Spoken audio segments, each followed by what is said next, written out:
Star Wars: The Last Jedi, a junior novel by Michael Cogg, based on the screenplay by Ryan Johnson. Read by Michaela Birmingham. In accordance with fair use policy. A long time ago in a galaxy far, far away, the First Order reigns. Having decimated the peaceful Republic, Supreme Leader Snoke now deploys his merciless legions to seize military control of the galaxy. Only General Leia Organa's small band of resistance fighters stand against the rising tyranny, certain that Jedi Master Luke Skywalker will return and restore a spark of hope to the fight. But the resistance has been exposed. As the First Order speeds toward the rebel base, the brave heroes must mount a desperate escape. Prologue. Once there was a boy who grew up to be a Jedi Knight. Not just any Jedi, but one of the greatest in their history. A valiant hero who toppled an evil empire. He was also the last of their kind. For over 1,000 generations, the Jedi Knights had been the guardians of peace and justice throughout the galaxy. With their connection to the Force, they could perform astonishing feats, influence minds, and perceive glimpses of what was and what might be. Yet for all their foresight, the Jedi failed to foresee their own future. One of their order turned against them, hunting down the other Jedi, until their numbers were few and their light was all but extinguished. The boy knew none of this growing up. What he did know was the barren desert of his home, where water was more valuable than gold. He had a happy childhood. His aunt and uncle raised him on their moisture farm, and he was their son in all but name. His uncle could be cranky, but taught him everything from fixing vaporators to flying air speeders. And his aunt was warm, spoiling him when she could. Like many boys his age, he was impatient, curious, and a bit brash. He also had a talent for tinkering and a passion for speed. He also had dreams. One evening, after he finished his chores, he would go out and watch the binary sunset. The twin suns would descend below the dunes, one blazing white-hot, the other orange-red. Cast in the amber light, the boy would wonder about himself, who he was, where he would go, what he would become. His dreams of getting off his dull and dusty homeworld and training to be a pilot so he could sail through the depths of space, so he could see the stars. He dreamed of being like his father. What little the boy knew of his father, he had learned from his uncle in snatches and grumbles. Supposedly, his father had been a navigator on a spice freighter. Yet something tragic had happened. His uncle had never elaborated, insisting the boy quit daydreaming and accept life on their homestead. There was no shame in being a moisture farmer. No shame at all. Years passed, and this boy was now an old man. He stood on a cliff overlooking a great sea. He wore sackcloth robes under a woolen cloak. A hood protected his face from the wind. The water before him stretched to the horizon, like the dune sea of his home, broken only by mountainous islands. He had come to this forgotten world to retire in solitude. All his dreams he'd fulfilled long before. He had flown to the depths of space, seen the stars and all the light and dark between. He had nothing more to give and desired nothing in return. He just wanted to be left alone, in peace. But after many years, he had been found. He turned slowly from the sea. A girl stood on the other side of the plateau. She approached, but stopped within a few paces of him. He hesitated before he reached up with his hands, one flesh and blood, the other metal and wire, and pulled down his hood. For a long moment, he and the girl beheld each other, quiet with their own thoughts. She had dark brown hair, braided in triple buns. Her vest and tunic were the color of sand. Gauze was wrapped around her arms, and her trousers were short, exposing fair skin above leather boots. She carried a quarterstaff that appeared salvaged from a gear axle. A worn canvas satchel dangled from her hip. Freckles dotted her face. She slung the strap of her staff over her shoulder and opened her satchel. From that, she removed a chrome cylinder about the half the length of her arm. It was the hilt of a lightsaber. She held it out to him. He inhaled deeply and trembled. The lightsaber had once belonged to him and to his father before him. He had lost the weapon when he had lost his hand, during a fateful duel in the city among the clouds. He had thought it gone forever, and yet somehow it had been found, as he had. He clenched his jaw and frowned. He did not take the lightsaber from her. Her grip on the device wavered. She blinked. Her confusion gave way to distress. Yet she held the hilt out to him. She wanted him to have it. She pleaded with her gaze. The man's frown broke. His eyes moistened. The lightsaber carried so many memories. Too many. You shouldn't accept it. Not now. Not after so long. His metal fingers touched the hilt and took it from her. The man stood there, near the edge of a cliff, considering the lightsaber in his grasp. It felt as light and familiar as it had the first time he had held it, back when he was around the girl's age. The old hermit who had given it to him said his father had built the lightsaber and wanted his son to have it, but the boy's uncle wouldn't allow it. That day, so long before, was the day his life had changed. It was a day he no longer had only dreams. It was a day he suddenly had a destiny. Holding the hilt now, part of him wished he'd never held it at all. With a swift snap of his wrist, the man flung the lightsaber off the cliff towards the sea. Chapter 1. "They found us!" shouted a tactical officer. On the bridge of the Resistance cruiser Raddus, Poe Dameron stood with General Leia Organa and her protocol droid C-3PO, whose covering had been recently buffed to a bright and shiny brass. But there was nothing bright or shiny in what captured their attention. Above a communications table, the holograms of 3 dark-hulled warships blinked into existence, setting off alarms and panic across the bridge. Admiral Akbar, the Mon Calamari military genius who had directed the Rebel Alliance's triumph at Endor, manipulated the table's controls with his webbed hands. 2 of the warships were identified as First-Order Star Destroyers, the Hellfire and General Hux's flagship, the Finalizer. The other was a massive, cannon-laden dreadnought, Matrix. "Well, we knew it was coming," Poe muttered. The Resistance had recently obtained intelligence about the First Order's fleet from a pair of battle-hardened spies. Not only did the data include detailed schematics of the dreadnought, it showed that the enemy's navy was much larger than anyone had estimated. Anticipating the First Order would retaliate for the destruction of Starkiller Base, the Resistance leadership had begun the evacuation of their secret headquarters on Dequar in earnest. But what no one had foreseen was how quickly the First Order would locate their hideout. Poe pressed the transceiver button on the table. "Connix, is the base fully evacuated?" Lieutenant Ladle Connix image appeared on a monitor. Her long blonde hair was knotted in side buns, and her natural smile wavered under stress. "Still loading the last batch of transports," she said. "We need more time." A glance out the viewport showed freighters, transports, and personnel shuttles rocketing away from the green orb of Dequar. All headed towards the Raddus were one of the 3 other capital ships that made up the Resistance meager start fleet. The Spindly Hospital frigate, Antine, the bunker buster, Nika, and the cargo hauler, Vigil. But it was clear that many wouldn't make it to safety, since they lay in the firing range of the destroyers and the dreadnought.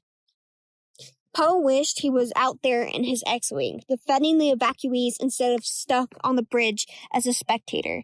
The mechanics had just mounted a soaked-up booster engine to a starfighter, and there seemed to be no better time than the present to use it. Poe turned toward General Organa. She was the last living princess of Alderaan, and had witnessed firsthand her homeworld's annihilation by the Empire's Death Star. Her hair was rolled in a neat tuck, and she wore a regal mantle over a plain silk gown, both in black. If not for the color of her dress, Poe would never have known she was mourning the death of her husband, Han Solo. He could only imagine the heartache she was hiding under her poise. "You've got an idea," she said to him, "but I won't like it." She didn't make him explain himself. "Go." Poe issued a remote command to his astromech BB-8 from his wristcom and rushed to the cruiser's hangar. When he got there, BB-8 was already secured in the socket of Poe's X-Wing, Black 1. Poe climbed into the pilot's seat. "Let's roll."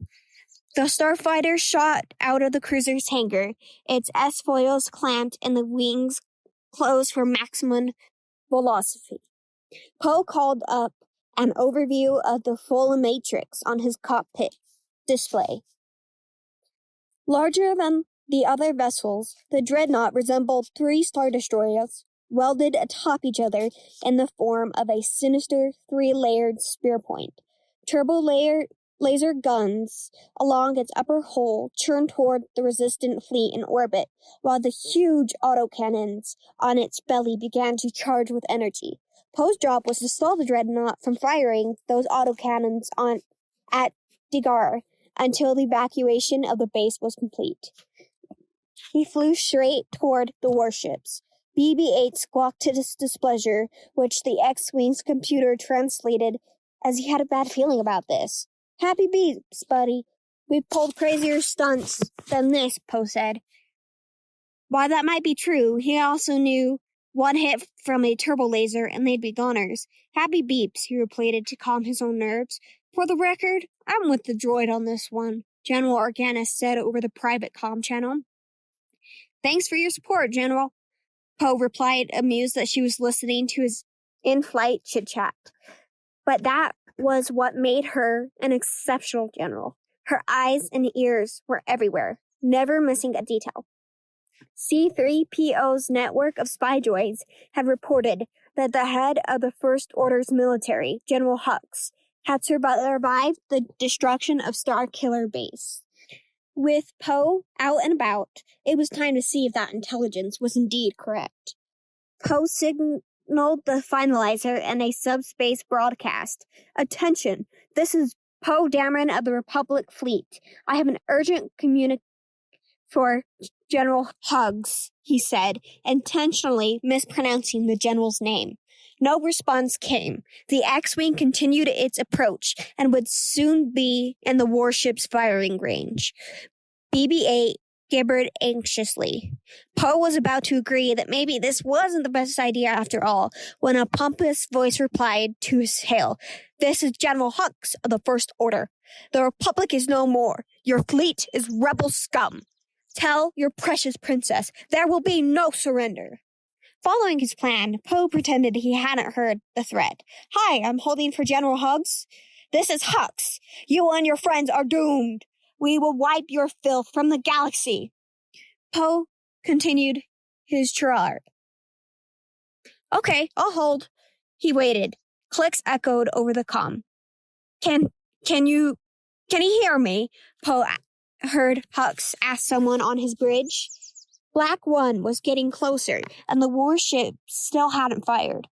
Poe's plan might work if he dragged out the conversation a little longer. "Hugs with an H, skinny guy, sallow. I can hear you. Can you hear me?" Hux sounded irritated. Poe's range counter neared 0. "I can't hold forever. If you reach him, tell him Leia has an urgent message for him." He wished Hux could see his smirk. "About his mother." BB-8 trilled in glee. Poe had to hush him to hear the confusion from the Finalayer's command staff. "I believe he's tooling with you, sir," said one of Hux's advisors. "Open fire!" Hux yelled. Poe cut the connection and grabbed his flight yoke. "BB-8, punch it!" Its newly installed booster engine blazing, Black 1 tore past the finalizer toward the filter matrix and opened its S-foils into attack position. The dreadnought turbo lasers erupted immediately. Poe weaved the X-Wing through the fire and dove close to the full matrix hole, making his fighter a difficult target to hit. He switched the comm to a friendly frequency and initiated the next stage of his semi-improvised plan. Taking out the cannons now. Bombers, start your approach. 8 resistance bombers, resembling atmospheric weather vanes with tubular fuselages, sped toward the dreadnought from the opposite angle of Poe's approach. A score of X-Wings and Wedge-State A fighters surrounded the bombers as a starfighter escort. Bombers, keep the formation tight. Fighters, protect the bombers. Tally Lindra, a former crop duster who flew the lead A-Wing. Let's do some damage and buy our fleet time. Poe skimmed his X-Wing over the dreadnought's surface, blasting cannon after cannon to protect the bomber's approach. Since he flew under the firing arc of the guns, they were unable to hit him and proved easy targets to knock out. Poe had destroyed all except one cannon when BB-8 whistled a warning. The X-Wing's proximity sensor showed TIE fighters racing out of the dreadnought toward the bombers. Painted mostly black, with 2 slim vertical wings connected to a circular cockpit, the TIEs were named after their twin ion engines, which gave them incredible speed. Though they lacked strong shields and only had 2 laser cannons, compared with the X-Wing's 4, the TIE's greatest assets were their pilots. They were afraid of nothing, not even death. To die in battle for the First Order was the greatest sacrifice a TIE pilot could make. 3 split off from the group to trail Black 1. Here comes a parade, Poe said. The laser fire from the TIEs rattled his X-Wing's underside, where its shields were weakest. One lucky shot must have severed a power line to his cannons, because all of a sudden, Poe couldn't return fire. BB-8, my weapon systems are down. We need to take out that last cannon, or bombers are toast. Work your magic. Poe threw his X-Wing into a series of barrel rolls, dodging enemy fire to give BB-8 a chance to weld the power lines. A glance out the canopy showed the TIE squadrons were about to swarm the resistant starfighters. Tally, heads up, he said. Gunners, look alive, Tally calmed. A-Wings and X-Wings engaged the TIEs, while the bombers unleashed their turret guns. A brilliant display of laser bolts bloomed into a riot of fireballs. Dozens of the TIEs met explosive ends, but the First Order still held the advantage with its greater numbers. They're everywhere, I can't, said a pilot before his voice frizzled out. Poe knew that voice. Good old Tubbs, who was always keen to mentor new fighter jocks. Now he was gone, as was the Kendovatan ace, Zizzy Toll. The TIEs had blown her A-Wing to pieces. We're not going to get old out here, Poe, Tally said. Give me good news. Hold tight, Poe checked the status of his lasers. BB-8, we gotta kill that last cannon. I need my guns. BB-8 carped back that the problem was in the hard-to-reach junction box. Repairs were gonna take more time. Poe evaded another enemy salvo, keeping the remaining turbo laser cannon in his sights. All he had to do was take it out so that the bombers could safely drop their payload on the dreadnought and deal another major blow to the First Order. But the full matrix was determined to land its punch first. The 2 autocannons on its undercarriage belched a river of energy toward Dekar. An explosion mushroomed where the resistance base had been on the planet. Poe hoped no one was still down there. Admiral Akbar put to bed any such fears. The last transports are aboard, the Mon Calamari gurgled in a wide broadcast. Evacuation is complete. Poe let out a breath. Now all he had to do was destroy one last cannon, and they wouldn't have to worry about the dreadnought. General Organa spoke over the private channel. Poe, you did it. Now get your squad back here. We need to get the fleet out of here. Poe couldn't believe what the general was saying. No, we can finish this. How many chances do we get to take down a dreadnought? Disengage now! That's an order. Poe pretended not to hear her last command and clicked off the comm. She reprimanded Poe for what he was about to do, but crippling the full matrix would be worth any punishment. He swerved Black One around the ties that had been chasing him and squared the last cannon in his targeting computer. BB-8, it's now or never. It had to be. A clunk echoed from the innards of Poe's X-Wing, but it was a good clunk. The weapons indicator on the cockpit console illuminated, and BB-8 squealed in triumph. The little droid had done it. The X-Wing's power conduct was welded and stabilized. Poe didn't even wait for a full charge. He fired. The dreadnought's last active turbo laser exploded. Straining against the seat straps, Poe wrenched his fighter around to confront his pursuers, nose cone first. So surprised were the TIE pilots by the oncoming X-Wing that neither could trigger their lasers in time. Poe blasted them into stardust. All clear, bring the bombers. Happy to, Tally replied over the comm. Starfighters and bombers raced toward the dreadnought. The bombers had been whittled down to half their original number. Yet, if even one managed to drop its payload of magno charges on the dreadnought, the damage inflicted could be devastating. With its turbo lasers disabled, the full matrix defense rested with the TIE fighters, which increased by the minute as more launched from the dreadnought and the destroyers. The leader of the First Order reviewed the TIEs as expendable and were willing to sustain heavy losses to overwhelm resistance ships. The First Order strategy seemed to be working. Screams crackled over Poe's comm as another bomber met its end. Kali Threnial, the Trendril-mounted Abdenio, flying Red 3, yelled out in his native language, which the X-Wing computer translated as, "We can't hold them back." Poe took Black One into the fray. "Yes, we can. Stay tight with the bombers." One bomber in particular, painted cold black blue, was giving the TIEs more than they could take. Salvo after salvo gushed from its undercannon, obliterating any TIE that came too close. Poe took heart in that gunner's dogged determination. It would spur everyone to keep up the fight more than any speech of his ever could. Chapter 2. Paige spun in the turbot seat of the bomber Colbert Hammer, blasting at enemy fighters. Sweat trickled under the medallion on her neck. It was getting harder and harder to keep the TIEs away. Their numbers seemed endless. "Almost there, bombardiers. Begin the drop sequence," Tally said over the bomb speakers. Releasing the magno charges was Nix's responsibility as the bombardier of Colbert Hammer.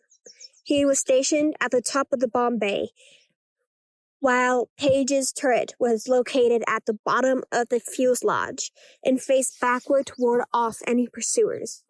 She continued firing, sending more TIEs to their doom. She didn't revel in any of it, knowing that each and every TIE was operated by someone like her. The lead bomber, Crimson Smitter, zoomed past and opened its bomb bay doors. Sequence initiated, broadcasted its bombardier, payload ready to... His transmission never finished. A TIE careened into Crimson Smith's bomb bay and sparked a chain reaction.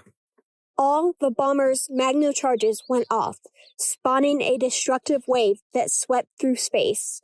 Paige was rocked in her seat, and her viewpoint went white. After the brightness dimmed, she saw the explosive wave had consumed not only the Crimson bomber and the nearby TIEs, but all the other bombers. Colbert Hammer was the only bomber remaining. Down below lay the sleek chrome of the dreadnought's hull, but Nix would have to start dropping his payload soon. Sensors indicated that the dreadnought's autocannons were rotating away from Dakar to the Resistance cruisers, Rados. on which Page's sisters Rose currently served as a technician. She and thousands of others would die if the autocannon struck the cruiser. A black X-wing sped under them. "Colbert Hanner, why aren't your bay doors open?" came the voice of Commander Poe Dameron. "Nix, come in." When Nix didn't respond, Paige didn't wait for further instructions from Fossil, her commanding officer on the Raiders. She unbelted herself and crawled out of the turret into the bomb chute. Not one of the 1,000 magno charges had been dropped. They all rested in their berths along the length of the shaft, and the bay doors below remained closed. Smoke billowed down the chute. Paige crouched. Through the haze, she made out a body in the bombardier flight suit lying on the highest catwalk. "Nix? Nix?" The pilot didn't move, but an object in his hand blinked. Red. The bomb trigger remote. "Drop the payload!" Poe shouted over the bomber speaker. "Now!" Paige scuttled up a ladder to the catwalk. Poor Nix lay there, lifeless. The blast from the Crimson bomber must have struck the upper part of Colbert Hanner. She silently thanked Nix for managing to put the remote trigger within her reach. The ship shook violently, and Paige lost her footing. She fell off the ladder, down the chute, and smashed into a mid-level catwalk, 10 meters below. Pain shot through her limbs. She could hardly move. The smoke thickened. She wheezed. Eyes must have hit the bomber again. Another barrage would probably destroy it for good. Paige couldn't let that happen. People were depending on her friends, her family, her little sister. Rose would die if Paige didn't drop the bombs. Paige turned her head to look up. Teetering on the edge of the catwalk, the remote shone through the smoke like a bright star on a cloudy night. The TIE fighter attack must have jostled it out of Nix's grip. Paige kicked at the ladder. The upper catwalk shuddered, but the remote remained on the edge. She mustered her muscles for another kick. Her boots clanged against the ladder. The remote bounced, but didn't fall. Smoke constricted her lungs. She couldn't even cough. "Now! Drop them now!" boomed Commander Dameron. Paige gave one last kick. It had much less force than her other 2 attempts, but it was just enough to knock the remote off the catwalk. It ricocheted off one bomb, then another, falling down the chute. Paige stretched out with every bit of strength left in her. She caught the remote. The action came naturally, ingrained from operating the turret. Her thumb pressed the remote's trigger. A warning chimed. Then the bay doors opened. From bottom to top, the racks retracted, and the magno charges tumbled from their berths. Down the chute they fell, 1,000 blank orbs, some painted with crude smiling faces or slogans like "High Snoke," and each containing enough destructive power to level a village. They pelted the dreadnought, erupting on contact, blasting chunks from its hull. Within moments, flames engulfed the full matrix, and everything around it, including Colbert Hammer. As fire washed over the bomber, Paige touched the medallion that hung around her neck and thought of Rose. General Leo Organa did not join the cheering on the bridge of the Radis when the dreadnought broke apart. She couldn't celebrate the unnecessary sacrifices Poe Dameron had forced them to make. They had forfeited all 8 bombers, along with most of the starfighter corps. The small resistant fleet might escape this time, but would not be able to mount an ample defense when the First Order attacked again. And attack again it would, she knew. The First Order would not stop until the flames of the Resistance was snuffed out. Her job was to ensure that never happened. "Lightspeed," she said. The bridge promptly resumed their duties, and all the remaining ships in the fleet followed her command. "Ray?" Finn woke with a start and banged his head against something hard. Wincing, he found himself lying inside a bubble bed, wearing a squishy suit from his neck to his toes. He retracted the dome and promptly fell off the bed onto the cold floor. He was in a sick bay, far from the snowy forest of Starkiller Base, where he remembered he had been fighting Kylo Ren, the First Order's black-garbed enforcer, in defense of his friend Rey. Relying on the advanced weapon training he received as a stormtrooper, he had managed to wield the lightsaber given to him by Maz Kanata and slash Kylo Ren in the arm. Incensed, Ren lashed out with his own fiery blade, cutting deep into Finn's flesh before all went dark. Finn felt an ache where Ren's saber had struck, but otherwise he seemed to be in good health. And if he survived the encounter, it could mean that his friend had too. "Ray!" he called out, but there's no sign of her. He was alone. The sick bay suddenly shook. Medical equipment fell off the shelves. Glow panels fluttered. Finn teetered up on uneasy legs. Sticky, icky bacta dripped from the tubes of his translucent bodysuit. The medicine had special properties that accelerated the healing process, but it was costly, even the synthetic blend the resistance had required. His wounds must have been quite severe for the resistance to use up its precious bacta on him. He staggered into a corridor. The walls gleamed white and were lined with access panels to circuitry and conducts. Engines hummed in the background. Finn figured he must be on a star cruiser. "Ray!" he called out again. He peeked out of viewport, and the dizzying streaks of hyperspace nearly made him sick. He turned away as a squad of soldiers in resistance uniform rushed past, paying him no attention, even as in his current state of undress. Finn didn't know what was going on, but he had to find Ray before things turned worse. He also had to find some clothes. After landing inside the Radius hangar, Poe had BB-8 run a diagnostics program. Black One had sustained some hull damage in the combat, but nothing that couldn't be patched. Poe would recommend that the mechanics replace the power junction box in case it failed again. As for the experimental booster engine, it had saved his skin, so he'd keep it. Interrupting his tests, BB-8 whirled his dome and blabbered in excitement, beeping too fast for Poe to understand. "Finn naked, leaking bad? Your chips all right?" Poe asked. Turning his head, he saw why the droid was so animated. Finn was bubbling around near the hangar door, looking very lost and wearing a translucent bacta suit. Poe climbed out of his fighter and hurried over to his friend. "Buddy, it's good to see." He stopped before he hugged the former stormtrooper. Gelatinous fluid was leaking from Finn's suit and had dribbled a trail on the ground. "Let's get you dressed. You must have 1,000 questions." Finn had but one. "Where's Ray?" Chapter 3. Hope. Of all the shared beliefs in the universe, none was as outrageous or as powerful. Born in the heart, not the mind, it blossomed in the bleakest of moments, inspiring courage when nothing else could. Logic and reason it defied. Faith and friendship it embraced. It was the antidote to despair, a sword for the soul, the last candle in the night. It was a lone voice that said there might still be a chance. Wrongs could be made right. The future remained untold. All was not lost. For Rey and countless others, Luke Skywalker was the living embodiment of hope. Decades before, when the Galactic Empire had imposed its tyranny on the galaxy, this farm boy from Tatooine destroyed the first Death Star and dethroned the Emperor.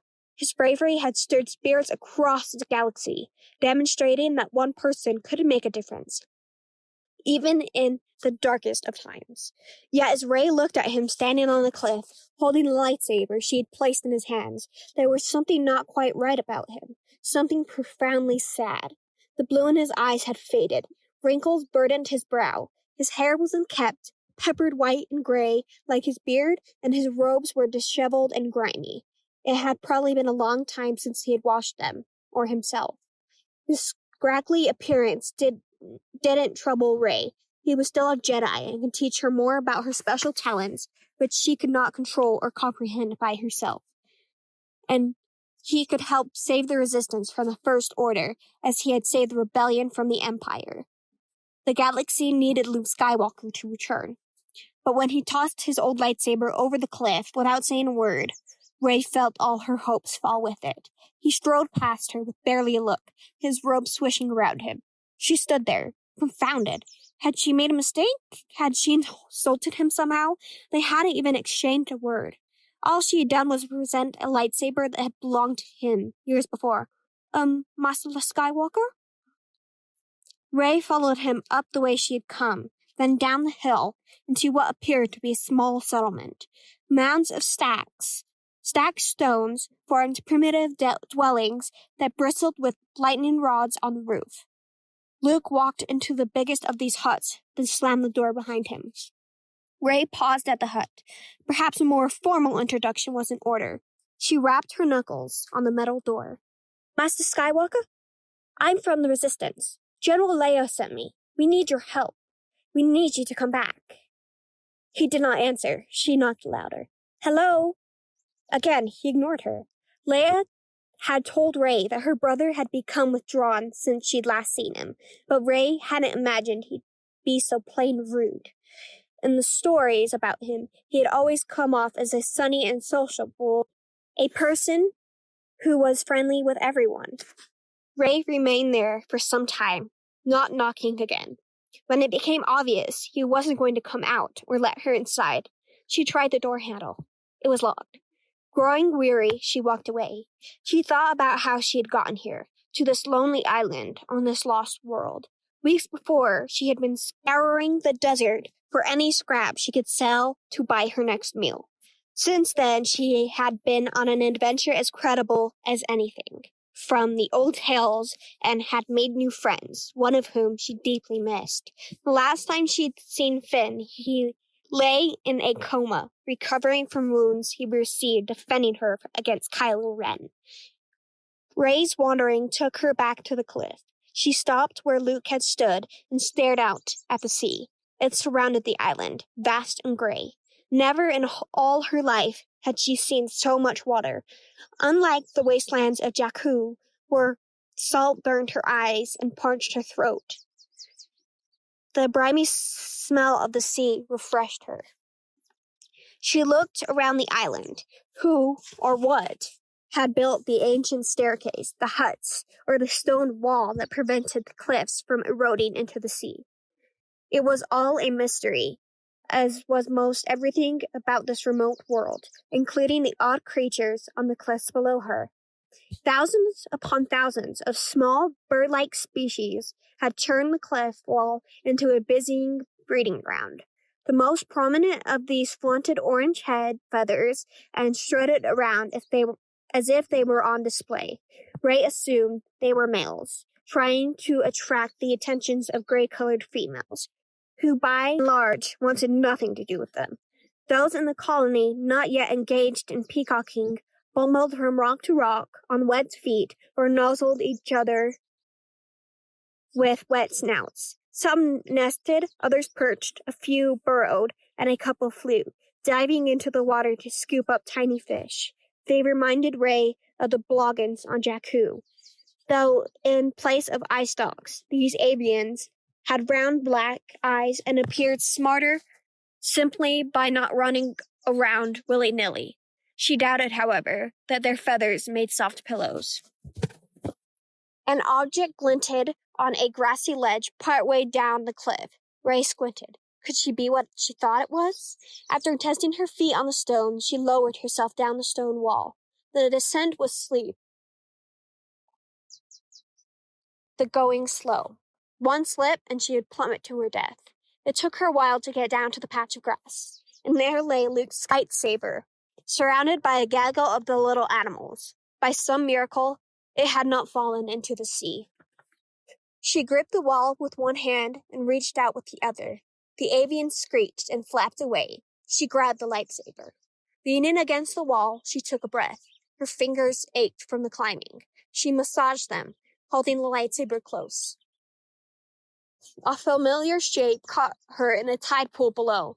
Submerged in the calm waters was an old X-Wing starfighter, of the kind she had scavenged on Jakku. Rey guessed it was Luke's, the X-Wing he had flown during the Battle of Yavin, when he launched the proton torpedo that took out the Death Star. But the rust that rotted its frame indicated he had no intention of flying it again to leave the planet. Rey would have to change those intentions if she was going to save her friends in the Resistance. She returned to the bluff where she had landed the Millennium Falcon. Her co-pilot, Chewbacca, knelt on the top of the ship, his long hairy arms digging inside an open access panel. The classic model astromech droid R2-D2 stood below on his two hydraulic legs, offering encouraging beats, but Chewbacca wasn't having any of it, growling in frustration. Chewie, what are you doing? Ray asked the Wookiee. I thought you'd taken out the compressor. Chewbacca grunted back at her and yanked out a bunch of shredded cables. Having spent many lonesome nights on Jakku learning languages, Ray understood the basics of what he said. A pest had somehow wiggled underneath the Falcon's armor plate and was nibbling on the cables. Minoc? Chewbacca reached deeper into the cables and with a yelp of pain pulled out a member of the squat avian species she had seen on the cliff. Its feathers were coated in generator grease, and it had latched its tiny mouth onto one of Chewbacca's fingers. The Wookiee howled and waved his arm to try to shake it off of him, but it wouldn't let go. Only when he was about to whack the creature against the panel did it release its hold. It fluttered on stubby wings and made a gentle landing near Ray. Instead of flying off, it waddled toward the cliff. R2-D2 tittered, and Ray laughed, but her amusement ended abruptly when Chewbacca asked if Luke was coming to join them. Luke Skywalker wanted to be left alone. He'd come to Act 2 for that purpose, to divorce himself from the rest of the galaxy, once and for all. And after years of living here, he had foolishly convinced himself he was safe. Yet he also knew that Leia would find him one day. She was his twin sister, after all, a Skywalker, strong in the Force, stubborn too, a woman who would not give up until she got what she needed. Luke himself had grown stubborn over the years. He loved his sister, but he would stand his ground. For there was a reason Act 2 location had been hidden. The world held many secrets Luke had pledged to protect. Inside his hut, Luke changed into a dark tunic and trousers and folded his Jedi robes in a storage closet. Once everything was neatly in place, he closed his eyes and relaxed. His worries began to vanish, one after another. Peace took hold. A banging door broke his meditation, followed by the voice of the girl. I'm with the Resistance. Your sister sent me. We need your help. Luke's eyes flickered open. His irritation returned. Go away. The door rattled, and with a crack, broke from its frame. An enormous brown-haired Wookiee tossed the door aside and marched into his hut. Chewie, what are you doing here? Chewbacca roared as Leia's young messenger entered behind him. He says you're coming back with us, the girl said. I got that, Luke said, and then addressed Chewbacca. You shouldn't be here. Chewbacca bellowed again, teetering towards anger. When enraged, Wookiees could become wildly violent. They had the strength to rip arms out of sockets if provoked. Luke wasn't afraid. For all his ferocity, Chewbacca was a friend. How did you find me? Luke asked. The girl spoke for the Wookiee. Long story. We'll tell you on the Falcon. The Falcon? Wait. Luke craned his neck to glance out the doorway. No one else was there. Where's Han? Ray looked away from him. Chewbacca mewed. Their sadness said it all. Han Solo was dead. Chapter 4. A turbolift took Kylo Ren through the many levels of the Mega Destroyer Supremacy. Clad in all black, with his mask, cape, helmet, and armor, he presented the image of strength. But it was his heart that his master would probe. It beat in his chest, hard as stone. The turbolift stopped, and the grill of its doors parted. Kylo Ren strode out into the throne room of Supreme Leader Snoke. A bright bridge led into a spacious chamber arched by steel supports. Dark crimson curtains shrouded the walls and windows. Mysterious purple-robed attendants, their eyes glowing under their hoods, lurked around a sophisticated Oculus device that offered views of space. But what Ren took most notice of were the silent warriors who stood four abreast on each side of the room. Armed and armored in gleaming red, they seemed outfitted for ceremony. Yet in actuality, they were ready for combat at a moment's notice. These 8 were the First Order's most elite fighters, the Praetorian Guards, and the various weapons they carried, pikes and polearms, vibrovulgars, and electro whips, could slice through the hardest metals, electrocute a being with a single lash.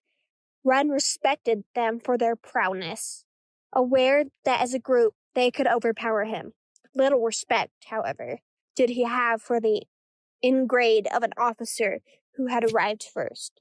The meddlesome General Hux lingered before the throne, on which sat the supreme leader of the First Order himself. Tall though he was, Snoke did not match the giant form he projected in the hologram's communications. Yet he did not need size to impose his will. The mere sight of him could terrify. For Snoke was a creature of skin and scar, a grotesque warping of life itself. Some great wound had split his bald head long before, and half his face and neck were melted in a twist of perpetual torment. Gored-flecked robes draped his feet. He leaned forward, his spine bent like a decrepit old hunchback. But age and appearance mattered little to Ren. All that mattered was the powers Snoke could teach him. General Hux walked toward the lift, smirking at Ren as he passed. It took every bit of Ren's self-control that he not choke that wretch. Hux may have rescued him from death on Starkiller Base, but that was only because the Supreme Leader had commanded it. Hux was the reason the First Order still lacked complete control of the galaxy. His poor leadership had cost their super weapon, and he deserved to be punished for it. Hux's plan seemed to be working, Snoke said, his voice wet and oily. He always seemed to know what Ren was thinking. The resistance will soon be in our grasp. At the turbolift, Hux winded his snide grin. Thank you, Supreme Leader. Ren fumed under his mask. As long as Hux had Snoke's confidence, Ren couldn't touch him. But the instant Hux lost it, Ren would be there to strike him down, an act he would enjoy. Hux entered the turbolift, and the doors closed. Ren stepped forward and dropped to a knee before the throne. You wonder why I keep a rapid cur in such a place of power? The Supreme Leader asked. Mark this. A cur's weakness, properly manipulated, can be a sharp tool. Ren said nothing. Whenever his master lectured, it was better simply to listen. How's your wound? This question demanded an answer, and Ren didn't flinch. It's nothing, he said, his voice distorted. The electronic vocator in his mask needed to be fixed. Snoke snickered. The mighty Kylo Ren, when I found you, I saw what all masters love to see. Raw, untamed power. And beyond that, something truly special. The potential of your bloodline. A new Vader. The praise invigorated Ren. This is what he wanted from his master. This was the respect he deserved. Now I fear I was mistaken. Ren's heart missed a beat. How could his master say that? Did he not know the deed he had done on Starkiller Base? I've given everything I have to you, to the dark side. He blinked moisture from his eyes. Everything. Snoke's voice hardened. Take that ridiculous thing off! The mask! The command infuriated Ren. He wore the mask to project the same soul-crushing fear that his grandfather, Darth Vader, had inspired during the glorious days of the Empire. Yet, after all Ren had done to secure his master's favor, his efforts were mocked, and he hated his master for it. Still, he obeyed. Ren pulled off the helmet and unclasped the mask from his face. His skin was tender and raw underneath. Thick black sutures stitched the gash on his cheek that the girl had given him in the forest duel. He hadn't received the Bacta treatment in time to completely restore his skin. But the resulting scar would be a constant and painful reminder of what she'd done to him. It would fuel his hate. It would motivate his vengeance. Snoke bent down, but didn't acknowledge Ren's wounds. He touched Ren under his eye. Yes, there it is. His spidery finger came up wet with a tear. Disgusted, he wiped it across Ren's face. You have too much of your father's heart in you, young Solo. Ren was about to explode. I killed Han Solo.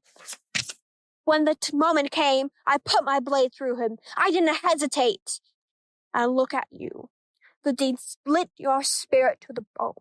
You were unbalanced, bested by a girl who had never held a lightsaber. You failed! Ren would take no more of his master's ridicule. His free hand dropped to the hilt of his lightsaber. It never got close. The bolt of electricity burst from Snoke's hand and coursed into Ren's body.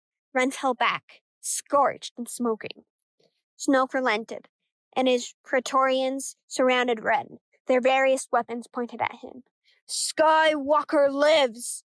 The seat of the Jedi Order lives! As long as it does, hope lives in the galaxy. Twitching from the electrocution, Ren pushed himself back up, cradling his helmet in his arms. His master continued to belittle him. I thought you would be the one to snuff it out. Alas, you're no Vader. You're just a child with a mask. Ren refused to listen to any more. He spun on a boot and strode back across toward the bridge into the turbolift. He could feel his master's stare on his back, but he did not turn around. When the lift door shut, Ren bashed his helmet into the wall again and again. It dented and fractured. He imagined it was his master's head turning to pulp. The fool would regret ridiculing him. The lift stopped and the doors opened. A pair of First Order lieutenants chatted outside. Seeing Ren, they froze. In their eyes, Ren saw the very fear he had wanted to project. He didn't need a mask. These officers were afraid of him and his fury. Get my fighter ready, he barked and walked past them, flinging the pieces of his helmet at their feet. The twin suns of Act 2 bathed the village in a soft gold of afternoon.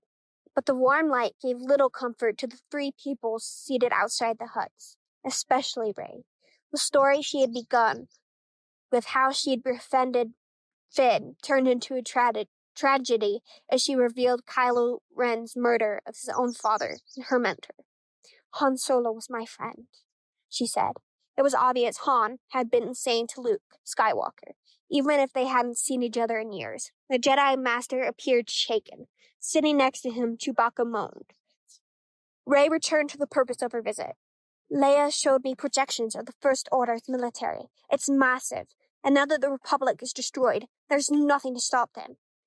They will control all major systems within weeks. They'll destroy the Resistance. Finn, everyone I care about. Will you help us? You have to help us, she pleaded. We need the Jedi Order back. We need Luke Skywalker. Luke's face hid nothing. Sadness was etched across it, but also wisdom and kindness. He was not someone who could turn his back on those in danger. No, Luke said. Rey thought she'd misheard him. What? He rose from the ground. You don't need Luke Skywalker. Rey jumped up, wanting to howl at him. Did you hear what I just said? We really, really do. Her insistence got her nowhere with Luke. You think, what, I'm going to walk out with the laser sword and face down the whole First Order? He asked. The Jedi, if you had them back, a few dozen knights in robes, what do you think they would actually do? Rey recalled a balance she learned from the Jedi legends. Restore the balance of... Luke shook his head. And what did you think was going to happen here? Do you think I don't know my friends are suffering? That I came to the most unfindable place in the galaxy for no reason at all? Then why did you come here? Rey snapped back. Luke glanced at Chewbacca, who had remained quiet, as if he understood something about Luke that Rey did not. Then the Jedi bunched his robe and headed into his hut, lifting the door back into its frame. I'm not leaving without you, Rey called after him. Chapter 5. Leia drank tea in her cabin on the Raidus, gazing at the swirls of hyperspace through her viewport. For the moment, the tunnel of light represented safety. Once the resistant fleet returned to real space, however, it would be vulnerable to attack. The rendezvous point in the remote Achi system would no doubt give them all a chance to regroup. But the Resistance' long-term survival depended on finding a secure place to rebuild and rally her Jedi brother to their cause. Without him, she knew they would never defeat the First Order. She also missed Luke. Leia had lost so much over the years. Her homeworld, her parents, her republic, her son, and most recently, Han, her husband. It seemed that everything she loved had been torn away from her to cause the most pain. She had endured it all, with little time to grieve. But how much could one person suffer? She needed her twin, now more than ever. She needed someone with whom she could talk and share her pain. Luke would understand. Leia let the emotion pass through her. Many more beings had endured far worse catastrophes. She had to remain strong. The members of the Resistance were looking up to her, not her brother, to lead them in their struggle for freedom. They had answered the call to join her, and she could not abandon them. The safety of hyperspace broke apart into lines. Then the viewport showed a dark void, speckled with stars. General Leia Organa strode out of her cabin and headed to the bridge. Poe came out from his quarters, his old flight jacket over an arm. BB-8 rolled beside him. Finn a step behind, putting on the shirt and trousers that Poe had lent him. Poe had gotten Finn up to speed on everything that had happened, but Finn had a million more questions. So you blew up the Starkiller base, Rey beat Kylo, and the Resistance got the map. You won, right? Why does this not feel like winning? Poe led the way down the corridor toward the bridge. We came out of hiding to attack Starkiller. It didn't take the First Order long to find our base. Look, Poe, I believe in what you guys are doing, but... The former stormtrooper hesitated. I didn't join this army. I followed Rey here. I just don't want you thinking I'm something I'm not. Poe tried to reassure his friend with a smile. It's gonna be all right, don't worry. You're with us, where you belong. He stopped and gave Finn his flight jacket. Finn had saved it from the TIE fighter crashed on Jakku, and when they met again on Dequar, Poe had told him to keep it. But when Finn was admitted to the med center, the jacket came back into Poe's possession. Hoping his friend would recover, Poe had tried to mend it as best he could, stitching combat patches over the tear and burn marks from Kylo Ren's lightsaber. I'm not much of a sewer, plus I was, saving the fleet. Finn didn't seem as eager to accept the jacket as he had on Dequar. Poe understood his weariness. Finn was still recuperating from nearly being killed. It might take him a while, but he'd eventually come around. He was a soldier, and soldiers never gave up the fight. They rounded the corner and walked onto the bridge, where General Leia Organa was inspecting a holographic star chart with Admiral Akbar, Commander Diasi, and other Resistance officers. When Poe went up to her, she welcomed him with a slap to the face. You're demoted. Poe grimaced. He expected a reprimand, but never losing his rank. For what? A successful run? We took out a dreadnought. At what cost? Pull your head out of your cockpit. She began to turn away from him. Poe felt the need to defend himself. You start an attack, you carry it through. There are things you can't solve by jumping in an X-Wing and blowing something up. I need you to learn that. There were heroes on that mission, he said. Dead heroes, General Organa said. No leaders. She was a small woman, yet her words landed with tremendous force. He felt ashamed he had failed her, and any further explanation would be nothing more than an excuse. During their argument, Finn had been studying the holographic star chart above the command table. Their present location appeared empty of stars and celestial bodies. "We're really nowhere. Deep space," he said. "How's Ray going to find us?" General Organa pulled back her sleeve and revealed a black corded bracelet adorned with a spherical metal device. It shone faintly. "A cloaked binary beacon?" Ben asked. The general smiled to light her way home. Ben returned to the map. "So until she gets back, what's the plan?" "We need to find a new base," the general said. One with enough power to get a distress signal to our allies scattered in the outer rim," suggested Diasi, a career military officer, the tough-as-nails commander had seen her fair share of battles over the years. "And most important, we need to get there undetected," General Organa added.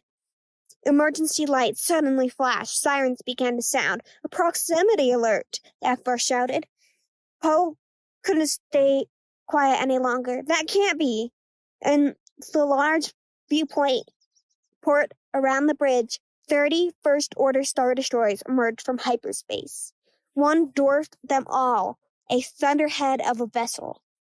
Veins of illumination ran along the kilometers of its surface to a central command area the size of a major metropolis. And it was armed with a giant turbo laser cannon from bow to stern on both sides. It was Supreme Leader Snoke's flagship, the Mega Destroyer Supremacy. "You gotta be kidding me," Poe said. It made no sense that the First Order had found them so quickly. "Can we jump to light speed?" Lieutenant Connex checked her readouts. "We have enough fuel for just one jump." "Do it fast. We have to get out of here," Poe said, watching squadrons of TIE fighters launch from the destroyers. If the Resistance fleet didn't jump soon, it would be swarmed. "Wait!" General Organa stared at the warships. "They tracked us through hyperspace." "That's impossible," Poe said. "Yes, it is," the general said, "and they've done it." Poe didn't argue. Her explanation seemed to be the only possibility. First Order engineers had built the Starkiller superweapon, so it was conceivable they could invent a tracking device that transmitted through hyperspace. Finn offered his own assessment. "So if we jump to light speed, they'll just find us again and we'll be out of fuel. We're trapped. They got us." "Not yet, they don't." Poe turned to Leia Organa. "Permission to jump in the next wing and blow something up?" She didn't hesitate. "Granted. General, swing us around." Cannons fired from the Mega Destroyer rattled everyone on the bridge. Akbar leaned a webbed hand on a console to maintain his balance. "Full astern, rotate shields." Poe ran off the bridge, Finn a few steps behind him. More shots rocked the cruiser. The patterns of the blast told Poe that some of the TIEs were already on them. BB-8 wheeled ahead of them, squealing that they needed to go faster. "Don't wait for me," Poe told BB-8. "Get in and fire up." Poe followed the droid into the hangar. Tally and the other pilots sat in the cockpits of their starfighters and prepared for launch. The launch never happened. Torpedoes from the First Order TIE fighters shot into the hangar and detonated. In a blink of an eye, fuel lines burst and the place erupted. Flames consumed every craft, from the A-Wings to Poe's beloved Black One. Tally was in her cockpit when it blew apart.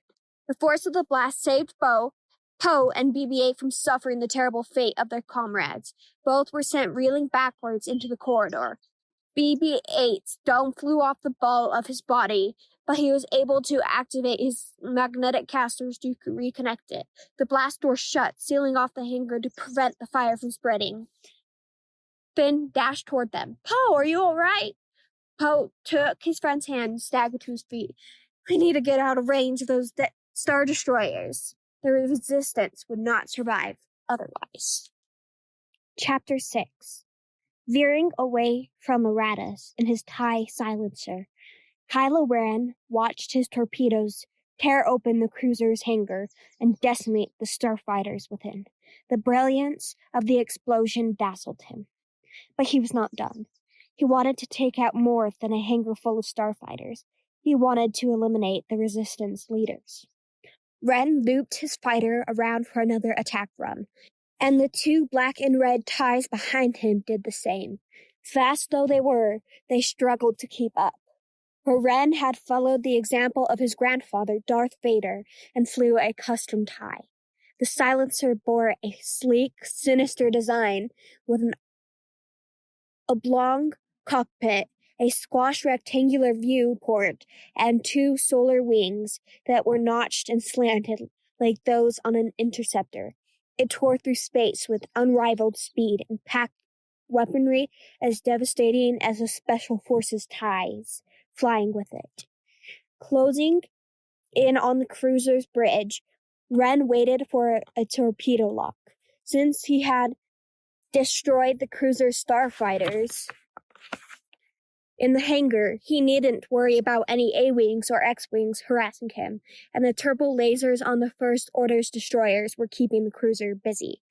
The targeting computer beeped. His fingers twitched, ready to fire, until a sensation in the force made him hesitate. On that bridge stood someone once close to him, as close as anyone could or ever would be, a person who shared his stubbornness, tenacity, and defiance. His mother. He felt that Leia, or General Organa, as her minions in the Resistance called her, sensed him too. She held no anger against him, despite what he had done, despite that he had killed his father and her husband. For some reason, she still cared for him, as if he hadn't changed, as if he were still Ben Solo, her son. How dare she? His anger fused into an emotional missile. He launched it at her through the force, a bolt of pure rage. He felt her stagger back, and it gave him joy. He wanted her to know his pain. He wasn't Ben Solo. He was Kylo Ren, and he would sever his bond with her once and for all. But he didn't press the trigger. Something blocked him at the last moment. Some twinge of guilt or deep-seated fear. Nothing stopped the other TIE pilots from firing. A pair of mag pulse warheads struck the cruiser's bridge, and Ren felt a chorus of voices crying out in the forest before they went quiet. Ren jerked his flight yoke, rolling his silencer to avoid the debris. His breathing was strained. He might not have personally killed his parent this time, but the bond had been severed nonetheless.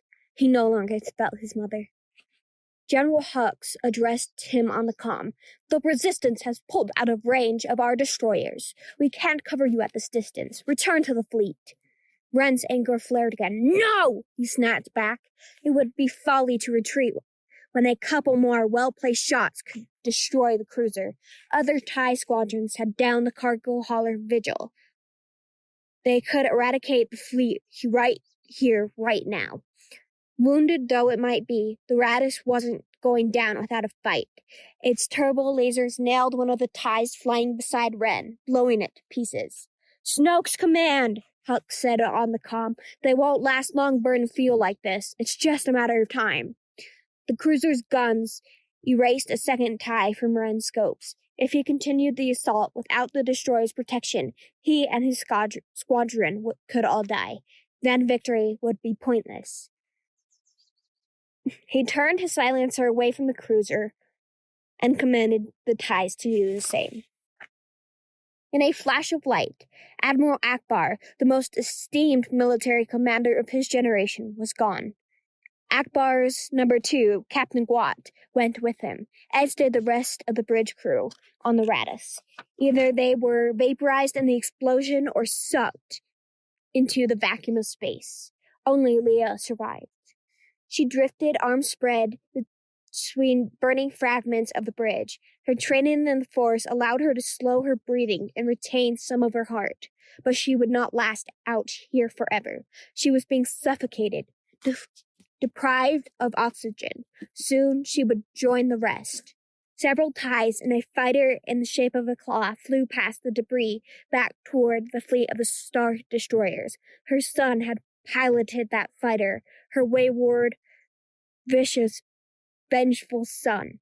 Corrupted by Snoke, Ben had committed the most reprehensible acts of violence against the most innocent among them, and Leia felt responsible.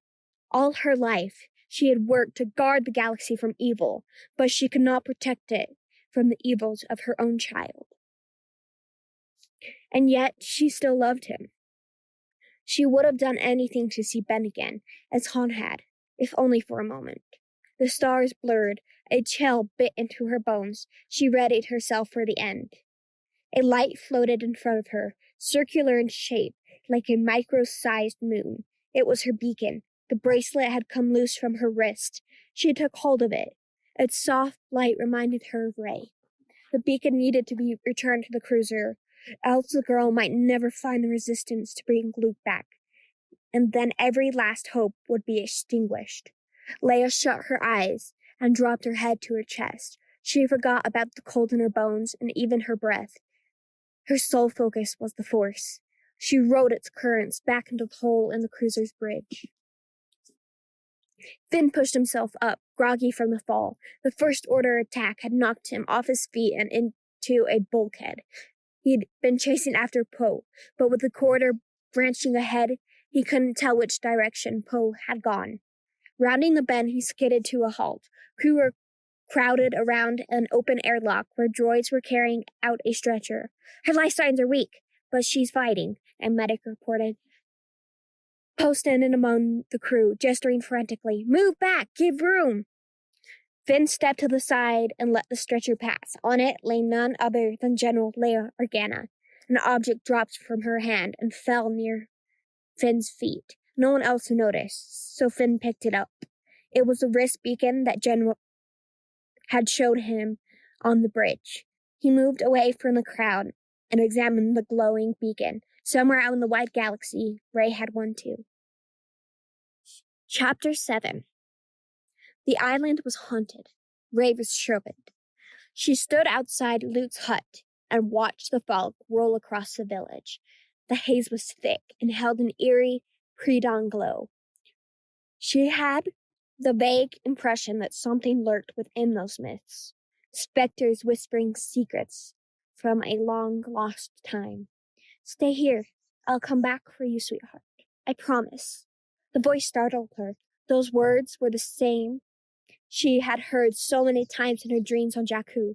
Yet this was not Jakku, and looking around her, she saw she stood alone. Shortly before sunrise, the fog dissipated, and Luke emerged from his hut. He strode past Rey as if she weren't there. Strapped to his back was a russet sack, a staff knitting, and an assortment of other items. She didn't ask where he was going. She just followed. She trailed him up the mountain, then down the other side to the shore where a blueberry bovine creature lounged on the rocks. Luke climbed up to it and untied an empty bottle from his back.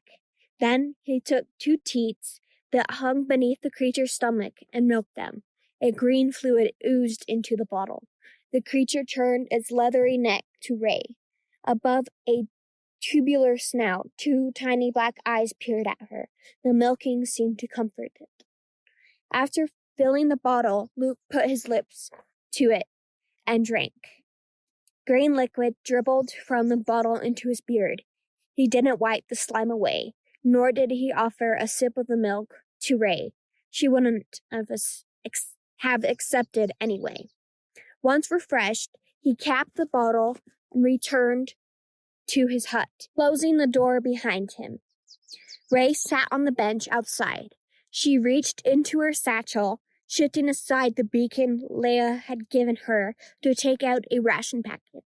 It was a leftover quarter portion she'd traded with the disgusting Unkar plug for scrap metal on Jakku. The food tasted bland, but at least it was better than green milk. After she was finished, she put on her cloak and slept. Before dawn the next day, Luke came out, again outfitted for travel. Rey followed him to the edge of a cliff. The bay below was calm, though on the horizon loomed a storm. Luke grabbed a wooden pole that rested against a ledge. Long and thin, it extended all the way down into the water. Luke tested its strength. Then, to raise astonishment, used it as a lever to vault himself over the bay. After landing atop the cliff on the other side, he pulled the pole out of the shallows. Its end bore a sharp metal hook. Ray watched as Luke surveyed the waters. Without warning, he shoved the spear back into the sea. When he lifted the pole again, a fish bigger than Ray was hooked on its end. Luke shifted the pole to the rocky beach, where the fish flapped, its mouth tendrils wiggling. He leaned the pole against the ledge and walked down a path to the beach. Ray found a similar trail on her side of the cliff. By the time she reached the fish, the storm had hit. Rain pummeled her, and the wind shrilled. It was so harsh, she threw on the hood of her cloak. She'd worn the garment only for Jakku's sandstorms, never once thinking she'd don it for rain. The inclement weather appeared to refresh Luke. He hoisted the giant fish over his shoulder and hiked up the path Ray had taken down.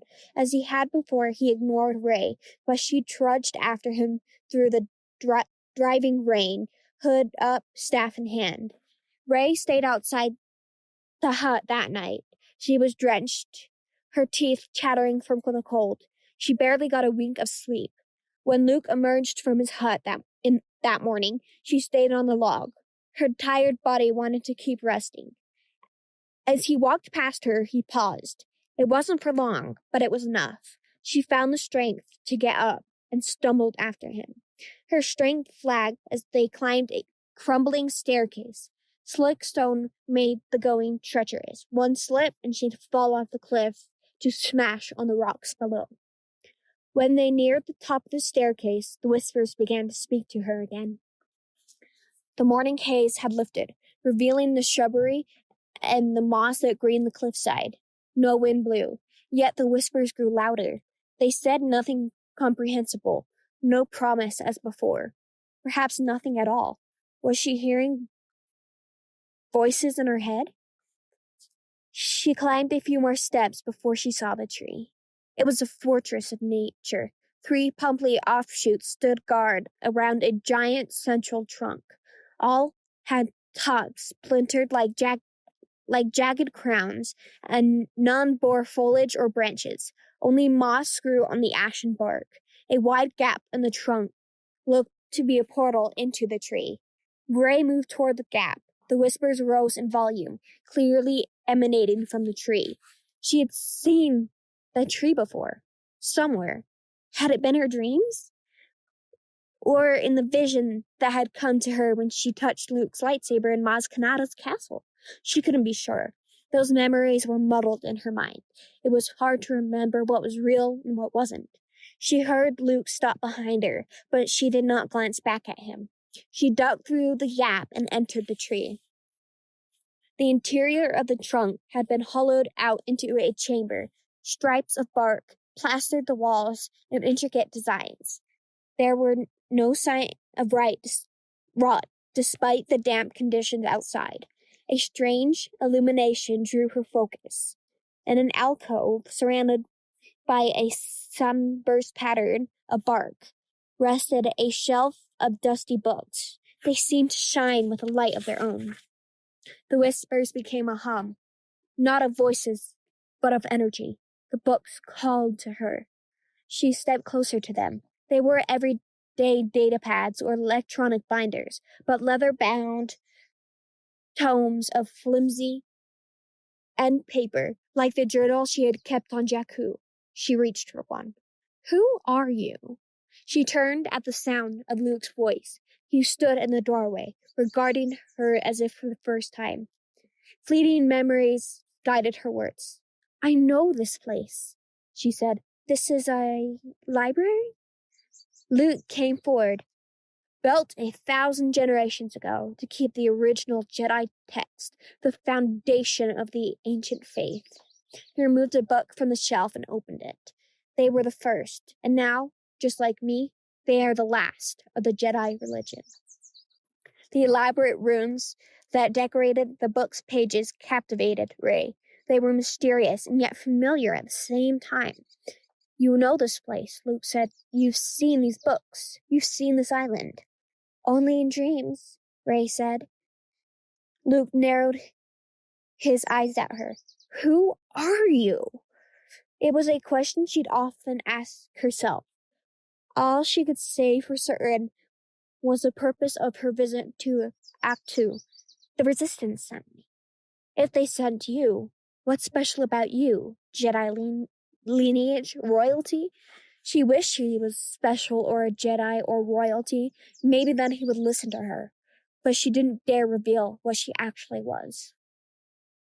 An orphan, Luke said, reading into her silence. Where are you from? Nowhere. No one's from nowhere, she sighed. Jakku. A hint of a smile tugged at the corners of his mouth. All right, that's pretty much nowhere. Why are you here, Ray from nowhere? The Resistance sent me. We need your help. The First Order. Luke's smile vanished. Why are you here? Ray diverted her eyes. She knew what he meant. There was a reason Leia had sent her, and not Poe Dameron or someone more qualified for secret missions. Leia had recognized Ray's extraordinary gifts. Something inside me has always been there, but now it's... She paused, grasping for the right word. Awake. And I'm afraid. I don't know what it is or what to do, and I need help.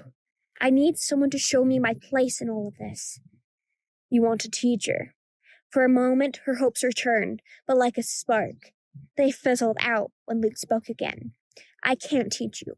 Why not? I've seen your daily routine. You're not busy. I'll never teach another generation of Jedi, he said. She shook her head. This was Luke Skywalker, the icon of the rebellion, who had defeated Death Stars and the Emperor and had single-handedly resurrected the Jedi Order from its ashes. How could he give up on what he had spent the greater part of his life building? Luke stepped back to the doorway and leaned a hand against the trunk. You asked me why I came here? I came to this island to die, and to make sure the Jedi Order dies with me. He stared out at the island, then looked back at her. I know only one truth, he said. Conviction knit his brows. It's time for all of this to end. His defeatism startled her. Why? You can't understand. Make me. Leia sent me here with hope you'd return. If she was wrong, she deserves to know why. We all do. Luke responded by walking out of the library, leaving her alone. Sadly, she'd been right. The island was haunted. The great Luke Skywalker, master of the Jedi, was but a ghost of the hero he had once been. Finn slumped down in a corridor on the Radis. Crew rushed past, occasionally glancing at him as if he should be doing something. But what could he do? The cruiser had lost its starfighters, so there was no need for his rather poor gunnery skills, and he knew nothing about repairing starships. The First Order had trained him to excel on the battlefield, not in engineering. The beacon he held continued to emit its warm glow. Did the light mean that Ray was still alive? General Organa hadn't explained the details. All Finn knew was that the beacon would lead Ray back to the cruiser, and right now, that was too risky with the First Order on their tail. She'd likely be captured or killed. Even if Skywalker returned with her, Finn doubted that anyone, Jedi or no, could survive an attack from 30 Star Destroyers. Everything seemed doomed, and all he could do was stare at the floor.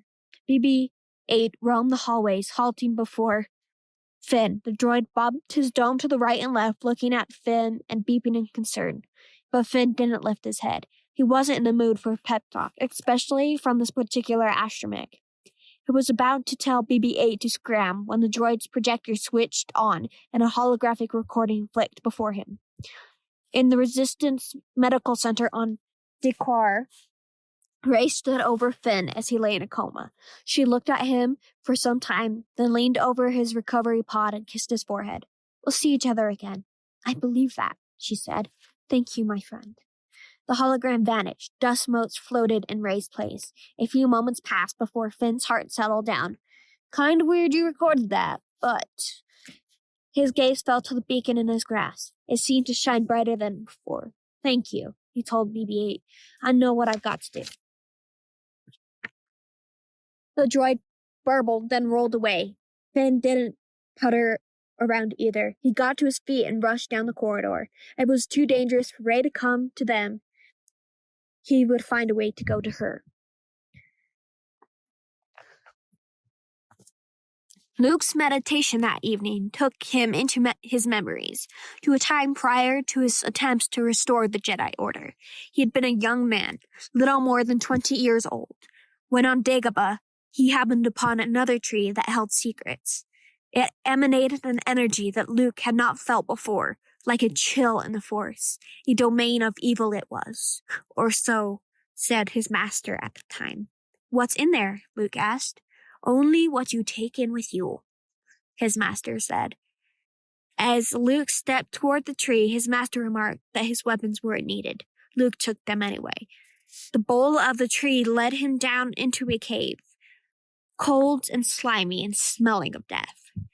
Snakes, lizards, and other scaly creatures slithered between the branches and vines. He trod past them, carefully going deeper into the cave. And then out of the darkness emerged a figure armored in all black, the killer of both his first teacher, Obi-Wan Kenobi, and allegedly his father, Anakin Skywalker, the villain known as Darth Vader. Luke ignited his lightsaber first. Vader followed with his, red against Luke's blue. The Dark Lord spared no words in that fight, and Luke never forgot the sound of Vader's mechanical respiration. Luke won the duel by landing a furious blow to Vader's helmet. When the helmet fell from Vader's body and rolled into the muck, its mask exploded, revealing a face underneath. A face that was none other than Luke's. Soon after their encounter in the cave, Luke had found Vader again, not as a phantom, but in the flesh, in Cloud City. There, the Dark Lord had uttered the words behind his rasping breaths, providing an answer to the mystery of the cave. He revealed that he had not murdered Luke's father, as Obi-Wan had told Luke. He was Luke's father. Luke had screamed in denial. No, it couldn't be true. It's impossible. Yet it was possible, and it was true. It was a secret he had taken with him into the cave. A secret that had revealed itself when he saw his own face in Vader's helmet. A secret about his father that he had somehow always known, even if it had been withheld from him growing up. Kids know. Rey also knew the secret of her parents, if she would admit it, but she had buried her secrets deep and walled herself against them. It was as if she feared such secrets could destroy her. Luke could not teach someone as guarded as her. He had tried to do so before, and he had failed. Chapter 8. Paige's death hit Rose hard. The young technician took refuge in a utility corridor on the Radis.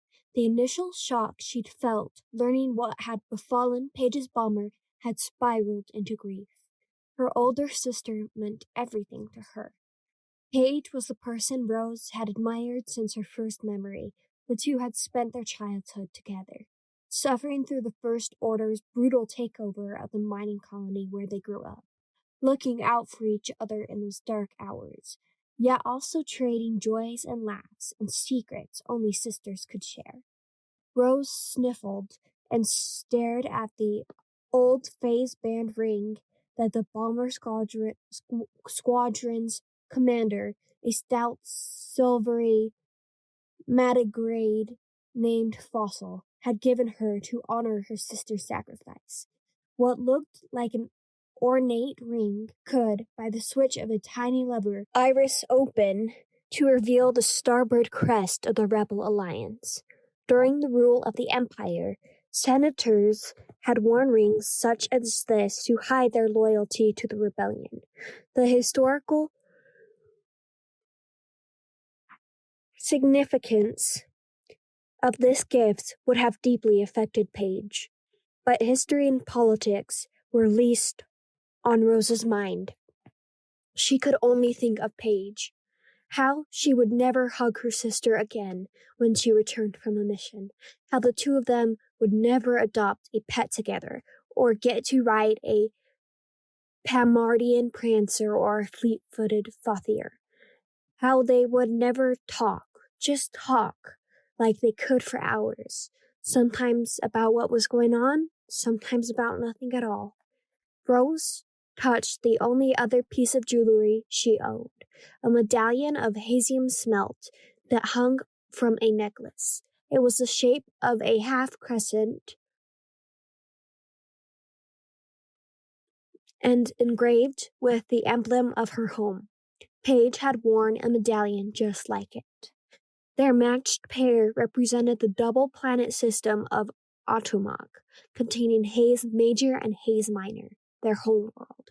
It also signified the closest of bonds between Rose and her older sister. They were like planets orbiting each other, except that now they weren't. Now one of the planets was gone.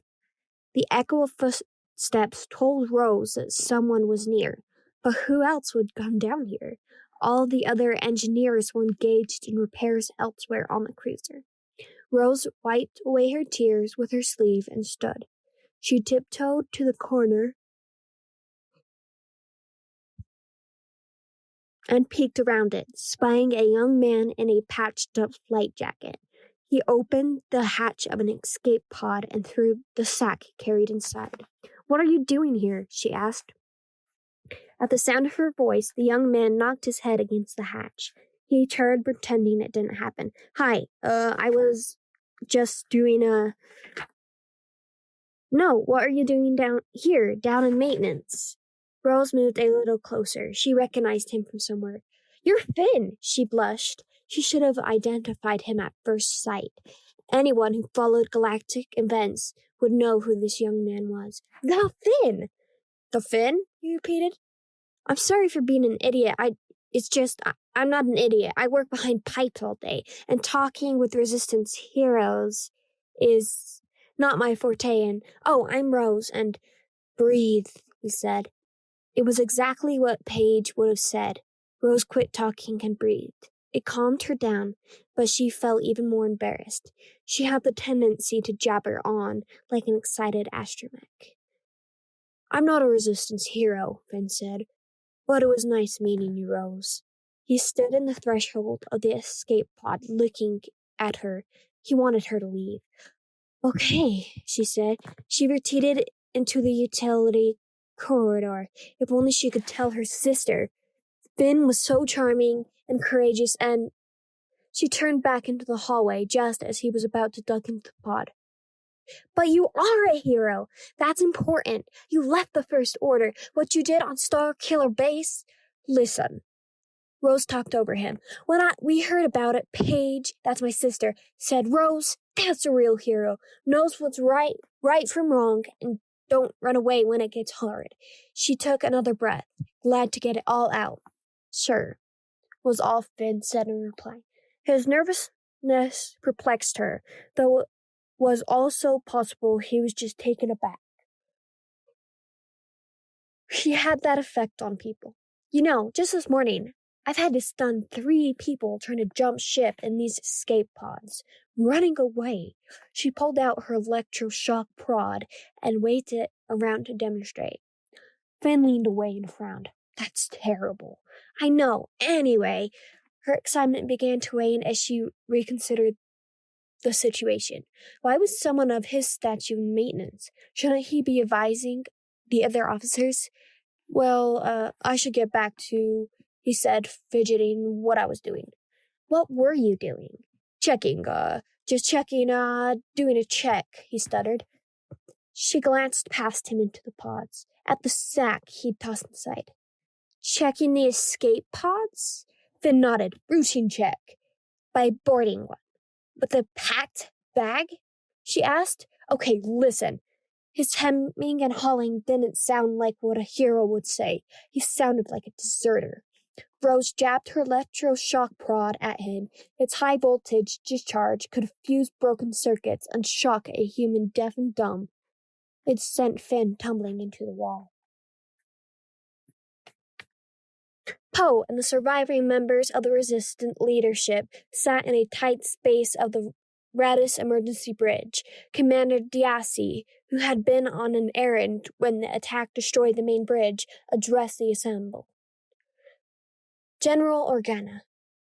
Leia, she said with reverence, is unconscious but recovering. That's the only good news I have. Admiral Akbar, the rest of our leadership, they're gone. Leia was the sole survivor on the bridge. Standing near Poe, C-3PO sounded like he was caught in a loop. Oh dear, oh dear. If she were here, Diassi said, she'd say, save your sorrow for after the fight. To that end, she left clear instructions as to who should take her place, someone she's always trusted, who has her full confidence. Poe straightened in anticipation. Though they had their differences, Leia had always recognized his dedication to the Resistance. He would be proud to accept any leadership role on her behalf. Vice Admiral Holdo of the Kruzanika, Diassi said and stepped back. The choice was such a surprise to Poe that he didn't know whether he felt crushed or grateful he wasn't picked. He had never met the Vice Admiral in person, but he had heard that she and General Organa had been friends since youth. He also knew she was recognized as a great strategic mind, admired even by Akbar. Thank you, Commander. Dressed in a slender gown and neck wrap a few shades darker than her purple hair, Vice Admiral Emmeline Holdo bore herself with dignity and grace. Look around you. There are 400 of you on 3 ships. We are the last of the Resistance, but we are not alone. In every corner of the galaxy, the downtrodden and oppressed know our symbol, and they put their hope in it. We are the spark that will light the fire that will restore the Republic.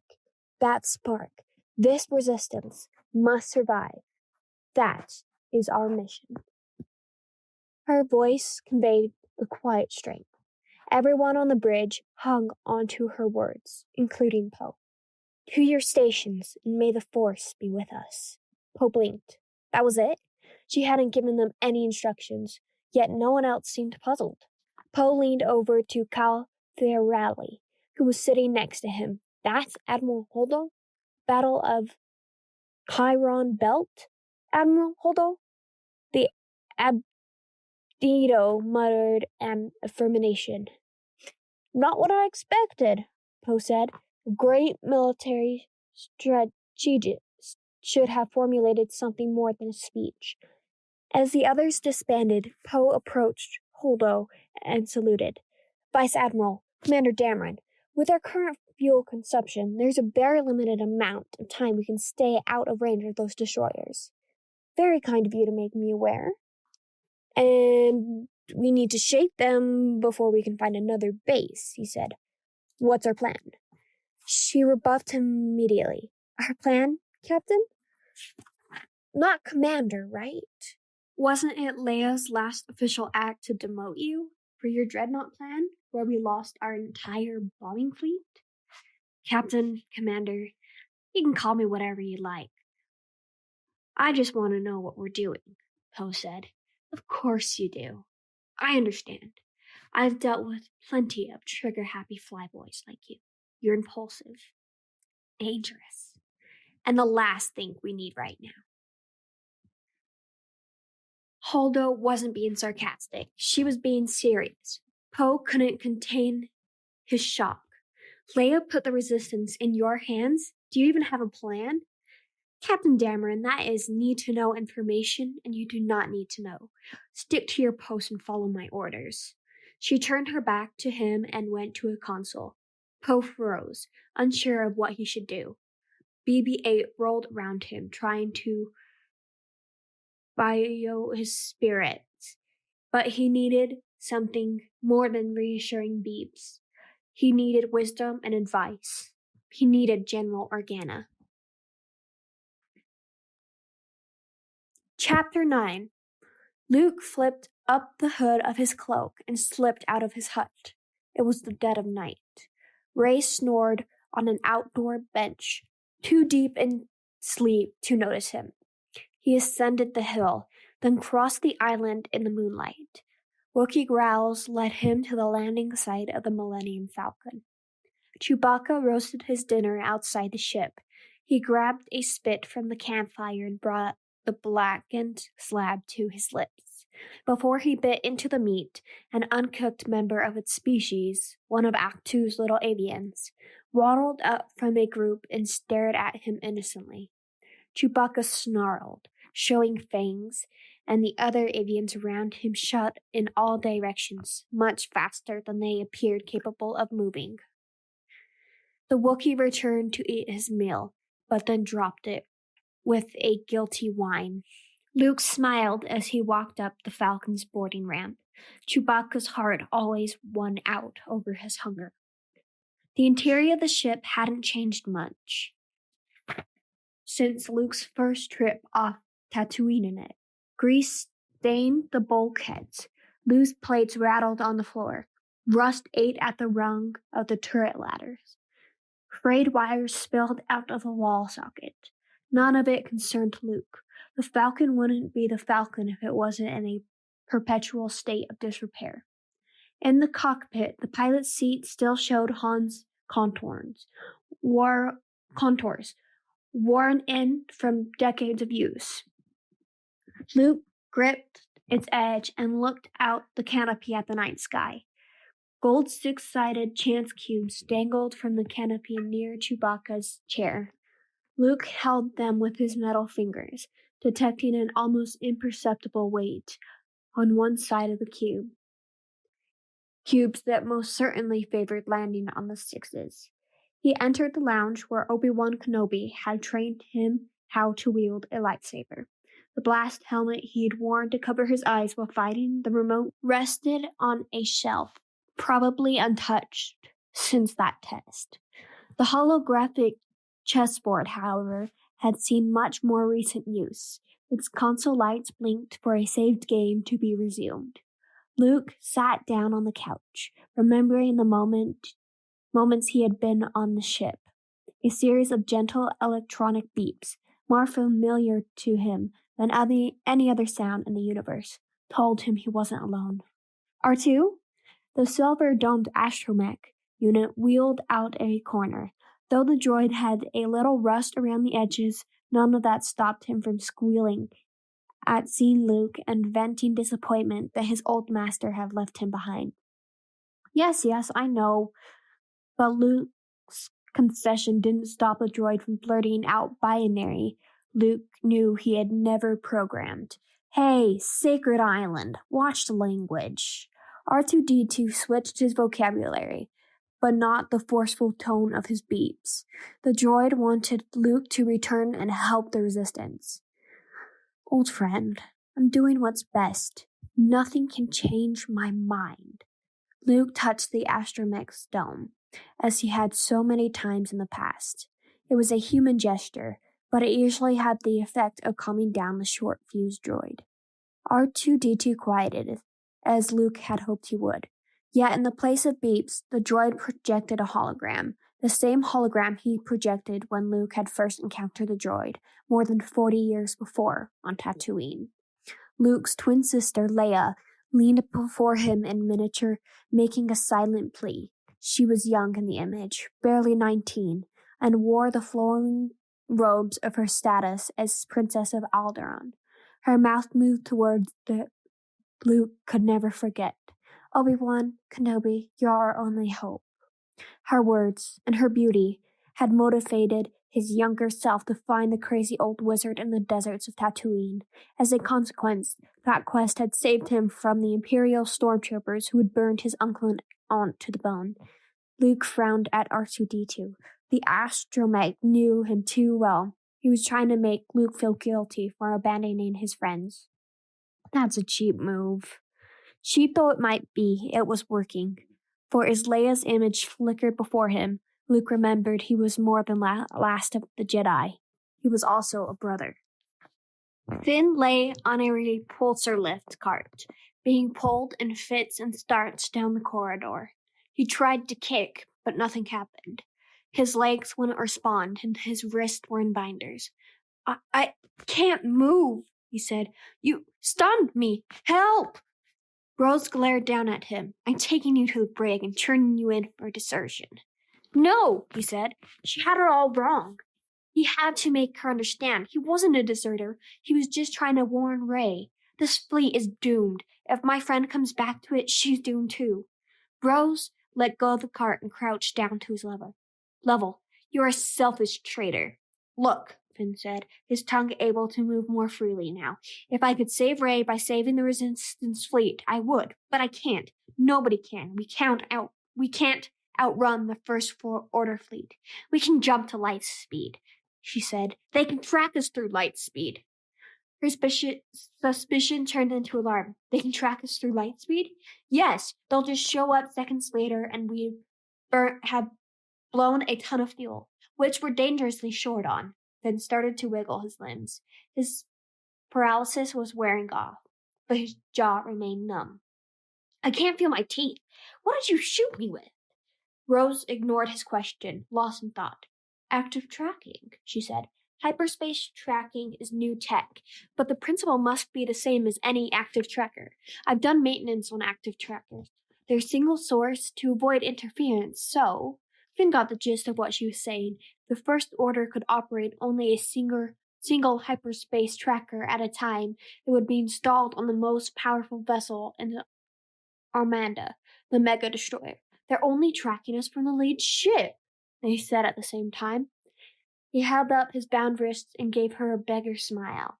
For a tense moment, her suspicion seemed to return, but then she keyed the code and unlocked the binders. Immediately, the pair went to work hatching a plan. Rose believed she could shut the tracker down if she could gain access to the power breaker room on the Mega Destroyer. Finn could lead her there. He knew the layout of the Supremacy by heart, having spent an entire training cycle with his trooper team mopping its floors. But they needed a ship to transport them to the Mega Destroyer. Since Rose was only a maintenance tech, she couldn't fly a Resistance shuttle for her own use. Poe, however, would be able to get one for them. They found the pilot in General Organa's quarters by her bedside with C-3PO and BB-8. The general lay in a coma as medical droids fussed about her, caring for her every need. Finn introduced Poe to Rose and pitched him their plan to sneak aboard the Supremacy and disable the tracker. Even a temporary pause in the tracker's operation would give the Resistance enough time to jump to light speed without being followed. BB-8 beat his approval, but Poe was less persuaded. Poe, Finn pleaded, this will save the fleet and save Rey. We have to do it. Poe went over to General Organa on her bunk. He looked at her, touching her hand as if to discern what she would advise. If I must be the sole voice of reason, interjected C-3PO, Vice Admiral Holdall will never approve of this plan. Poe's attitude suddenly changed. You're right, 3PO. This plan is neat to know, and she doesn't. Oh dear, said the protocol droid. Poe looked at Finn and Rose. So, how do we sneak you onto a Star Destroyer? We steal a First Order shuttle? Rose suggested. No good. Poe said, we need clearance codes. So we steal the clearance codes, Rose said. Finn shook his head. They're biohexacrypted and re-scrambled every hour. It's impossible. Their security shields are airtight. We can't get through them undetected.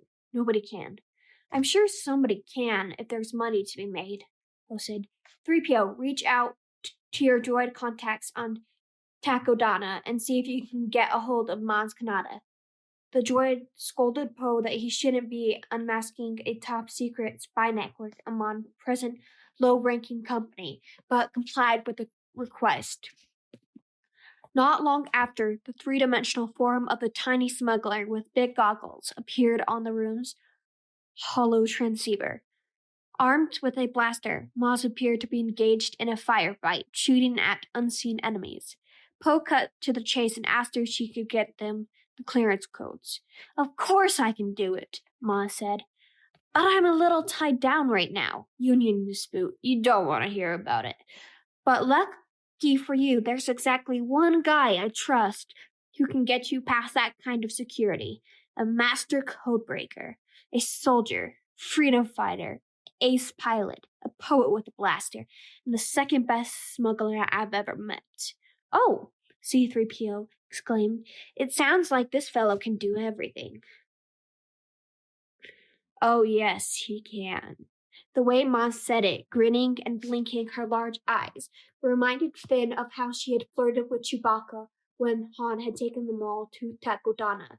It made Finn uncomfortable, and apparently Rose too, from the grimace on her face. A blaster bolt zinged past Maz. "And he's sympathetic to the resistance," she added. "You'll find him at high-stakes table in the casinos in Cantobite." "Cantobite? But that's..." Poe stopped himself from elaborating further. "Maz, is there any way we can do this by ourselves?" Maz fired back at her foes. "Sorry, kiddo. You want to get on the destroyer? You got one option. Find the master codebreaker. You'll know who he is by the red plum bloom he wears on his lapel." "Red plum what?" Finn asked, but the transmission cut out. Their mission settled, Finn reluctantly gave Poe the wrist beacon for safekeeping. He realized that rather than seeking Rey out, the best thing he could do was save her life. To save all their lives, was disable the tractor so the resistance could escape the destroyers. Then Rey could follow the beacon back to the cruiser without threat of being killed or captured. At least that was what Finn hoped. The sun had not yet risen on Act 2 when Luke returned to the village, but he did not go into his hut. He walked to the bench where Rey slept and waited. When her eyes opened, he spoke. "Tomorrow, at dawn, 3 lessons. I will teach you the ways of the Jedi and why they need to end. And when you understand, you will leave me alone on this island to die." He turned away from her and entered his hut, closing the door. Now it was time for him to rest so he could maintain the strength not to change his mind any more than he already had. Chapter 10. "Stay here. I'll come back for you, sweetheart. I promise." The starfighter's hatch closed and his engines warmed. Rey tried to run toward it, but Unkar Plutt's meaty hand held her back. No amount of squirming or wiggling would release her. She was only a small human child, while Plutt was an overweight, overgrown Frolute. "Come back!" Rey shrieked at the ship. "Come back!" Her cries caused Plutt to squeeze her arms so tightly it hurt, but the pain did not compare with the heartbreak of watching the freighter lift off. The ship roared toward Jakku's sun, never to come back as promised. Rey woke to the sunlight of another world. Dawn streamed through the doorway of the hut in which she'd taken shelter to escape the night rain. Fortunately, the rain had ended, as had the nightmare of her parents abandoning her on Jakku. She blinked, and the after images of the bad dream faded away. This day was too important to let them disturb her. She had to have all her focus if she was going to learn the ways of the Jedi. Stretching her body, she slid off the stone bench and stepped toward the door, then stopped. She wasn't alone in the hut. The presence of someone she knew lurked in the shadows, a brooding, angry presence. Kylo Ren. She saw him, somehow undergoing surgery. He winced as a droid pulled stitches from his face. She had cut him there during their fight, and she could feel the ache and sting of the wound, as if Ren had drawn her into his suffering. His pupils burned with hate. Instinctively, she drew the blaster Han Solo had given her and shot at the shadows. The energy bolt drilled a hole through the wall. Light poured inside, dispelling the darkness. Kylo Ren was nowhere in sight. Rey ran outside. To her relief, Kylo Ren didn't appear to be anywhere in the village either. He had just been another weird manifestation of this weird island. A ghost. Or maybe not, as he materialized before her again. This time she could clearly see his mane of hair, his scarred face, his dark eyes. He gestured at her and said, "You will bring Luke Skywalker to me." She almost laughed. Did this murderer think she would obey him? Did he think he could control her movements or extract her secrets as he had before? She would rather die than let him do those things to her again. Ren dropped his hand, as if surprised by the power of her rebuff. "You're not doing this, no. The effect would kill you." His eyes probed around her, only to settle back on her. "Can you see my surroundings?" "You're going to pay for what you did," she said. "I can't see yours," he said, ignoring her threat. "Just you. So no, this is something else." Something else? What was he talking about?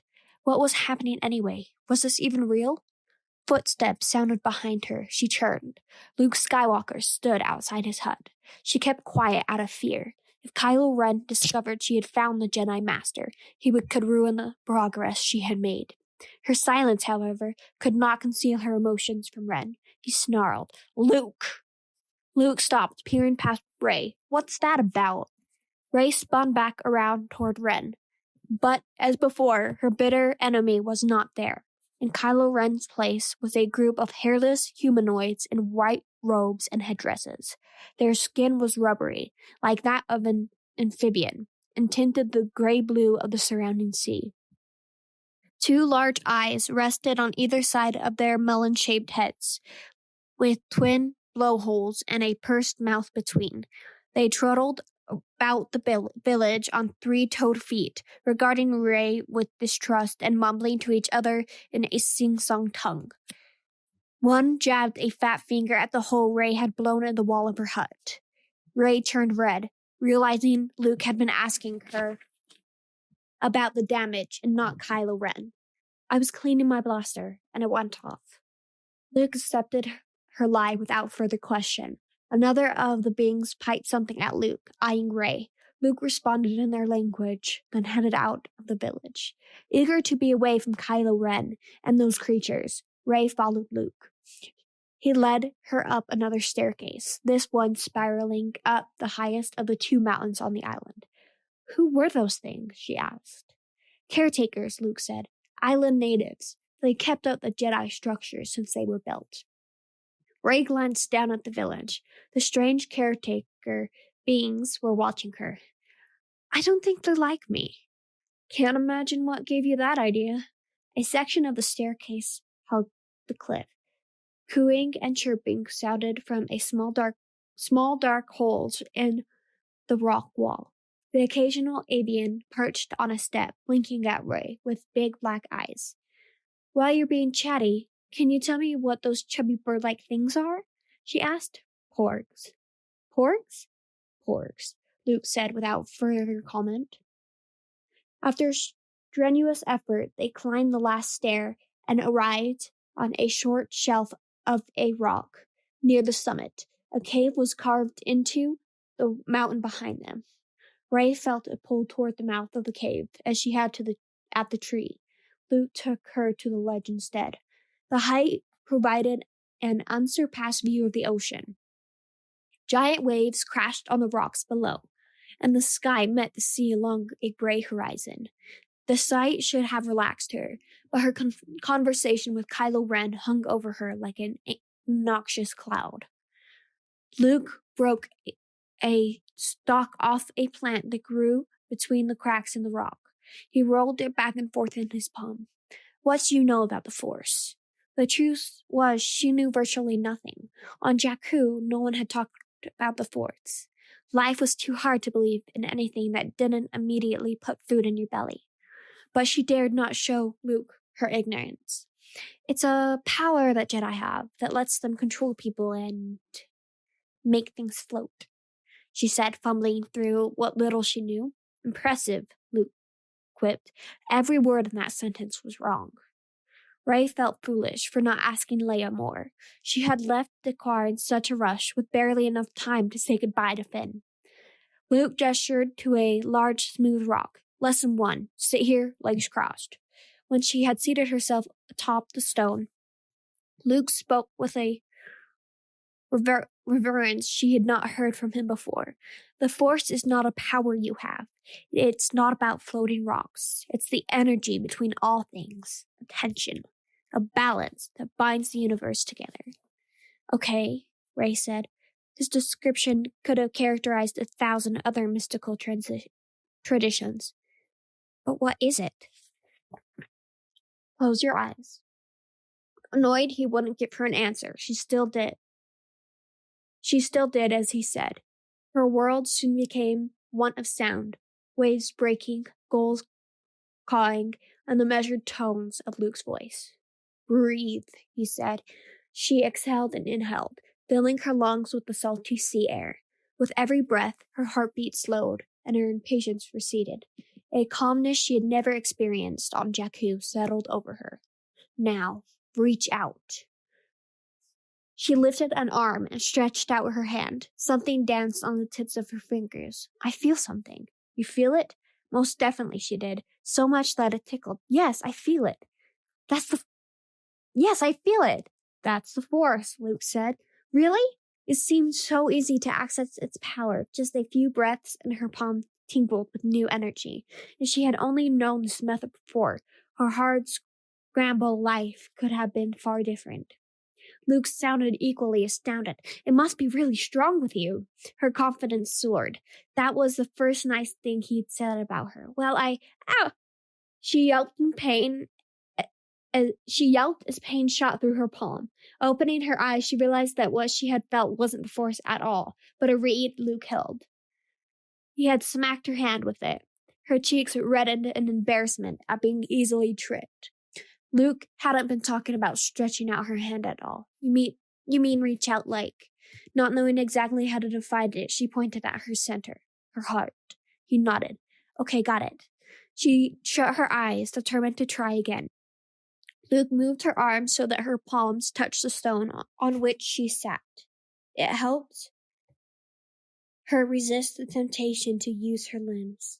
Breathe, Luke said once more. Just breathe. Out and in went her breaths, slowly but surely. With them went her confusion and her questions. Peace returned, deeper than before. Now, Luke said, reach out with your feelings. Rey didn't think about what he had said. She just let it happen. Every one of her senses reached out, rather than one dominating the others. A new awareness of the world came to her, informed by the little things she would have missed otherwise. She felt moisture on the boulder beneath her, smelled the algae that flourished in the seashore pools, tasted a gust of moldy air coming from within the cave, heard the mating songs of some faraway leviathan. What do you see? Luke asked. Though her eyes were closed, images flashed in her mind. The island, she told him, receiving it in all its glory, as if she were one with the gulls gliding above. It was quickly replaced by a vision of flowers blooming before her. Life, she said, enjoying the flowers' lovely fragrance, yet also sniffing out the rot in the soil from which they grew. Death and decay, she added, watching blades of grass shoot from the dirt that feeds new life. A view of the mountainside presented itself, splendid in the sunlight. Warmth, Rey said, shuddering, as she was plunged deep into the sea, and coldness. Her perception returned to the cliffs, where a mother poured dotted over her nest. Peace, Rey observed, touched by the maternal affection. But as before, the scene was swiftly upended. A wave smashed into the nest. Violence, she said, as the sea snatched the eggs. And between it all, Luke asked, Ray shifted her attention. She let the images and the smells and feelings and sounds fade into the background and instead concentrated on the ways those details came to her, the past that brought her senses alive. Luke was right. There was something in between. It connected her to the rock, the porgs, the sea, and the waves, the island. It was untouchable yet tangible, invisible yet bright.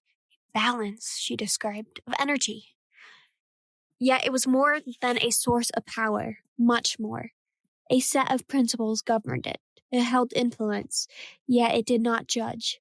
More simply, it attracted things, like gravity, like love. A force, she said. And inside you? Inside me? And there it was, encompassing her too, as if there was no difference between the inside and the outside. That same force. This is the lesson, Luke said. The Force does not belong to the Jedi. It is so much bigger. To say that if the Jedi die, the light dies is vanity. The joy of discovery was short-lived. Her senses took control. There's something else here. A powerful light. Blinding. This is the first Jedi temple, the concentration of light. But there's something else. In her mind's eye, she saw a hole in the rock, ringed by reddish moss. Beneath the island, a place. A dark place. It's cold. It's calling me. Luke's voice took on a new urgency. Resist it, Ray. Fight it. She couldn't. The darkness swallowed her up. She heard a roar, felt a shake. The ground moved. A chorus of stars shrilled in the skies. A fountain gushed from the underground cove. Someone called her name. Luke? Where was he? Should he not be here too, in the Force? It was supposed to connect everything and everyone. Ray! Her vision ended in pain. Luke smacked her awake. She choked on air and shivered. She was wet, as if she had actually gone underwater. That place, she remembering to breathe, was trying to... Luke didn't let her explain. You went straight to the dark. It offered you something you needed, and you didn't even try to stop yourself. He started toward the cave behind them. Ray staggered up from the rock. I saw everything, the island, and past it I felt the stars singing. I thought my heart would explode. But I didn't see you. Nothing from you. No light, no dark. Even here, as she stood before him, she couldn't sense him. Why? Why? Wasn't he a Jedi Master? Shouldn't he shine brighter than anything else? You've closed yourself off from the Force, Ray said. Luke wasn't merely hiding out from the rest of the galaxy. He was hiding from the very thing that had made his destiny. Her accusation fell on deaf ears. I've seen this raw strength only once before, in Ben Solo, Luke said. It didn't scare me enough then. It does now. Luke entered the cave. Ray remained on the ledge, still in shock. She noticed cracks in the dirt surrounding her. A chunk of the mountainside had collapsed into the sea. When had that happened? Had she somehow caused a landslide? She looked into the mouth of the cave, then turned away. Chapter 11. With Poe's help, Finn and Rose commandeered a transport pod and flew away from the Raddus, unnoticed by Vice Admiral Holdo. The pod's small size made it indiscernible to the First Order's active tracker, allowing it to leap into hyperspace without attracting any pursuit. It arrived in the Catonica system exactly according to plan. But for one small issue. Finn found a stowaway next to the toilet. BB-8, what are you doing here? The droid rolled out of the restroom into the main cabin, beeping innocently. Lingering at the door, Rose raised an eyebrow at the droid. Watching after us? She looked at Finn. We're on approach. Strap in. Finn glared at the droid. How do you say Poe's going to kill me and beep? BB-8 should have been assisting Poe on the Raddus, not trying to supervise them like some pin-sized babysitter. The droid sniped back something Finn knew was best left untranslated. Finn followed Rose into the cockpit. The orb of Cantonica hung before them out the viewport. A medium-sized ocean added a splash of blue to the otherwise drab and desert-covered planet. Along the ocean's crescent edge lay their intended destination, the blinking lights of Cantobite. It's a terrible place, filled with the worst people in the galaxy, Rose informed Finn. She didn't justify how she knew this, and spent the rest of the descent trying to teach Finn the technique of landing a transport pod. The result was more of a crash than a landing. Luckily, Finn had touched down on a beach, and the sand absorbed much of the impact. When they disembarked, an Abnito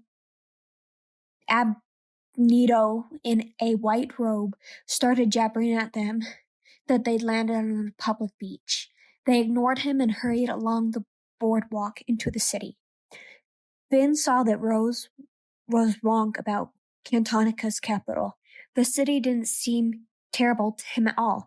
In fact, it was one of the most astounding places he'd ever visited.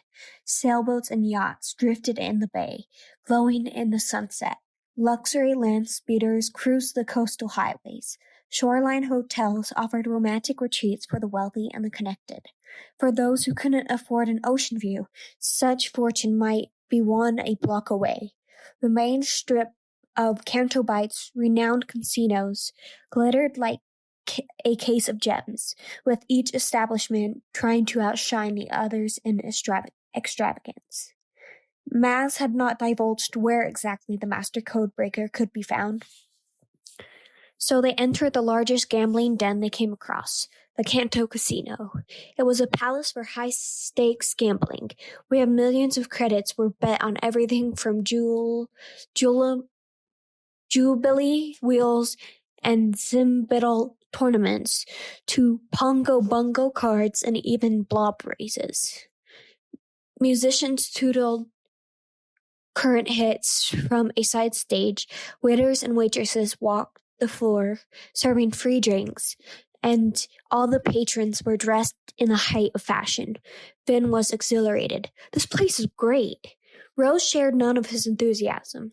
Maz said this master codebreaker would have red plum bloom on his lapel. Let's find him and get out of here. Finn started after her, noticing that BB-8 was waylaid behind them.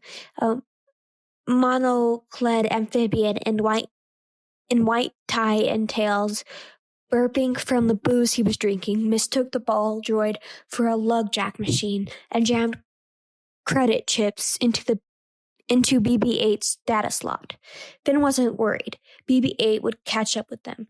The astromech had handled worse than an intoxicated gambler.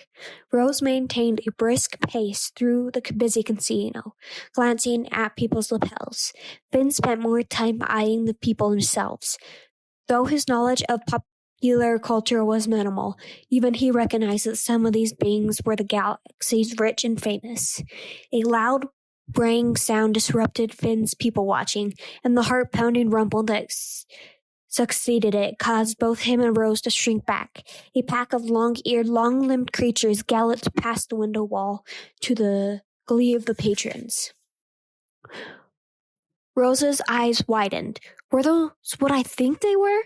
Without explanation, she hurried under an arch, leaving the casino floor. Finn joined her on an outdoor balcony. Below them, graceful four-legged beasts raced around a circular track, spurred by jockeys on their backs and spectators in the stands. What are those things? Rose gawked at the creatures. Fathirs. They were my sister's favorite animal when we were kids. She never got to see one. So beautiful.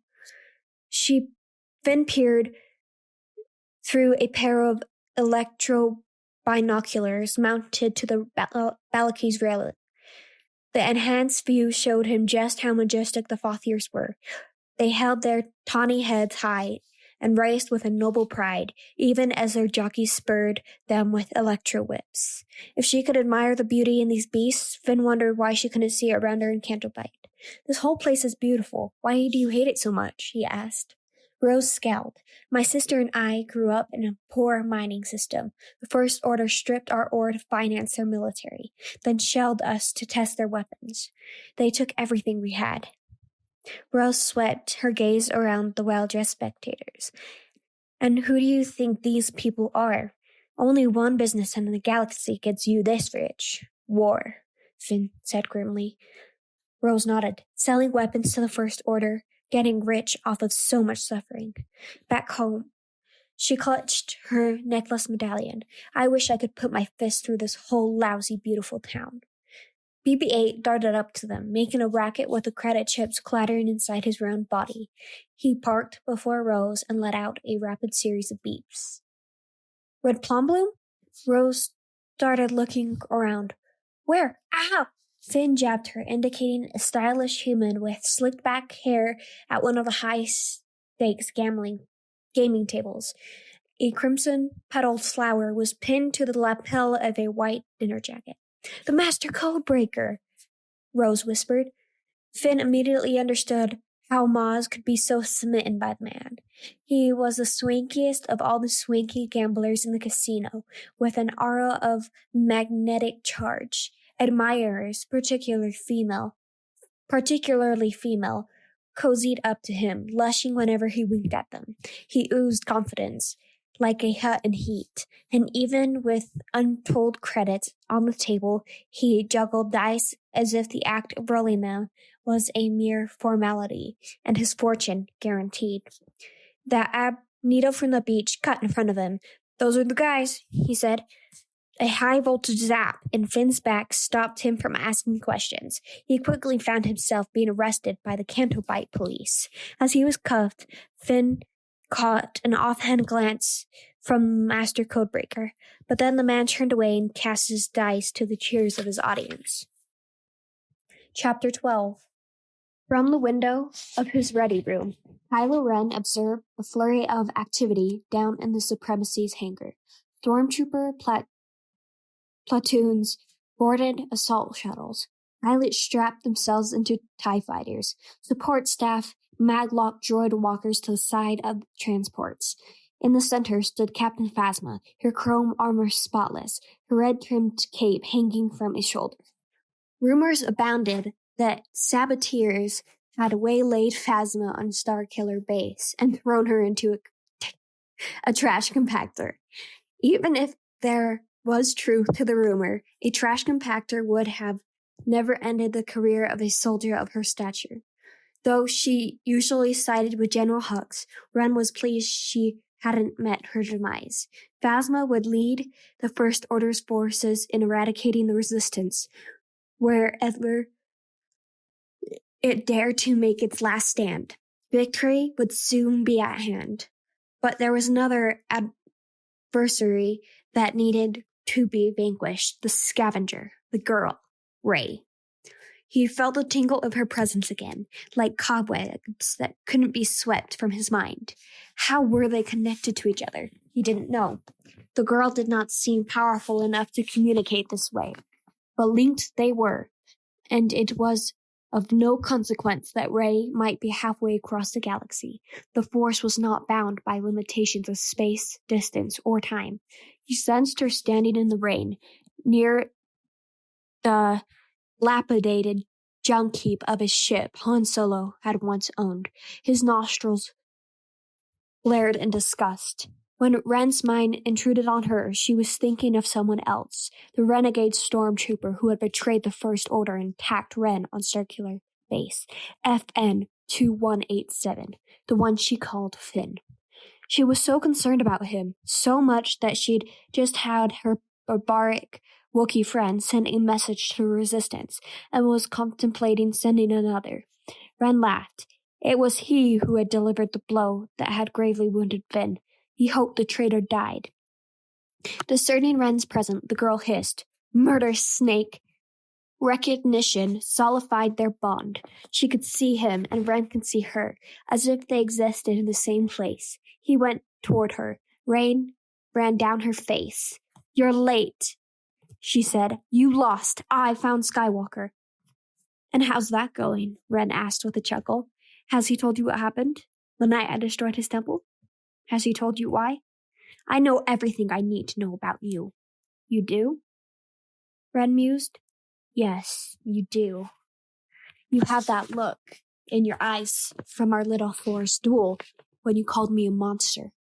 Ray stood firm. You are a monster. Yes, he said.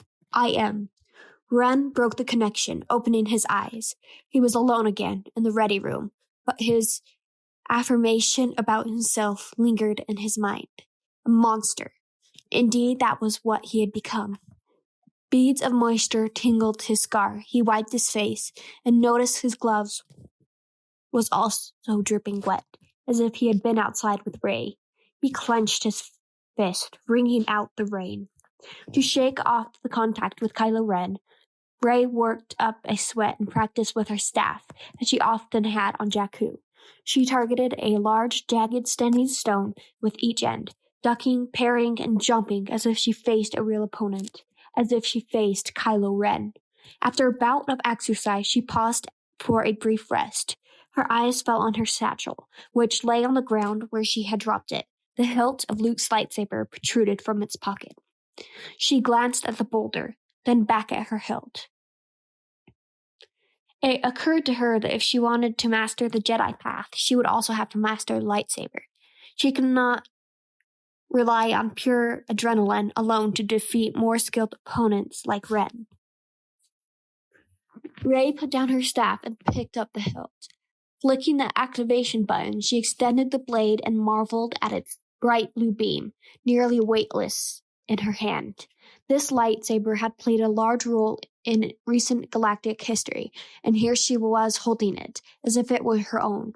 Wielding the saber, she resumed her duel against the standing stone, slashing and blocking an invisible foe's blade, careful not to strike the rock itself.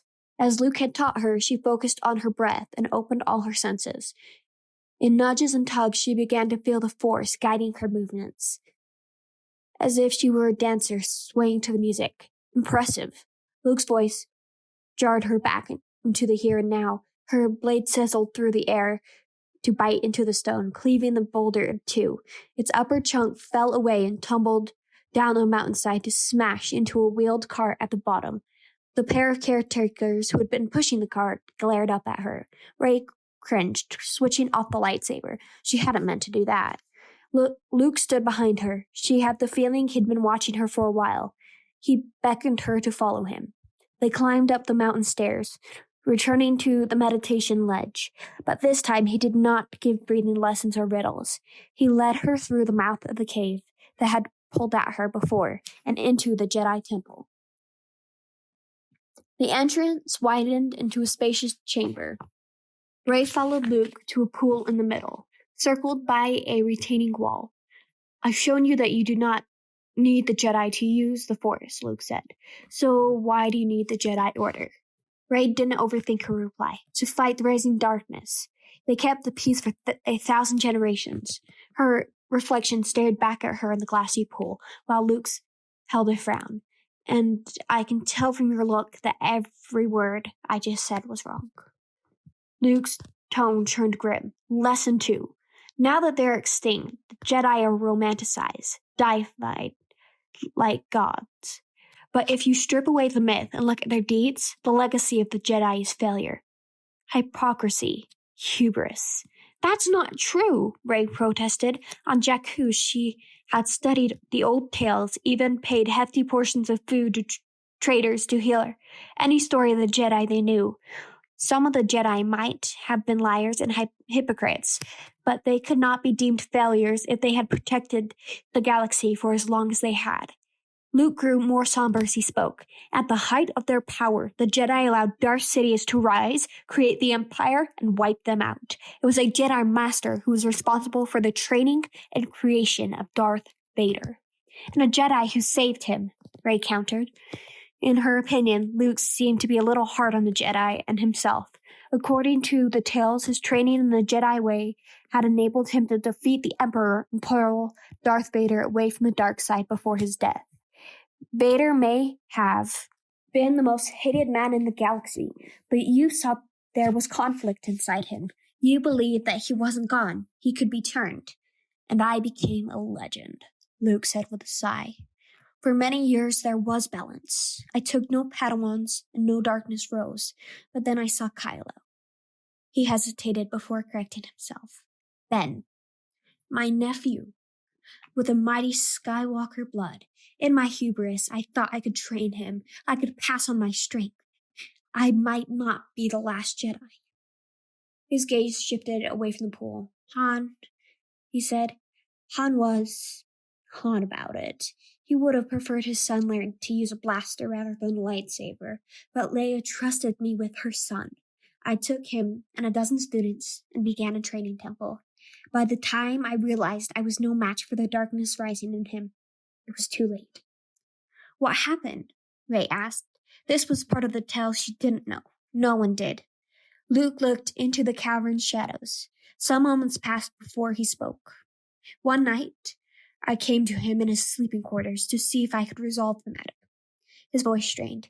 He woke and saw me standing there, and then the darkness exploded within him. He called on the Force to bring down the ceiling on me. I was incapacitated, and it was a long time before I dragged myself out of the rubble. He must have thought I was dead. Luke turned back to the pool. Its waters were still and clear. When I came to, the temple was burning. Kylo left with a handful of my students and slaughtered the rest. His story triggered Rey's memory. She recalled the vision she'd had on Takodana of Luke, called in a black cloak, kneeling and touching R2-D2 with his artificial hand, a structure burning in the background. It must have been the temple that Luke had built. Luke let out a heavy breath. Leia blamed Snoke, but it was me. I failed. Rey could feel the anguish of his soul, mirrored in self-doubt. You didn't fail, Kylo. He failed you. She fixed her gaze on Luke. I won't. The wind whistled through the cave mouth, but as she listened, she heard, she felt. There was something more to the sound than a subtle change of breeze. Had Kylo Ren found them so quickly? She hastened out of the cave onto the ledge. Half a dozen wooden boats traversed the sea to the island. This wasn't the First Order. They would never ride in something so primitive. Luke came to stand behind her. It's a tribe from a neighboring island. They come once a month to raid and plunder the caretaker's village. Just as he described, the boats slewed toward the coast, yet it gave Rey no relief they weren't allied to the First Order. She might not have endeared herself to the caretakers, yet she didn't wish them harm. We've got to stop them, she said. Come on. Luke didn't move a muscle. Do you know what a true Jedi Knight would do right now? He paused as if to impart weight to his answer. Nothing. His indifference shocked her. This was not the time for lessons. It was a time for actions. The speeders were landing as they spoke. They're going to get hurt. We have to help. If you meet the raiding party with force, they'll be back next month with greater numbers and greater violence. Will you be here next month? How did that matter? She was here now, and she could do something. She wasn't going to stand idly by. It infuriated her that he, a Jedi Master, would even suggest it. That burn inside of you? That anger? Thinking of what the raiders are going to do? Luke said. The books in the Jedi library say to ignore that. Only act when you can maintain balance, even if people get hurt. It was one of the stupidest things Rey had ever heard of. If that was Jedi wisdom, she wanted nothing to do with it. She hopped off the ledge and slid down the mountainside. Wait, Rey! Luke called. Somehow, she kept her footing on the steep path, zigzagging down the cliff until she got to the bottom. The village lay just beyond the tidal pools. Shrieks and screams echoed from the common area. Rey pulled the lightsaber from her satchel, switched on the blade, and ran as fast as she could, splashing through the shallow pools. Arriving in the village, she rushed into a crowd of caretakers and let out a battle cry, holding the lightsaber high. The shrieking momentarily stopped. Large eyes blinked at her. Rey took a few steps back. The raiders were males of the same species as the caretakers, yet instead of plundering and pillaging, they were dancing and drinking with their female counterparts. Luke had lied to her. This wasn't a raid. She'd barged into a matchmaking celebration. The males and females welcomed her with hoots and hoorays. High-pitched notes were played on makeshift instruments. Youth waved clumps of growing seaweed. Chewbacca and R2 even barked and beeped at her, whooping it up with some caretakers in the back. Doing her best to hide her embarrassment, Rey waved her lightsaber back at them as if in greeting. Everyone went wild. The party resumed full force, though Rey didn't partake in the festivities for long. She managed to slip away, finding refuge on the porch of a hut. Here she stared out at the sea as the moon rose, stewing in anger. How could Luke have done that to her? Was she nothing but a fool to him? Had he no care for anything other than himself? A faint light shone through the lip of her satchel. She opened the bag and took out the beacon bracelet she tucked away for safekeeping. Its glow would have been imperceptible in the sunlight, but in darkness it shed a soft incandescence that reassured her. Leia had said if the beacon went dark, it signaled that Rey should not come back. The light's persistence suggested that the resistance also persisted. Rey thought of Leia, who in a mere couple of days on Dakar had shown Rey what a good mother and a strong woman could be. And then she thought of Finn, the one true friend she'd met in a long time. Had he recovered from his wounds? Might he be thinking of her? She felt selfish abandoning him to journey to Act 2, when he had risked his life to save hers on Starkiller Base. If something happened to him while she was away, she'd never forgive herself.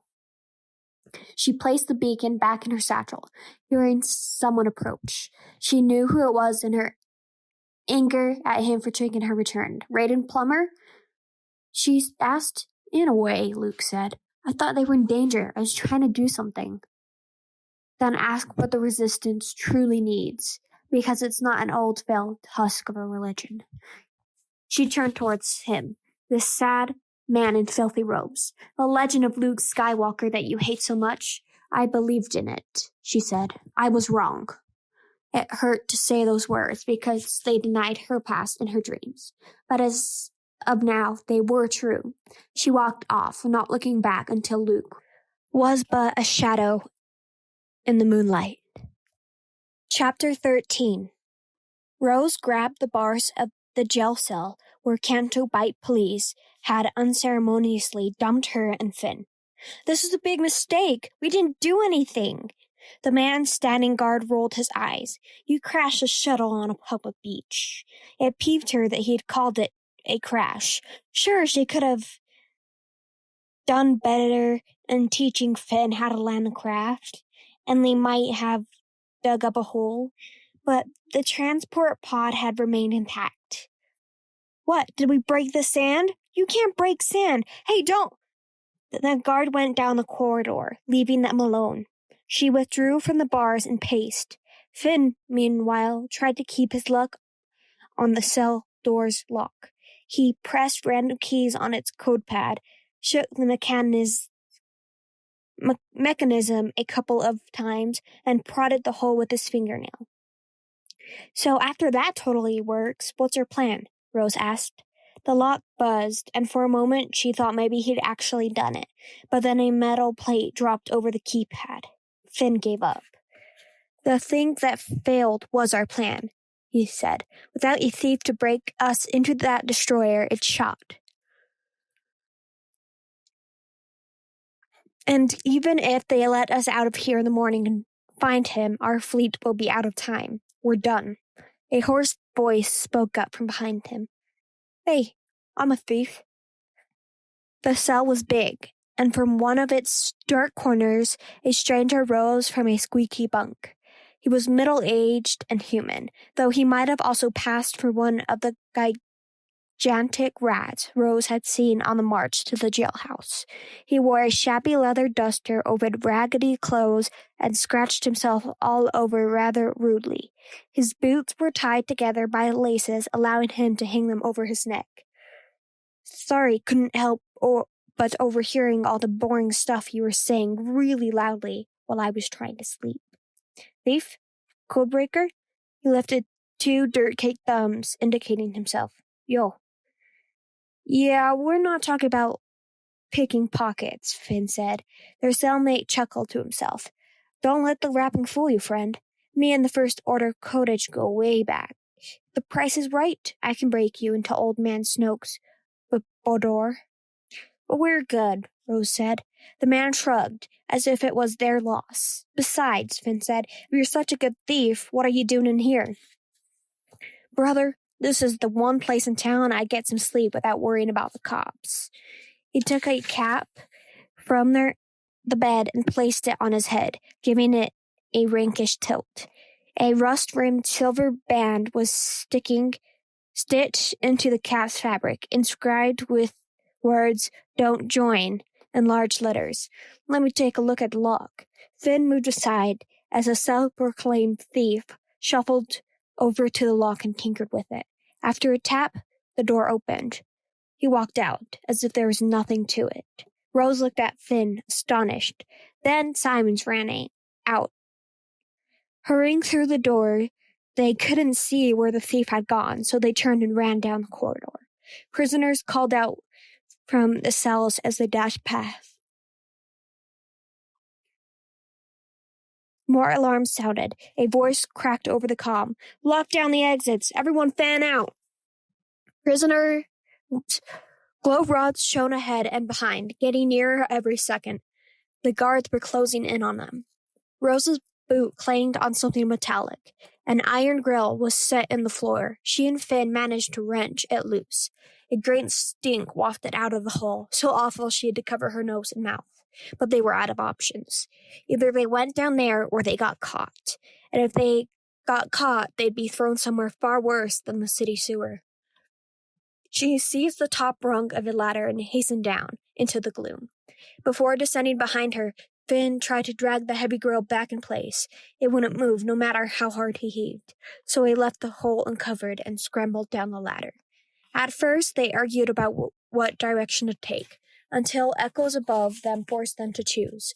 Rather than follow the sewage down to its drainage point, they headed up the tunnel's slight slope. Finn had to stoop so he didn't bump his head. This brings back memories. Foul memories, Finn said, splashing through the muck. Spent a training cycle cleaning the waste system on Starkiller Base.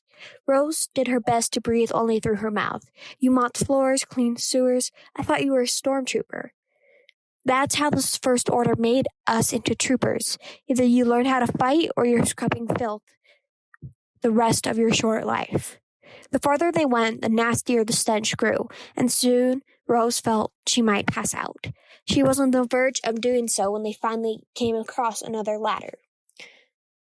She shimmied up the rungs after Finn, delighted to leave the sewer, except that the next place they climbed into didn't smell any better. They emerged in the racetrack stables, where magnificent fathiers were held in dingy stalls. One of the animals thrust its muzzle through the boards to sniff them. It wore its saddle for the night's race. Ignoring the stink, Rose stepped right up to it, wanting to pet it. She stopped when she saw a haggard, half-starved stable boy staring back at her. He dropped the broom he was using to clean the stall and reached for an alarm on the wall. No, Finn shouted. We're with the Resistance, Rose said. As proof of where her loyalties lay, she flicked the catch on her ring. It slid open to reveal the starbird insignia of the old Rebel Alliance. The boy's hand dropped away from the alarm button. Slowly he smiled, and she smiled back. A commotion outside abbreviated a more formal introduction. The guards were on their tail. The stable boy opened the pen and gave the fathier a slap on its rump. The beast lowered its hind legs to the ground. Rose mounted first, then Finn. Another tap on its rear, and the fathier was up, quickening toward a pair of doors that opened to the racetrack. How'd you know the kid would help us? Finn asked. On my home planet, there are too many like him, whose families the First Order destroyed. Most are secret supporters of the Resistance. The barn doors opened ahead of them, right as they heard a loud crash behind them. The Cantobite police breached the stable and rushed inside. There they are, yelled the captain. Grinning at Rose, the boy keyed a panel. Every stall in the stable opened. The captive fathiers sprinted for their freedom, blocking the cops from Rose and Finn. Rose and Finn's fathier shot out onto the racetrack. She held its neck. Finn clutched at her waist. The creature had accelerated so quickly that a fall off its back would result in a snapped neck, a broken spine, or being trampled by the herd following close behind. Police speeders whooshed above them, lighting up the night sky. The speeders were designed to maneuver through the confines of a city, and their operators sat in harnesses rigged to a control board and 4 horizontal stabilizers that assisted in balance. Guns on the speeder's central vanes took aim. But the fathier Rose and Finn rode on was no simple-minded beast. Aware of the danger, it snuffed and bolted off the racetrack, through the window wall of a casino. Rose covered her face as glass shattered around her. The fathier burst through the cocktail lounge, smashing into the bar and leading the herd in a stampede around the casino. Gaming tables were given the hoof. Jubilee wheels went flying off their spinners. Credits spewed out of toppled lug-jack machines. The rich and famous fled for their lives. Rose and Finn's fathiers carried them through another window out to the front of the casino. Valets scattered as the herd went on a mad dash into the city center, toppling luxury land speeders, cafe chairs, and anything else that stood in their way. The police resumed their chase from above, but their spotlights and repulsor jets couldn't keep up with the beasts. The herd veered down an alley, then raced along the rooftops of a lower level of the city. Their hooves pulverized a sunroof, and the entire herd dropped into a steamy sauna occupied by an assortment of species, some toweled, some not, all sweating. After a brief scramble, the fathiers righted themselves and surged out of the building, losing little momentum as they pounded the pavement of the streets. Rose inhaled the wind. Yeehaw!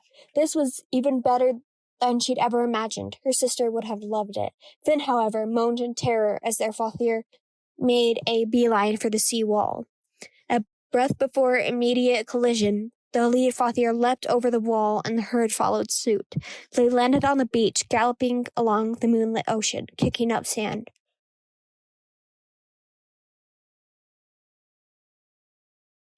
Energy beams laced out from the pursuing speeders. One struck a fathier.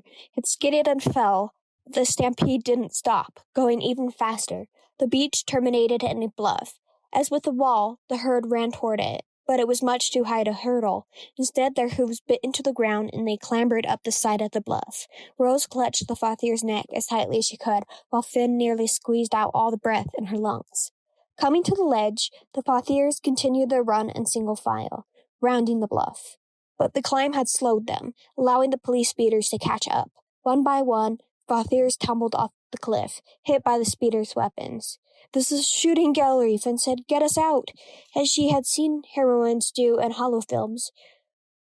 Rose pulled the fathier's soft mane to turn it to the right. It obeyed, rushing up a steep and rocky path to emerge in a meadow with the herd behind it.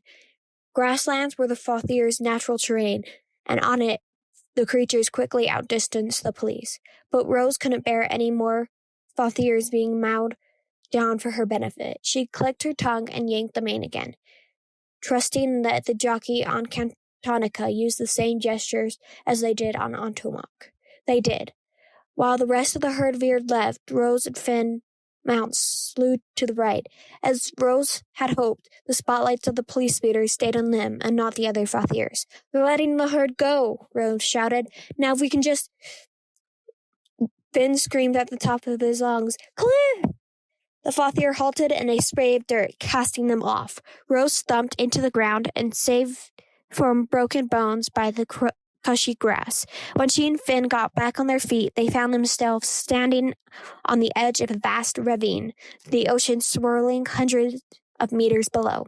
The other edge, if there was one, was hidden in the darkness. The police speeders neared, their headlamps getting brighter. Well, it was worth it to tear up that town, Finn said. Make 'em hurt.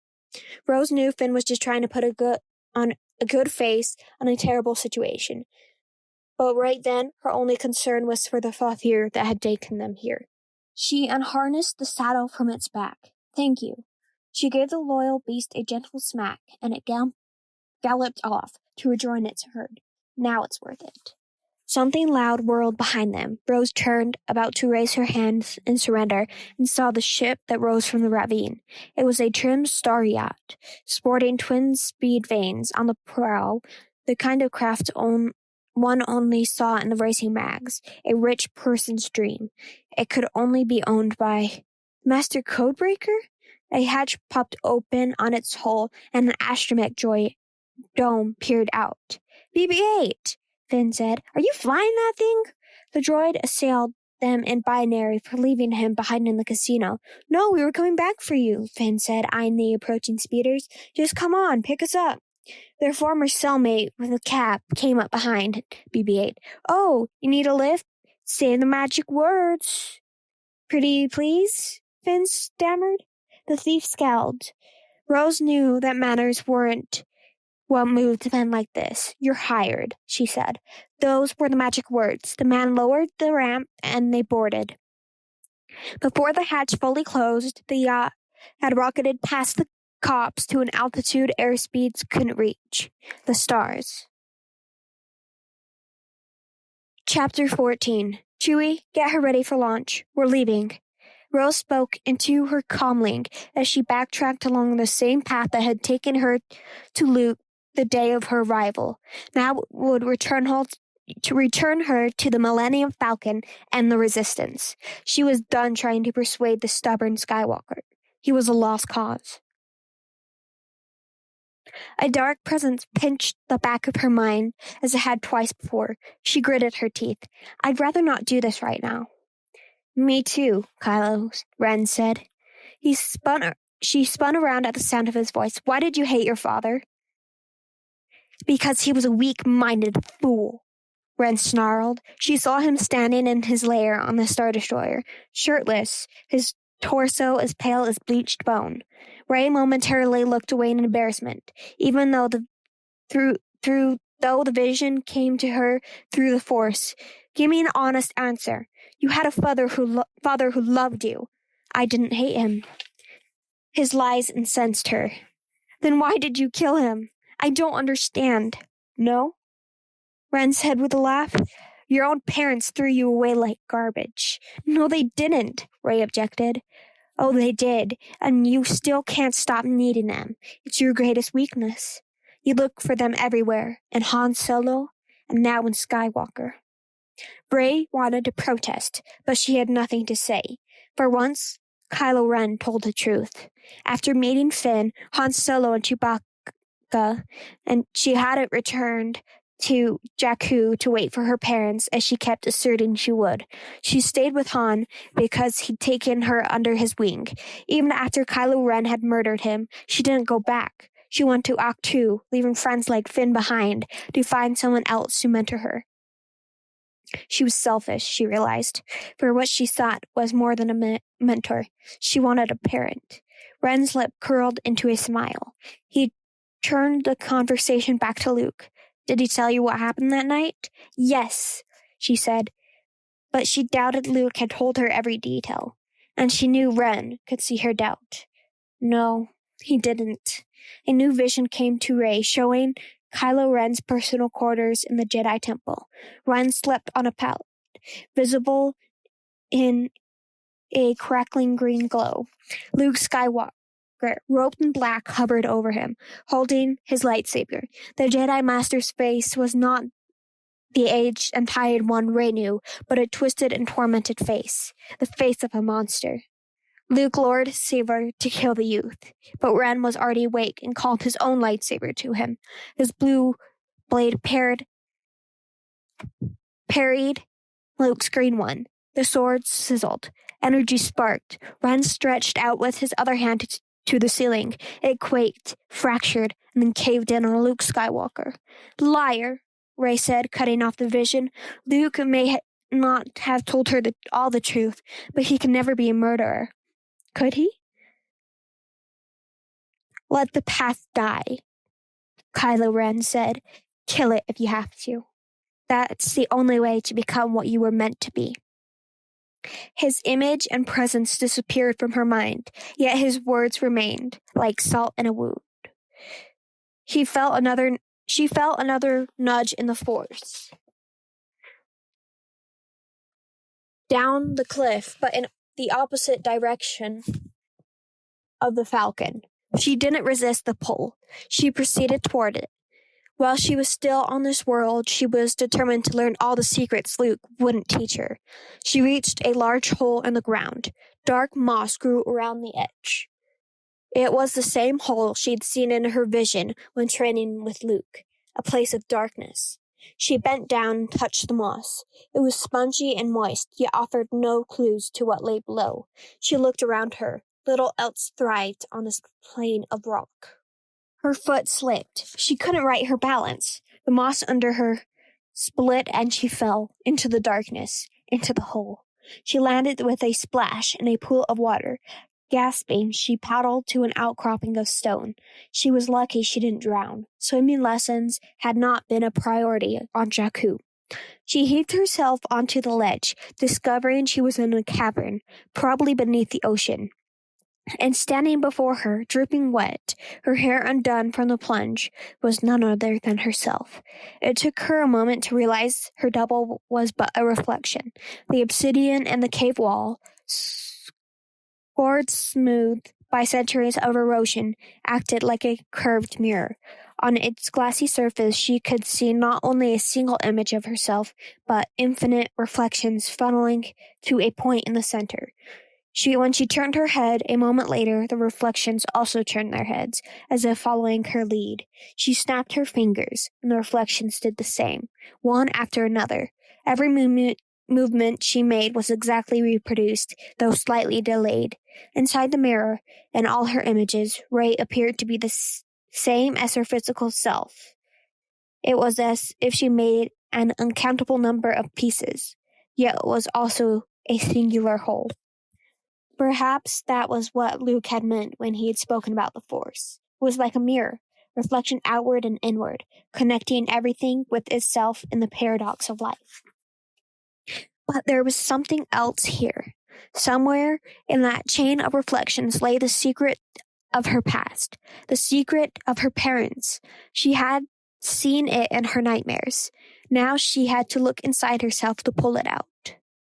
"Show me," she said. "Show me who they are, please." She extended a hand to the dark glass. A fog spread across the surface, dissipating to a present one reflection instead of thousands. The hand of Ray's reflection followed Ray's physical hand. Their fingers neared, yet could never completely touch, stymied by stone. Ray dropped her hand. The 1,000 other reflections returned to haunt the obsidian, dropping their hands as she did. The only secret the mirror revealed was, despite her infinite reflections, she was most definitely alone. She closed her eyes. Though she couldn't see them, she imagined the other reflections did the same. At least her tears were real. Chapter 15. Act 2 had 2 suns, but 1 moon.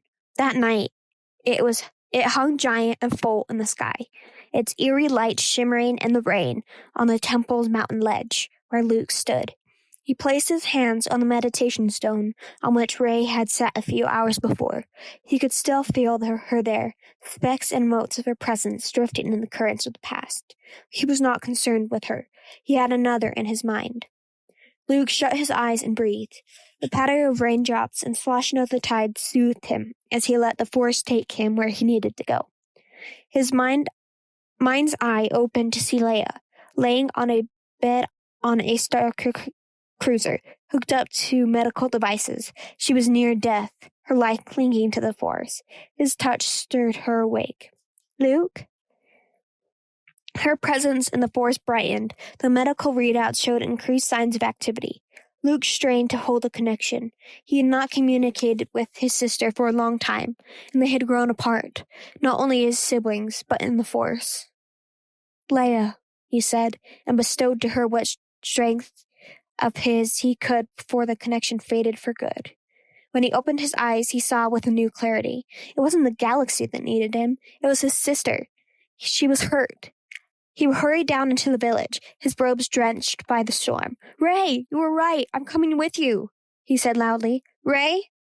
No one answered him, but a light shone in the doorway of her hut. He heard voices. Luke went up to the door and looked inside. Ray sat on the ground, talking to someone Luke couldn't not see. "All those years in the deserts on Jakku, all that time, I've never felt so alone," she said. "You're not alone." Luke braced himself at the second voice. He heard it through the force. Ben Solo, or Kylo Ren as he now called himself, was communicating with Ray.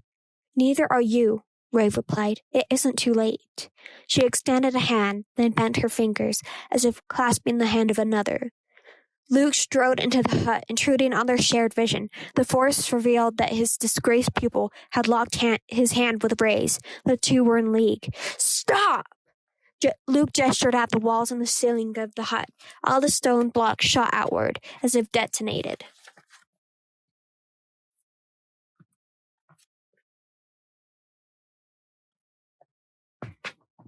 Ben looked at Luke, then disappeared. Ray gripped air where she had been holding Ben's hand. She rose, now wet from the rain since the hut had lost its roof. "Is it true now? Did you try to murder him? Leave this island, now!" Luke began to walk away. He would find another way to help Leia. The girl could not be trusted. "No, you answer me. Tell me the truth." Luke didn't stop. That this girl had the gall to even suggest he fell, the back of his skull ringing in agony. She'd struck him from behind.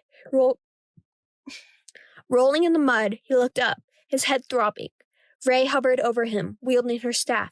"Did you do it? Did you create Kylo Ren by trying to kill Ben?" Luke staved off the pounding rain and staggered back to his feet. He started to shuffle away. She swung again. This time, he was ready.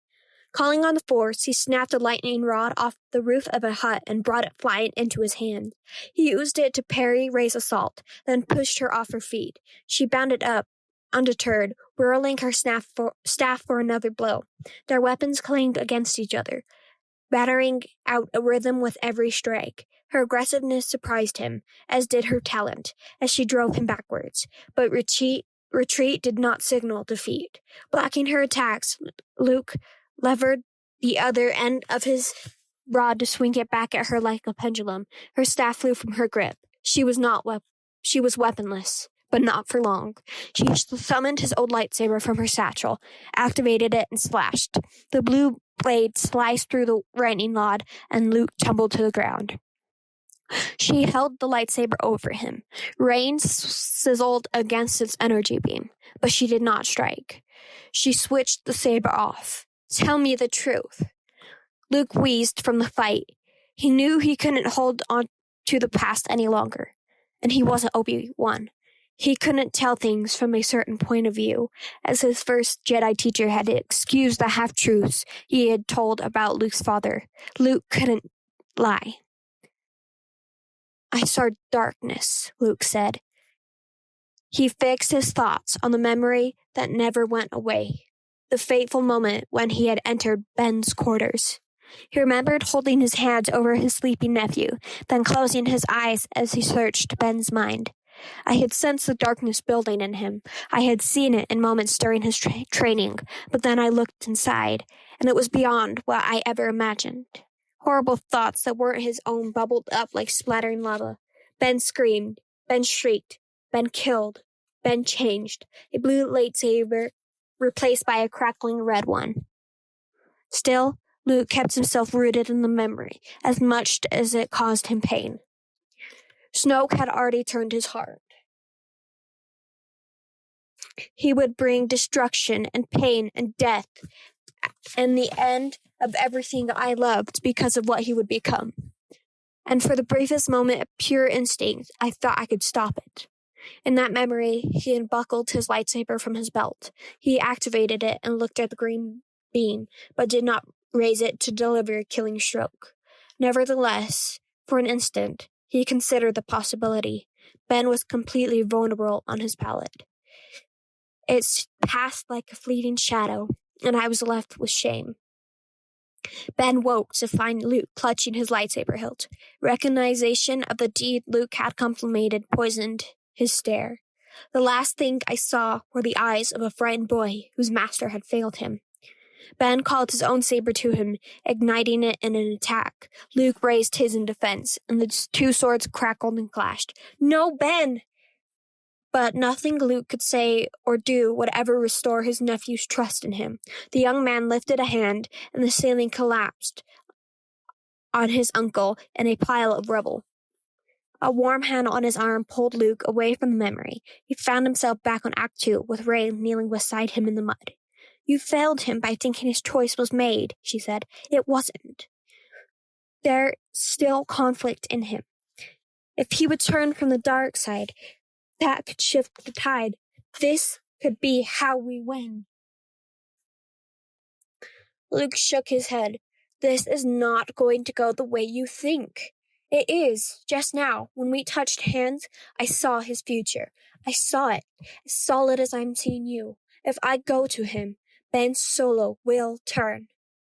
I killed Ben Solo that night, if not in body, then in spirit. Now there is only Kylo Ren, and he's stronger than you know, Rey." He looked up at the girl, beseeching her to listen to him. "Don't do this." Rey rose and held out Luke's old lightsaber to him, as she had when she'd first approached him on the cliff. He admired her persistence, but he knew that she alone wouldn't be enough. One person was never enough. It seemed to dispel the darkness. Luke brought his father back to the light, but Darth Vader's evil returned to possess Luke's own nephew. The cycle of light and dark was inevitable, just as the moon of Act 2 would overtake the suns. He refused the lightsaber. "Then he's our last hope," Rey said. She stalked away from him, heading in the direction of the Falcon. Luke rose, shaking off the mud and the pain. This time, it was he who followed her down the mountainside. If she heard him, she didn't turn in acknowledgement. Luke halted at the bottom of the staircase. Chewbacca was visible in the Falcon's cockpit. He saw Luke and waved for him to come aboard. Luke shook his head. He worried that the Wookiee might run out and try to wrangle him inside the ship. But Chewbacca just bared his fangs and looked away from Luke, busying himself with the controls from his co-pilot seat. The Falcon thrummed, preparing for takeoff. Water ran down its sides in rivulets. A curious R2-D2 sheltered underneath the ship, waiting for Rey at the ramp. She ignored his queries and strode up into the freighter without a word. Some wayward porgs toddled after her. Luke wanted to pull her back, but he knew that was pointless. Had he not done the same as her when he had cut short his Jedi training on Dagobah and gone off to save his friends? Rey would have to learn her own lessons, as he had. R2-D2 rolled after Rey on his treads, but at the base of the ramp the droid stopped, shriveled his dome, and focused his radar eye on Luke. "Beep?" Luke mustered a smile. "Thank you for everything, old buddy. You were right to show me that message. Send my best to 3PO. The ramp started to lift. R2-D2 whined and rocked from leg to leg. The droid would have dropped off the ramp if Luke hadn't held up a hand. "You must stay with the girl. Make sure she gets back safely." The ramp continued to rise. R2-D2 kept rocking. Luke struggled to maintain his own composure. "May the Force be with you, R2. The last Luke saw of his loyal companion was the indicator light on the astromech's dome, blinking red in the rain. As the hatch closed, a small sad sound pierced through the rumble of the freighter's engines. Meep. Luke bowed his head and walked back up the stairs. From a nearby cliff, he watched the Millennium Falcon vanish into the clouds. Rain trickled from his beard, his brow, and even his eyes. Though he had escaped the rubble of the temple he had built, its weight remained. Chapter 16. When the mega-destroyer obliterated the Andalin and the Nika, Poe reached a quick and necessary conclusion. He had to save the Resistance. from itself. He stepped up his pace to the cruiser's secondary bridge. Flares lit the corridors since most of the power for unessential systems had been redirected to the engines. The Radis was burning through its last reserves of fuel, and once the tanks were empty, it would slow down, and the First Order Armada would destroy the cruiser just as it had the other two ships. Vice Admiral Holdo's plan, if she even had a plan, wasn't working. Commander Diassi blocked Poe at the doorway. "The Admiral has banned you from the bridge. Let's not have a scene." "Let's." Poe pushed past her onto the bridge. Holdo looked up from a monitor. "Flyboy." Poe did not salute. "Cut it. We had a fleet. Now we're down to one ship, and you've told us nothing. Tell us we have a plan, that we have hope, please." Holdo stood tall. "When I served under Leia, she'd say, 'Hope is like the sun. If you only believe in it when you can see it, we'll never make it through the night,'" Poe finished. General Organa had offered him the same proverb when he had joined the Resistance. An image of an ovoid loadlifter ship appeared on a screen near him, and Poe realized what she had in mind. "You're fueling up the transports? All of them?" Holdo neither confirmed or denied. "We're abandoning ship? That's what you've got?" Poe asked. "That's what you brought us to? Coward! The transports aren't shielded, unarmed. We abandon this cruiser, we don't stand a chance. Captain." Poe didn't let her talk. "This will destroy the Resistance. You're not just a coward, you're a traitor." Holdo turned to her security officers. "Get this man off my bridge." The officer pulled Poe out of the door. He didn't put up a fight. In the corridor, he held up his hands and told the security officers he would go with them peacefully. Out of respect, they didn't cuff him, and he walked with them to the hangar. Some transports had a brig for prisoners. He'd probably spend the last minutes of his life in a cell. As they turned a corner, Lieutenant Connix and a group of 6 starfighter pilots, one of them Poe's squadron mate Kali Threnali, stepped out before them.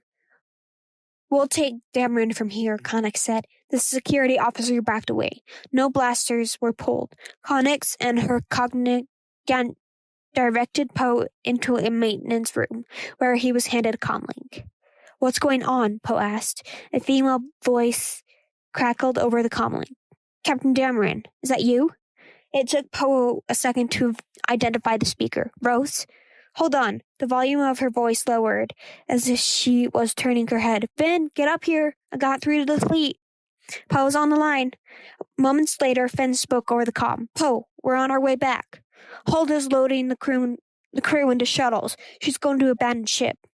Poe said, "Where are you?" "We're on our way back to the fleet. We're so close." "Did you find the master codebreaker?" Poe asked. "We found a codebreaker," Finn said without much confidence. "But I promise we can shut the tractor down. Just buy us a little more time." Poe looked at Threnali and the others. They were on his side, willing to do whatever was necessary to save the Resistance. "All right," Poe said to Finn. "Hurry." Rey opened the locker under the med bed in the Millennium Falcon's lounge. Before they had departed Act 2, she had taken a few things from the world she deemed important, and these she stowed inside the locker. She thought they might be of use in the future to her or someone like her in case she didn't make it back from where she was going. Because the more she thought about where she was going, the more she feared she wouldn't make it back. On the journey away from Act 2, she had R2-D2 input the coordinates from her binary beacon into the Navi computer. The droid had beeped that it could be dangerous to go there. There were reports of the First Order fleet in that region of space. That only strengthened her resolve. She needed to go wherever Kylo Ren could be. Maybe she was delusional to be doing this. Maybe the goodness she felt when she had touched Ren's hand was nothing more than wishful thinking. She tried to hide her apprehension from Chewbacca and R2-D2 as they gathered in the Falcon's escape pod bay. That proved even harder when she saw that the pod pods resembled funeral caskets. She could be sentencing herself to death. As soon as I launch, you jump back out of range and stay there till you get my signal, she said to Chewie. The Wookiee yowled, disapproving of her plan, but she was grateful he didn't try to stop her. He helped her get into the pod. If you see Finn before I do, tell him. She faltered, unable to find the words she wanted to say. Chewbacca nodded and ruffled. Yeah, perfect. Tell him that. He conformed her body to the interior of the pod, then raised a thumb. Chewbacca closed the hatch. The Wookiee shambled off to the cockpit, but R2-D2 stayed in the bay. Through the pod's window, she saw his big red photoreceptor focused on her. She grinned a goodbye. When the Falcon exited hyperspace, Rey's pod was jettisoned toward the First Order Armada and its mega-destroyer. The Falcon did not tarry and shot back to lightspeed.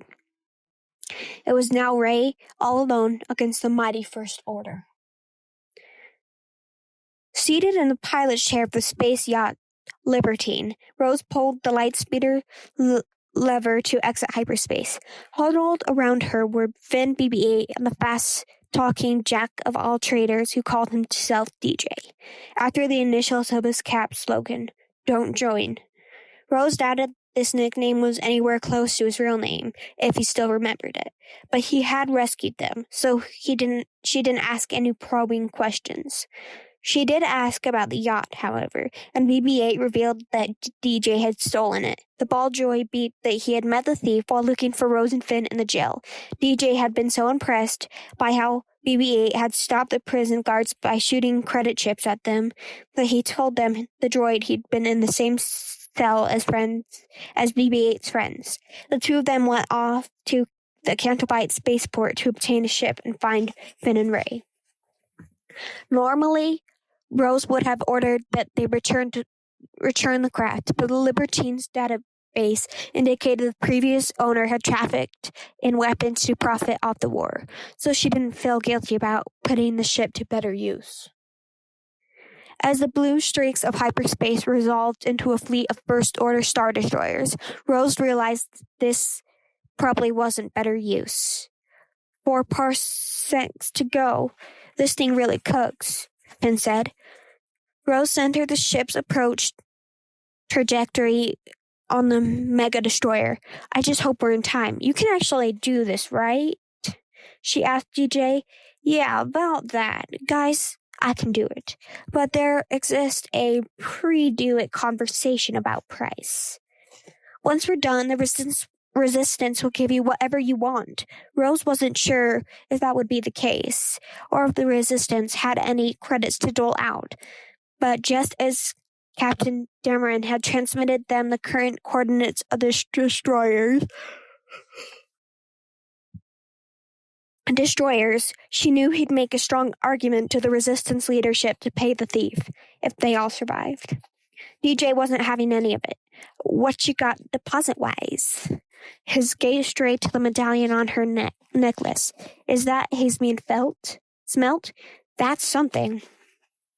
Rose's hand went to cover her medallion. It was her last link to her sister, not something she could barter away. Finn spoke up for her. No, you got our word that you're going to get paid. That should be enough. Guys, I want to keep helping, DJ said, but know something? No doing. Sizing up destroyers in the Armada, Rose thought of her sister. Paige would have been upset if Rose held onto the medallion when she might have saved the resistance. Paige had died for more than a piece of jewelry. Rose yanked the medallion off the chain and threw it at the thief. Do it, she said.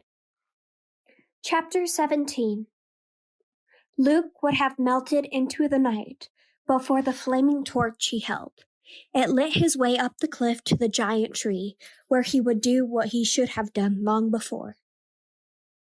Before he entered the trunk, he felt a presence from the past appear behind him. Master Yoda, Luke said, small and green, with pointy ears, playful eyes, and wisps of white hair. The wizened old goblin leaned on a walking stick and grinned. "Young Skywalker," he croaked, as if decades hadn't passed since he'd last seen Luke on Dagobah. Luke knew such time didn't amount to much in Yoda's lifespan, but to Luke it seemed like an eternity. And during that eternity, Luke had come to a grim realization. Yoda and Obi-Wan might have forged him into a weapon to fight the Emperor and Darth Vader, yet they had failed to equip him with the knowledge to stamp out the darkness for good. Their belief in the return of the Jedi had led Luke to err in his teachings and produce another Darth Vader and Kylo Ren. "I'm ending all of this. I'm going to burn it down. Don't try to stop me," Luke said, holding his torch high. Yoda didn't try anything. He shuffled aside, putting up no defense at all. Luke stepped toward the tree, grappling with what he was about to do. A single lick of flame would burn down the millennia of scholarship. The history of the Jedi, their secret lore and ancient wisdom would be gone. Not because some evil empire or dark lord had destroyed them, but because he, Luke Skywalker, had decided such knowledge was best not learned.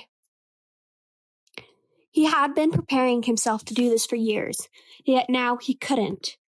Yoda snuffed in annoyance, just as he had on Dagobah, when Luke failed one of his lessons. He lifted a gnarled finger toward the tree. Lightning shot forth and hit the trunk to do what Luke could not. The library began to burn. Guilt suddenly seized Luke's heart. What had his old master done? He dropped his torch and tried to smother the fire with his robes while Yoda crackled. "Hee-hee-hee! Ending this all. Hee-hee-hee! Ending this all I am. Ho-ho-ho-ho-ho! Oh, Skywalker, missed you have I." Luke rushed toward the hollow in a vain effort to salvage what he could, but the fire roared at him, preventing him from entering. He retreated from the blaze. There was nothing he could do. And if Yoda had permitted it, perhaps Luke hadn't been so wrong in his decision after all. "So it is time for the Jedi Order to end." "Time it is," Yoda said, "for you to look past a shelf of old books."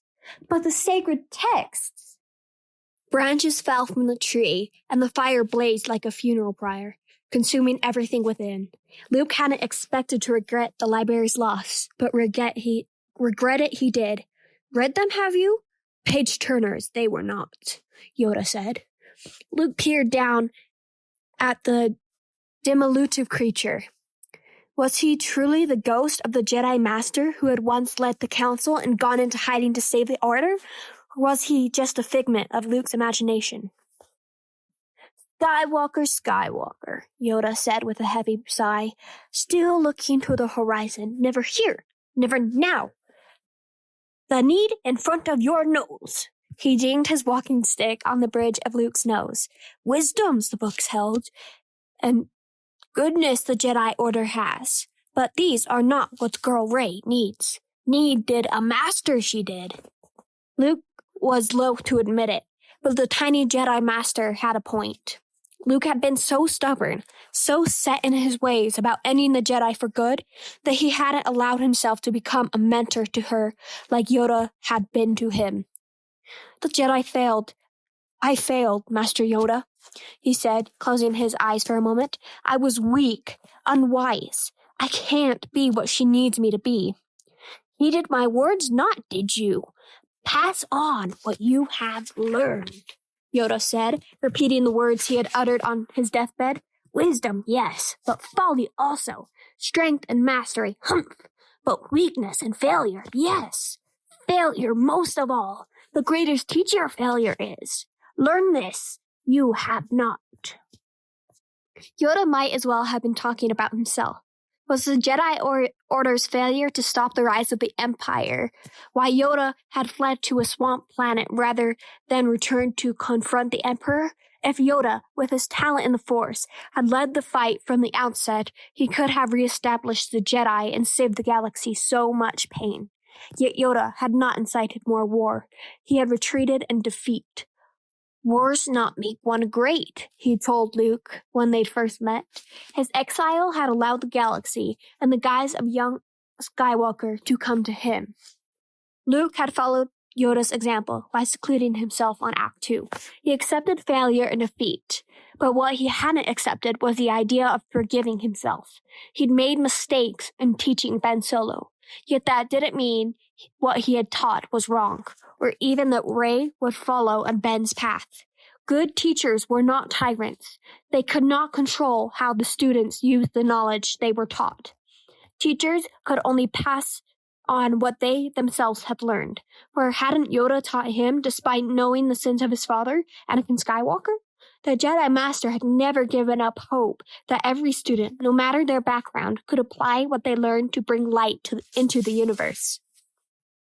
We are what they grow beyond. 9 centuries of wrinkles furrowed Yoda's brow. That is a true burden of all masters. The heat from the flames scorched Luke's skin, but he did not move away. When the morning came and the fires had died, Luke watched the smoke curl and vanish from the husk of the tree. He stood alone. Chapter 18. Kylo Ren inspected the capsule that TIE fighters had ferried into the Mega Destroyer's hangar. It was labeled Escape Pod Class A940, Millennium Falcon. Above, scribbling that read, "Property of Han Solo, please return." It amused Ren that nothing could be returned to Han Solo anymore. The hatch opened in a cloud of vapor, and Rey emerged. Ren took her arm and helped her forward. She tensed but did not wrench her arm free. He let go of it on his own. "I've been waiting for you," he said. "As you are now a prisoner of the First Order, regulations require we do a brisk search." "I have nothing to hide," Rey said. 2 stormtroopers stepped forward and shackled her hands with binders. They then patted her down and searched the contents of her satchel. The lightsaber was produced. Ren smirked. "Nothing?" "You mentioned to me that it was yours." "Yes, I believe I did." Ren took the lightsaber from the trooper with a smile. "Come with me, Rey from Jakku." He escorted her to the turbolift, with the troopers marching in lockstep behind her. When the door lifts hissed open, he gestured Rey inside and motioned the troopers to leave. Entering the turbolift, Ren keyed in a special code on the floor selector. The door closed and the lift rose. "Snoke?" Rey asked. Ren said nothing and examined the lightsaber. He had been searching for it for years. His grandfather had built it, yet Obi-Wan Kenobi had stolen it and passed it down to Luke. Now it was his. "You don't have to do this," Rey said. "I feel the conflict in you growing since you killed Han. It's tearing you apart." He laughed. "Is that why you came here? To tell me about my conflict?" "No, look at me." Her voice softened. "Then..." He looked at her. She stood confident, seemingly unafraid. What had Luke taught her? Surely not much in the few days she'd been with him. "When we touched, I saw your future," Rey said. "Just the shape of it, but solid and clear. You will not bow before Snoke. You will turn. I'll help you. I saw it. It's your destiny." "You're wrong. When we touched, I saw something too. Not your future, but your past. And because of what I saw, I know when the moment comes, you'll be the one to turn. You'll stand with me, Rey." He saved his strongest venom for last. "I saw who your parents are." It hit her like he wanted it to, a shock to her heart. Dread quashed the confidence in her eyes. He almost felt sad for her. Almost. The doors ported. Ren led the girl out into the cavernous hall. The Praetorian guards maintained their positions, 4 to each side of the throne, occupied by the supreme leader. Ren dropped to a knee before him. "Well done, my good apprentice. My faith in you is restored." Snoke blessed Ren with a grin as his gaze locked on Rey. "Young Rey, welcome." Kylo Ren sensed nothing from the girl but fear. The conspirators led Vice Admiral Holder Holdo in a hangar. She was clearly surprised that Poe wasn't in custody, and he didn't waste the moment. He informed her that Rose and Finn were trying to disable the Supremacy's hyperspace tracker. They're doing what? They're trying to save us, Poe said. This is our best hope of escape. You have to give Finn and Rose all the time you can. Holdo grew livid. They've bet the survival of the Resistance on bad odds just to be heroes. And you with them? He addressed the crew running around the converted cargo shuttles. We need to get clear of this cruiser. Blow the transports! The hangar doors opened in preparation for launch. Threnali glanced at Poe, giving him the signal. I was afraid you'd say that, Poe told Holdo. He didn't want to do what he was about to do, but what choice did he have? He drew his blaster and turned it on the Vice Admiral, as did Threnel, Lieutenant Connix, and the rest of the group. Admiral Holdo, I'm relieving you of your duty. For the survival of the ship, its crew, and the Resistance. Holdo lifted her hands, glowering at Poe. Her staff also surrendered. I hope you understand what you're doing, Dameron, she said. Poe turned to Threnali. I'm going to the bridge. If they moon, stun them. As he raced out of the hangar, the implications of what he had done began to sink in. He had just staged a mutiny. Finn held his breath while the Libertine drifted toward the mega-destroyer Supremacy. At any moment, they may be blasted into space debris. DJ didn't seem to be worried. Before they had emerged from hyperspace, he had inserted a tool into the yacht's control that he claimed would make the ship invisible from the First Order scopes. But Finn had heard so many stories about overhyped cloaking devices, none of which actually worked, that he doubted this one would. If cloaking your ship was easy as DJ made out to be, everyone would own one of these magical gadgets. Yet, Finn didn't raise a stink when a flight of ties zoomed past the Libertine without pause. Maybe DJ's tool wasn't as unrealistic as it seemed. Finn breathed more easily once the yacht penetrated the Supremacy's shields. DJ might not have been the master codebreaker Maz had recommended, but he was no slouch. He hacked into the mega-destroyer's deflector shield timer and programmed a gap in the coverage so they could slip through it. Finn recalled how Han Solo had infiltrated Starkiller Base by exploiting a similar timing gap in the shield, but Han had crashed his beloved Millennium Falcon on the planet below. Fortunately, they weren't accelerating at a speed that would cause that kind of mishap. Rose glided the Libertine into the Supremacy's exhaust nozzle and docked against a maintenance hatch, all without seeming to attract the First Order's notice. Their crazy plan was working so far. Disembarking from the yacht, BB-8 took point and rolled down the repair shaft, mapping and scanning the area. Finn crawled after the droid with Rose and DJ, though Rose soon halted before a ventilation duct that was covered in lint. She started to pry loose the grill. Our way in. Once the grill was freed, they wormed through the duct and out into a hot room that smelled of soap. Officers' uniforms advanced on a conveyor belt where a droid with iron-hot limbs steamed pressed the clothes into neatly folded packets. Finn shot Rose a quizzical look. The laundry room? Time to dress apart, gentlemen, she said. It made sense. They wouldn't have to sneak around as much if they looked like they belonged here. Remember to tuck in your shirts, Finn said. The First Order doesn't tolerate wrinkles. They took their clothing packets in their sizes and changed behind the cleaning tubs. Finn missed the roominess of Poe's flight jacket, which he had stowed back on the yacht. The drab uniform he now wore was starched, stiff, and itched. The cap gave him a headache, and the belt squeezed his guts. Why did the First Order have a knack for making things uncomfortable? For BB-8's disguise, Finn found a black waste bucket and turned it over on top of the astromech. If no one looked too close, BB-8 could be mistaken for a mouse droid. To reach the engineering section where Rose could disable the tracker, they had to board a turbolift at the other end of the operations center. So they held their chins high and strode through a warren of computer consoles, holographic displays, and targeting systems. First Order officers patrolled the stations, barking commands at analysts. One lieutenant put a data pad in front of Rose. "Captain, could you okay this?"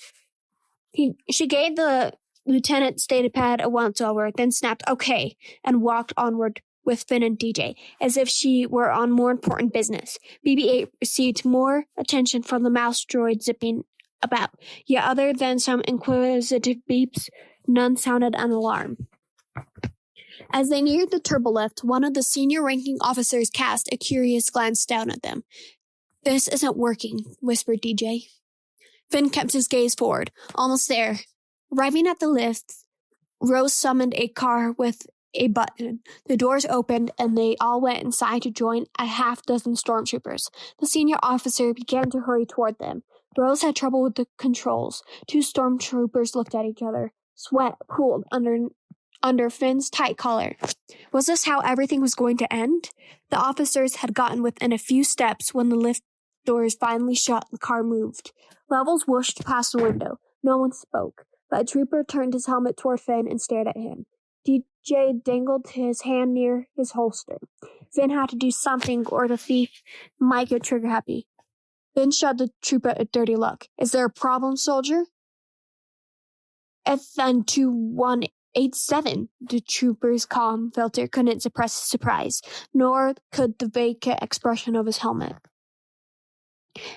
Finn recognized the voice. The trooper was an old batch buddy who'd given him a run for top shot at target practice. But Finn played dumb. "You don't remember me?" The trooper sounded disappointed.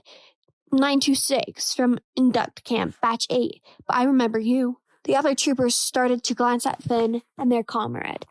Rose exchanged nervous looks with DJ, who was ready to draw. Finn leaned close to the trooper and whispered, 962, please don't." "Sorry, 2187, the trooper said. "I know I'm not supposed to initiate contact with offers. But look at you, never took you for captain material. Batch 8. Hey-ho." He slapped Finn's rear, like all the cadets used to do in training to motivate each other. Rose shooed DJ's hand away from his blaster. The car halted and the doors opened. Finn slapped his old buddy back. "Batch 8, he said in solidarity. Everyone exited the turbolift. The troopers marched off in one direction, and Finn, Rose, and DJ and BB-8 went in the other. Only when they had turned down a hallway did they relax. Finn drew some satisfaction from knowing the First Order's arrogance was what had saved them. Matters outside of combat and battle strategy were withheld from stormtroopers. Finn's batch buddies obviously never got the memo that the First Order had declared Finn a traitor. The horrible training cycle Finn had spent mopping the Mega Destroyer's floor finally came to good use. He led them on a run through a maze of corridors to a locked blast door. "This is it. The tracker's right behind this door." DJ crouched over the entry console. He retrieved Rose's medallion from his pocket and pressed it into the console. Before Rose could protest, sparks flew and the console short-circuited. "Hazium smelt makes the best conductor," DJ said. He tossed the medallion to Rose. "You're welcome." "Thank you," Rose said. Finn reconsidered the thief. Perhaps DJ wasn't as greedy as he thought. As DJ continued to fiddle with the console, Rose waited beside Finn. "Good time to figure out how we get back to the fleet." "I know where the nearest escape pods are," Finn said. Rose snickered. "Of course you do." Finn cringed. She never let him live that one down. DJ punched the buttons on the console. "Almost there." Poe's voice crackled over BB-8's speaker. "BB-8, tell me something good." The droid ejected a comlink, which Finn caught. "Poe, we're almost there. Have the cruiser prepared for light speed." "Yeah, I'm on it, pal," Poe said. "You just hurry." "Now or never," Finn said to DJ. The thief looked at them. "Now," he said, and the blast door slid open. The room beyond was jam-packed with astronavigational systems. A series of circuit breakers was installed on the back wall. Flipping those breakers would cut power to the tracker. Their crazy plans was second from being a success. But all proved to be little more than a tantalizing glimpse. A squad of stormtroopers clattered through adjoining doors, led by the senior officer who had spotted them in the operations center. A chrome armored trooper pushed through the ranks. FN 2187, so good to have you back. Finn grimaced. He should have known a trash compactor would never be able to hold its former commanding officer, Captain Phasma. Chapter 19. Poe readied the Raddus for hyperspace jump, blaster in hand. Minutes before, he had taken complete control of the bridge and sent the crew to the hangar. The only ones who stayed were Lieutenant Connix and General Leia's Organa's assistant, C-3PO.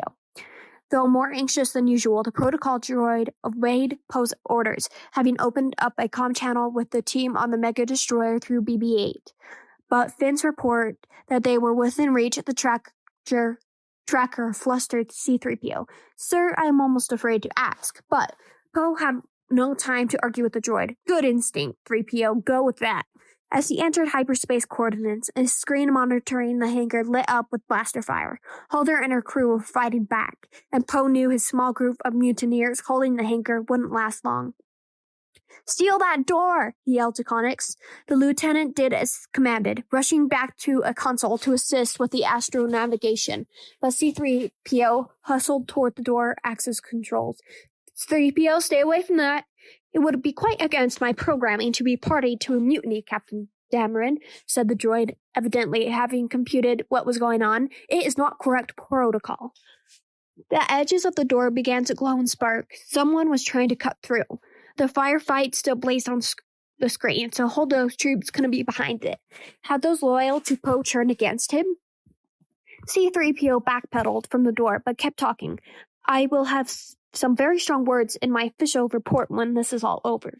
Poe pounded his fist on the comm button. Finn! There was no response. Finn, are you there? Where had Finn gone? Finn! Then Poe heard cries and protests on the comm. The worst had happened. The First Order's troops had found his friends and taken them prisoners. It seemed like Poe would share a similar fate. A section of the bridge door clanged to the floor, melted from the other side. Keeping one hand atop the hyperspace lever, Poe raised his pistol at the intruder. General Leia Organa ducked through the hole. Shocked but overjoyed to see she had recovered, Poe lowered his weapon. The general triggered hers. A stun bolt coursed through Poe's nerves. He blacked out. In the cavernous throne room, Rey stood petrified. The being in the golden robes looked more dead than alive, like a cadaver animated by some evil force. He loomed large in the chair, yet his eyes were small, pinpricks of misery that froze Rey in cold terror. This was the supreme leader of the First Order, the one known as Snoke. He curled a finger, and the shackles around her wrist released to clang on the floor. Come closer, child. Summoning every iota of will, she refused. So much strength, he said. Darkness rises, and light to meet it. I warned my young apprentice that as he grew stronger, his equal in the light would rise. Kylo Ren continued to kneel, even as Luke's lightsaber was torn from his grasp and shot into Snoke's hand. So the Supreme Leader studied the weapon. That light was Skywalker, I assumed, he said. Wrongly. He placed the hilt on the arm of his chair, then motioned to Rey. Closer, I said. Rey dug in her heels, but she was pulled forward against her will, past a pair of guards in red armor, until she stood at the foot of the throne. While her body would not obey her, her mind remained free. You underestimate Skywalker and Ben Solo, she said, with a look at Kylo Ren, and me. It will be your downfall. Oh, Snake sounded intrigued. Have you seen something? A weakness in my apprentice?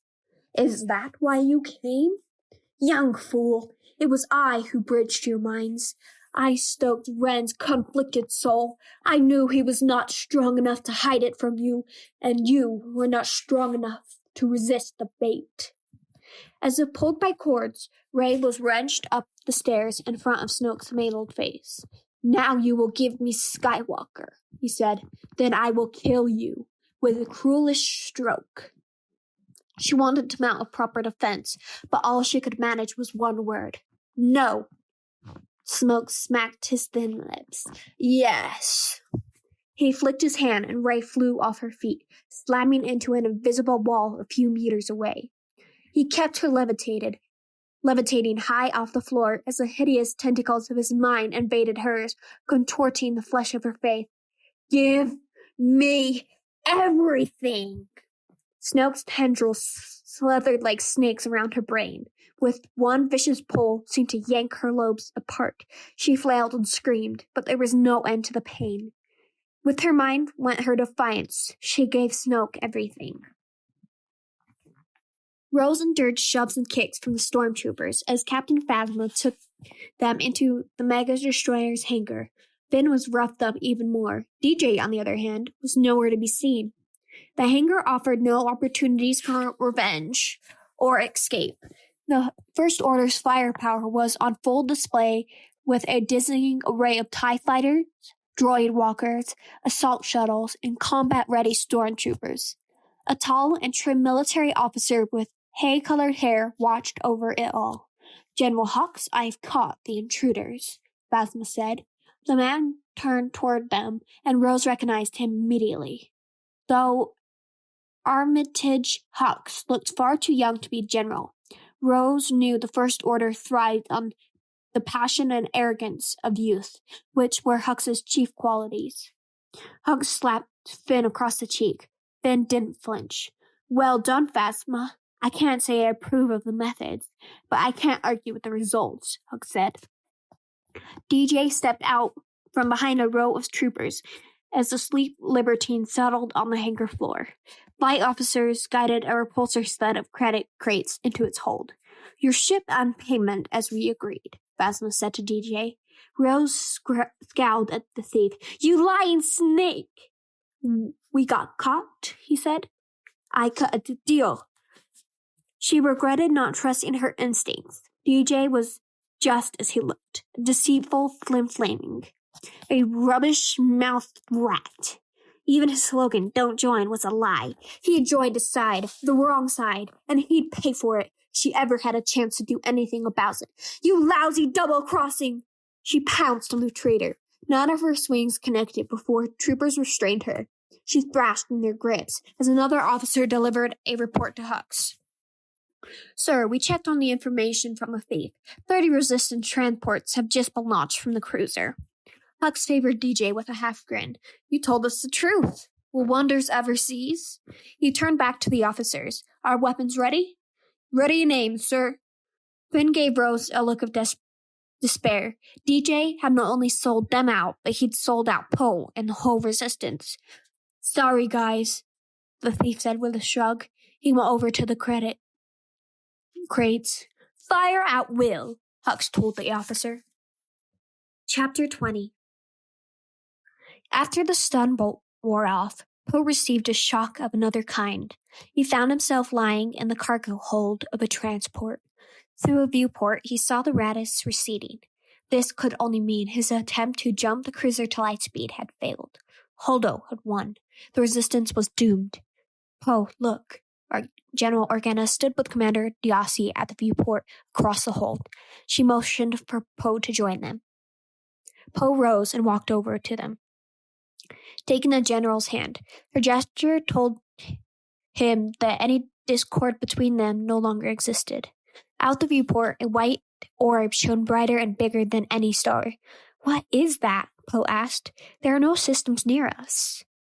No charted ones, no, General Organa said. But there are still a few shadow planets in deep space. During the days of the rebellion, we used them as hideouts. The mineral planet Crate, Diasi said. Poe noticed the scant variation in the world's topography. There were no signs of seas or lakes. There's a rebel base there? Remote, but heavily armored, with enough power to get a distress signal to our allies scattered in the outer rim, Diasi said. Their talk confused him. Had they forgotten about the fleet of Star Destroyers in pursuit? The general answered before Poe could ask. The First Order is tracking our big ship. They aren't monitoring for small transports. Poe began to connect the dots. So we'll slip down to the surface unnoticed and hide till they pass. He thought out loud before realizing, it'll work. He looked at the planet and the other resistance transports that flew toward it. Why did the Vice Admiral tell me? General Organa slipped the bracelet beacon off Poe's wrist. In all the activity, he'd forgotten he was even wearing it. The fewer who knew, the better. Protecting the light was more important to her than looking like a hero. Poe turned to the other viewport. The radish shrank in size as it led the mega-destroyer and its armando away from the planet. Holdo and her crew were giving up their lives for the resistance. Poe felt ashamed he'd ever questioned her loyalty. She didn't just play a part of a hero. Vice Admiral was a hero. The mega-destroyer suddenly disgorged a blinding storm of energy, not at the cruiser but past it. At the transports, the viewport automatically darkened to a blinding explosion. Diasi gasped. General Organa sighed. Poe stumbled toward the cockpit as shockwaves from the other explosions rocked the transport. The First Order had foiled Holdo's plan. The mega-destroyer's cannon had the range to hit the transports even while tracking the cruiser. By the time Poe reached the cockpit, 15 of the 30 resistance transports had been blown apart. Give full thrusters, full speed! The pilot's face was red from stress. I am, sir, I am! Poe knew the pilot couldn't do much more. The transports had been designed for cargo hauling, not battle. It'd be a miracle if one transport even managed to land on the planet. Kylo Ren averted his eyes from the mental torture Snoke was inflicting on Rey. But that didn't stop him from hearing Rey's screams.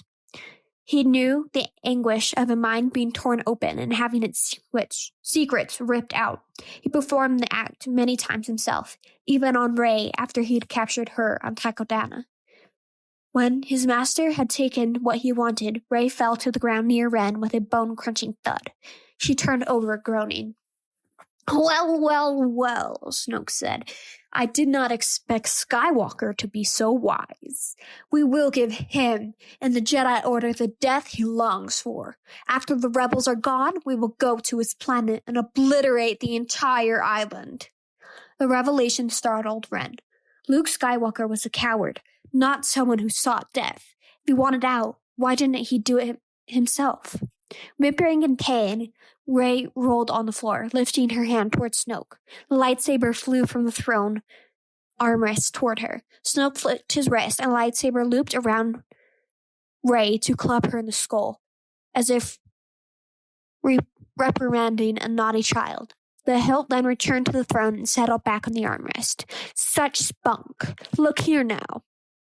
Snoke gestured, and Rey slid past the silent Praetorian guards toward the oval oculus that peered through a gap in the red curtains. Ren stepped forward to look through the lens. What he saw thrilled him. The mega-destroyer's cannons reached across the expanse to winnow out the fleeing resistance transports. The enemy cruiser lagged far behind them, its engines spluttering. The entire resistance is on those transports. Soon, they will all be gone, Snoke said. For you, all is lost. But Rey had not surrendered herself to despair. The desert girl had more than just spunk. Her eyes burned with a silent fire. She still had hope. The girl raised her hand again. And so taken was Ren by her defiance, he failed to notice that she reached not towards Luke's old lightsaber, but toward his.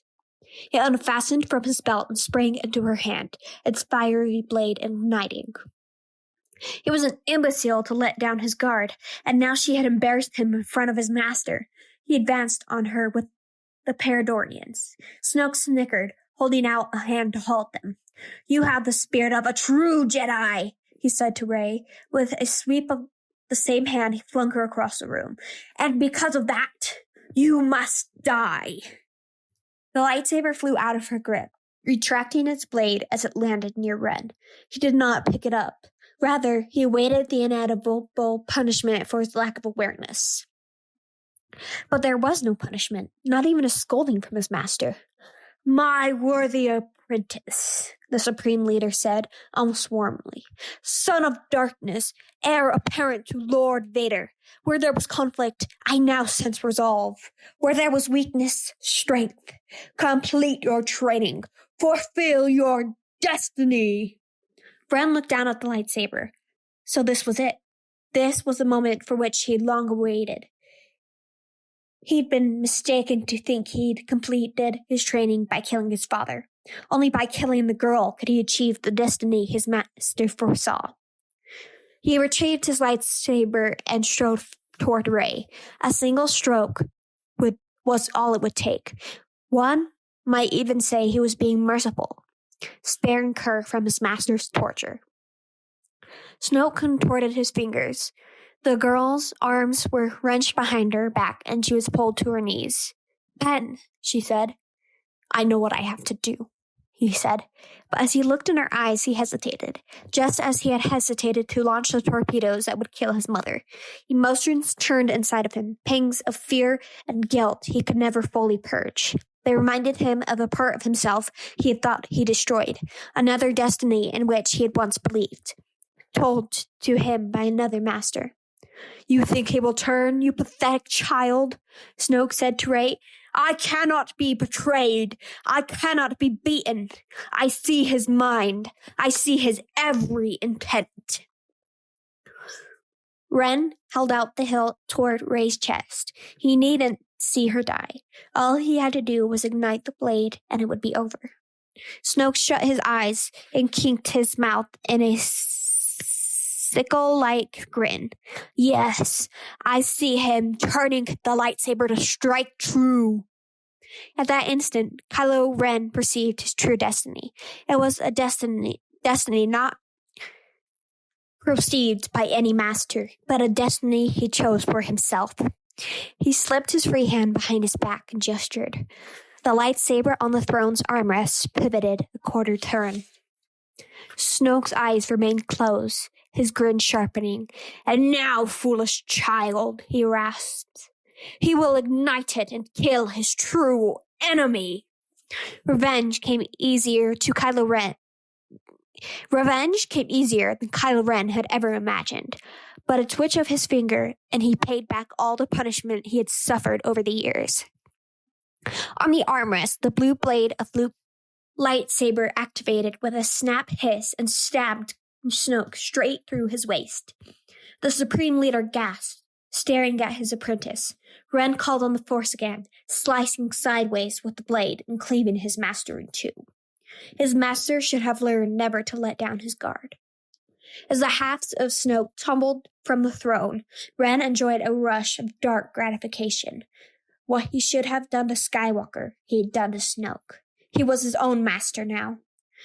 The Praetorian guards charged with their weapons. Ren sent Luke's saber spiraling to Rey. Rising, she caught the hilt and looked at him. The hope in her eyes burned even brighter now. They turned their backs to each other and fought as one. The Supremacy rumbled with each blast of its mega laser batteries. Visible through the hangar's magnetically shielded portal, tiny dots that were the resistant transports blinked out of existence, one after another. Murderer! Though Finn struggled in the grip of the stormtroopers, he directed his slur at DJ. The thief tallied the stacks of credits near his stolen ship, not the least bit offended. Take it easy, Big F. They blow you up today, you blow them up tomorrow. It's just business. You're wrong, Finn spat. DJ shrugged. Maybe. Seeming satisfied by the progress of the attack, General Hux turned from the portal to his prisoners. Rose's necklace caught his glance. He grabbed the crescent medallion. The audiobooks system. That brings back memories, he said rather fondly. You vermin may draw a little blood with a bite now and then, but we'll always win.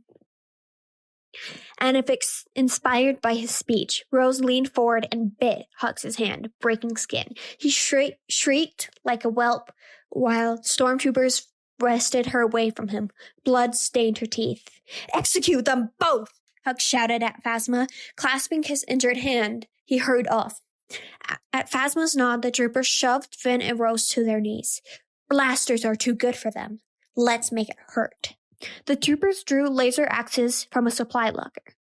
The heads of the weapons hummed, vibrating at incredible speed. Finn and Rose tried to wiggle free, to no avail. Finn looked around for BB-8, but couldn't see the droid. Maybe he would get away to tell Poe what had happened. On my command, Phasma said.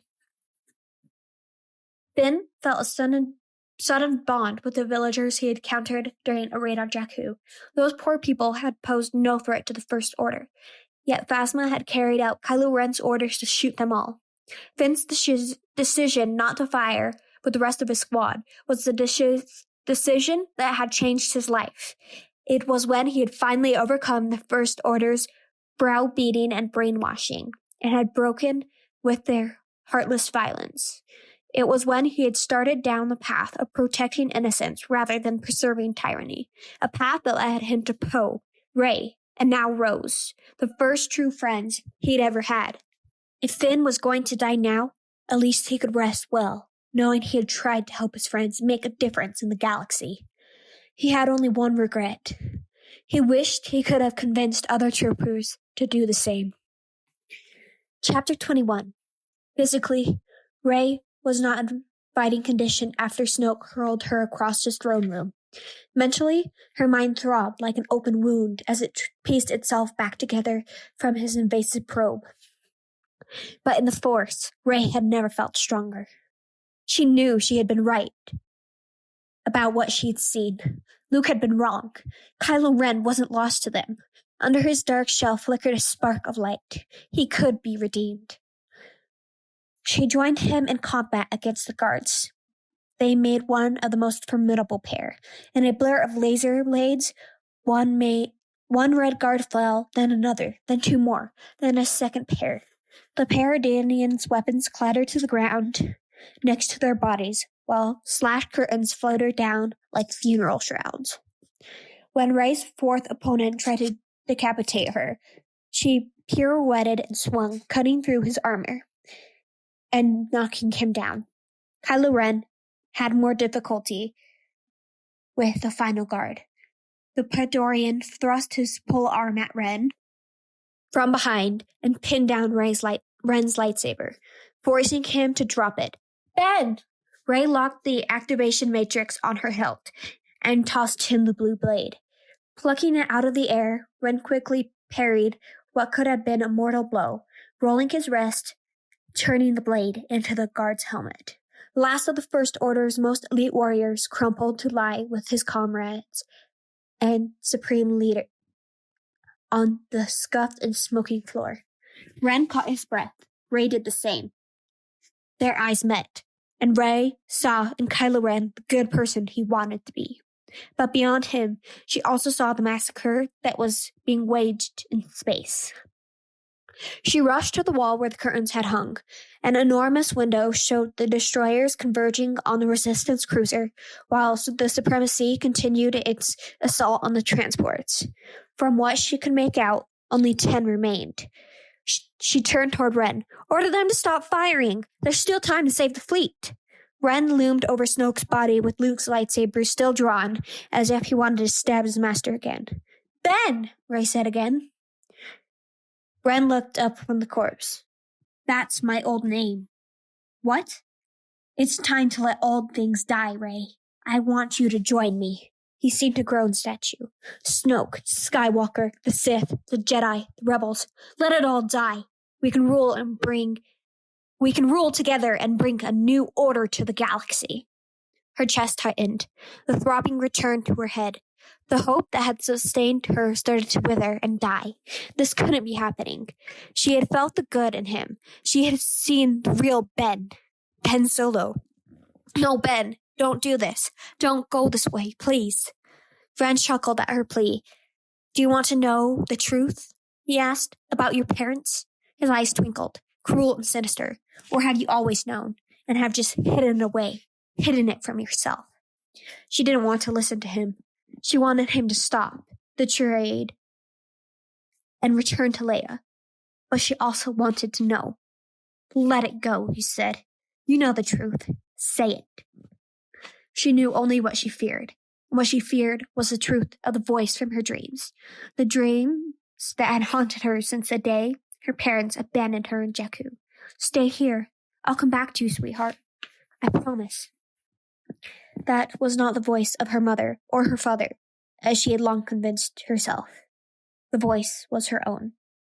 She had imagined that voice and repeated those words over and over as a child until they became part of her reality, even her dreams.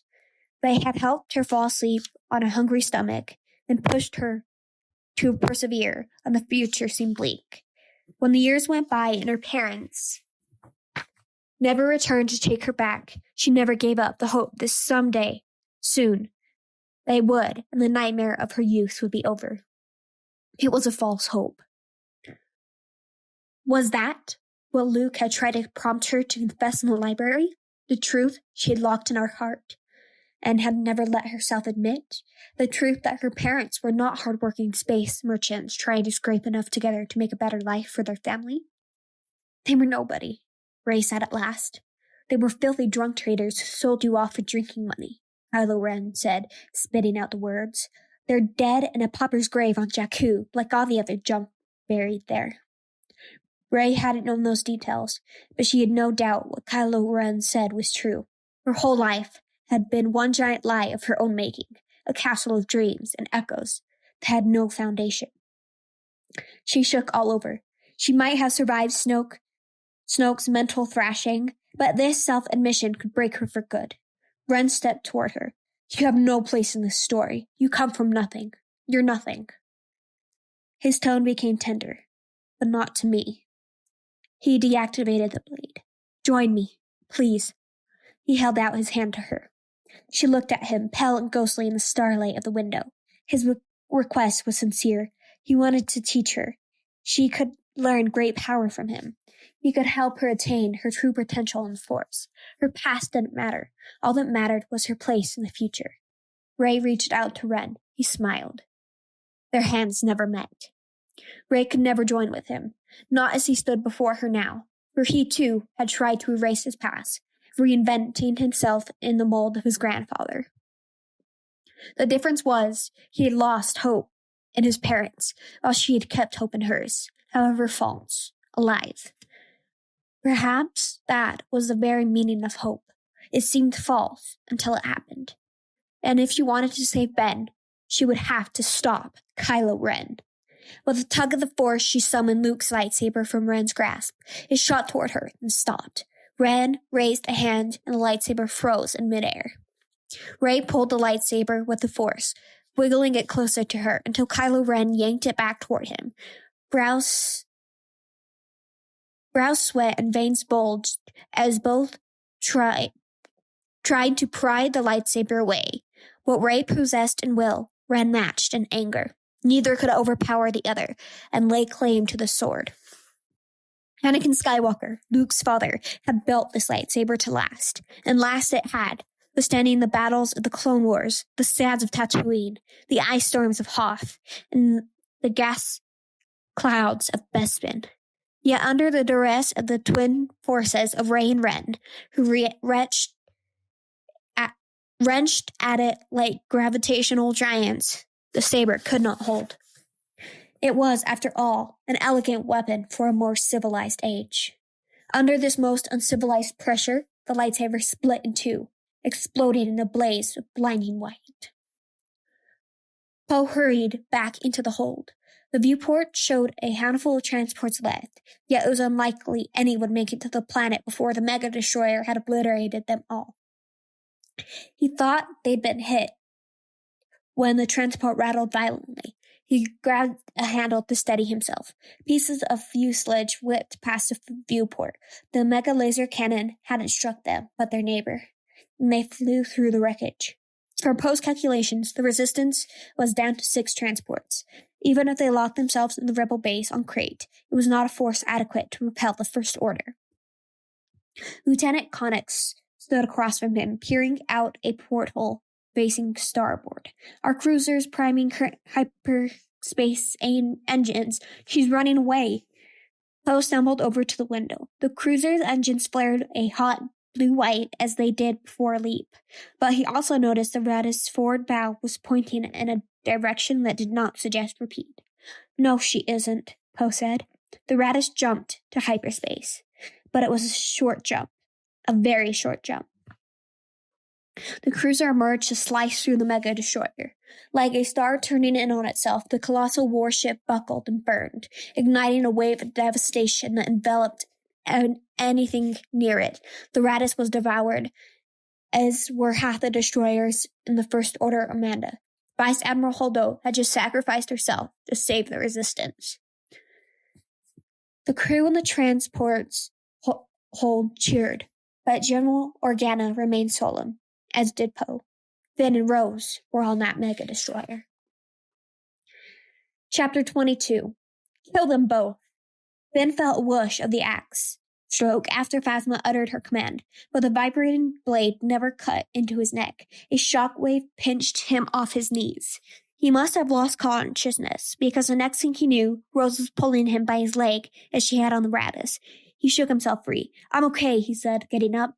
Smoke stung his eyes. Alarms blared at ear-piercing decibels. The hangar around him was in shambles. Docking rigs had caved in on TIE fighters. Stormtroopers were strewn about, their armor charred and broken.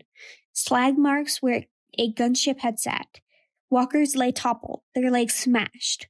Fires raged everywhere. The Mega Destroyer had been hit hard, and from the looks of what was happening in the hangar, it was in the death throes. Finn stumbled after Rose, toward a shuttle that hadn't sustained much damage. BB-8 rolled ahead of them, having cast off the waste bin cover. Finn didn't know how the droid had gotten there exactly, but it was just like him to join them at the last moment. DJ was also nearby, on the verge of departure. The thief stood on the ramp of the stolen yacht, waving farewell as the ramp retracted. Finn snatched a blaster rifle from a fallen trooper and fired at the traitor, but the hatch had already closed, so the bolt glanced harmlessly off the Libertine's hull. Secondary explosions ripped through fuel lines, and dark clouds billowed across the hangar.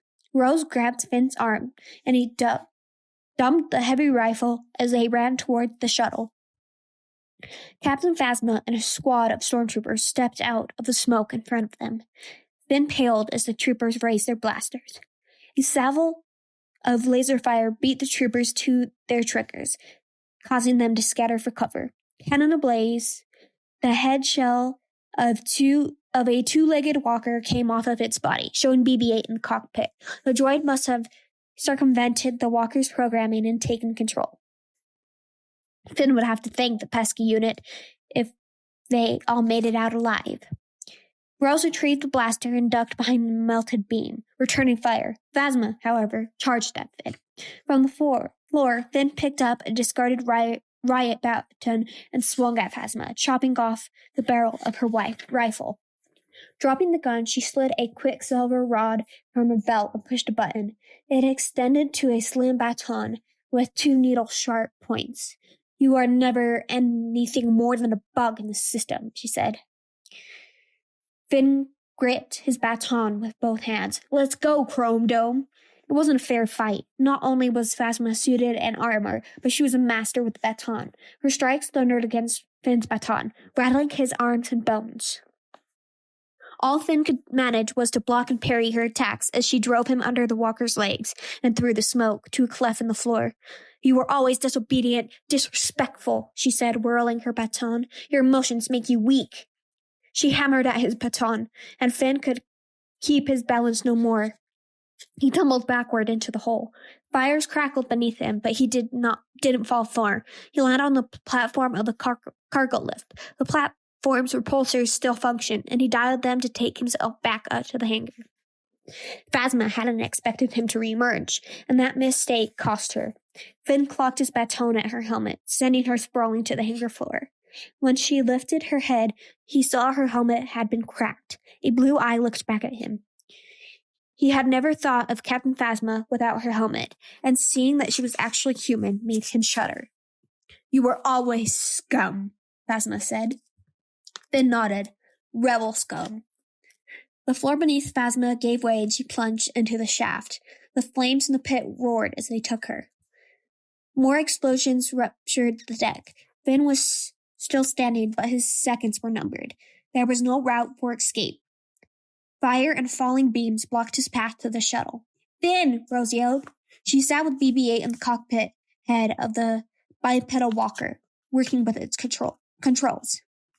It lumbered through the ruined hangar and took a wide step over the pit. Finn scrambled up a leg. He held on tight as the walker hot-footed into the shuttle. After the light, there was darkness. Kylo Ren sank deeper and deeper into it until a sound roused him out of the void. A footstep, followed by a feeling. He was about to die. Kylo Ren woke to find General Hux standing over him. Hux's hands swayed from a blaster he was about to pull, his face knitted in false concern. What happened? Ren staggered to his feet.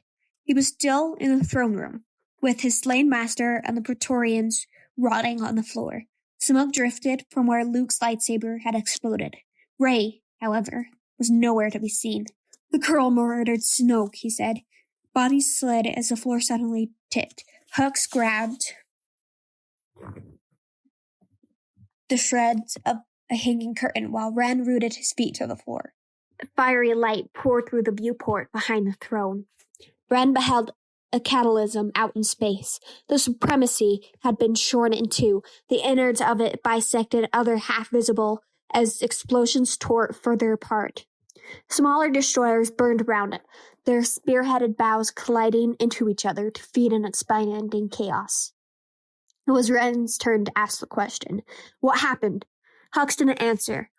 The room's grav units reestablished themselves as he rushed to the airlock, accessing its console. He frowned. Snoke's escape shuttle is gone. Ren stared into the inferno. Rey was somewhere out there, fleeing in the shuttle. We know where she's going. Get our forces down to that resistance base. Let's finish this. Hux turned from the airlock. Finish this? You presume to command my army? He challenged Ren with a look of pure disdain. We have no ruler. The supreme leader is dead. Ren stepped over the corpse of his master and pinched his fingers, picturing them on Hux's windpipe. The general began to choke. The supreme leader, Kylo Ren said, is dead. Hux sagged before Ren, tugging at his collar as if that could stop the strangulation. Long live, he rasped, looking up at Ren. The supreme leader. All glance of challenge vanished from Hux's eyes. Kylo Ren released him to gasp for breath on his knees. As it had so often in her life, history was repeating itself. Bundled in a high-collared coat, Leia stared out at the surface of Crate from the entrance of the old rebel fort. Round her loomed a ridge of coral dark mountains. Behind her, the last soldiers of the resistance carried out Captain Dameron's orders to arm themselves. And before her stretched a plain as desolate as Hoth's icy wastes, with salt in place of snow.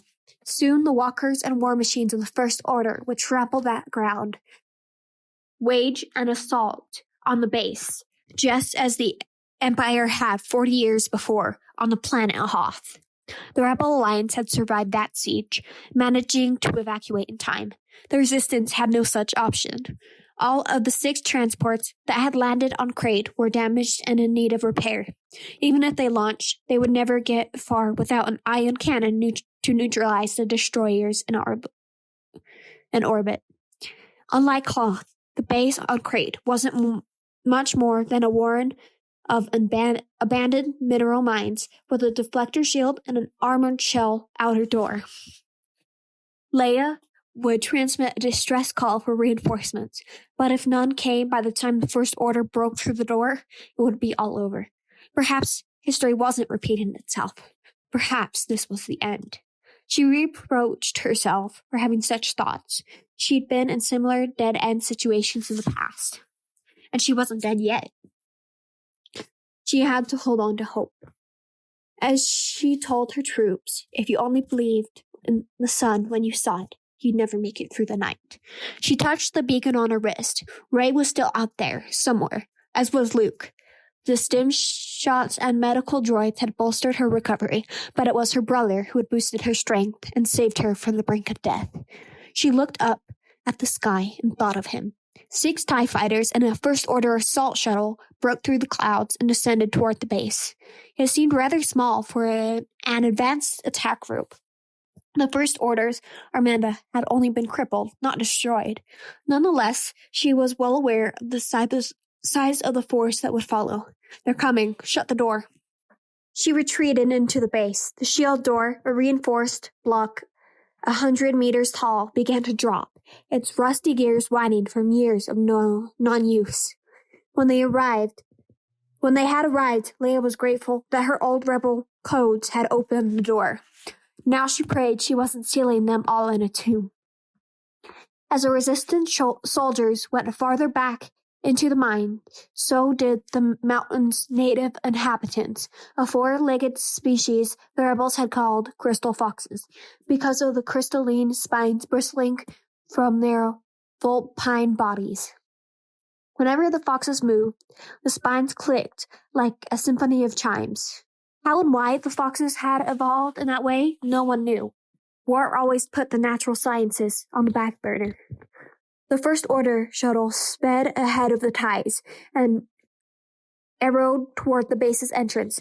"Take cover!" Poe yelled. He ran toward the entrance, firing at the shuttle with a heavy rifle. The shuttle dipped low, beneath the door, losing its upper fin in a close shave.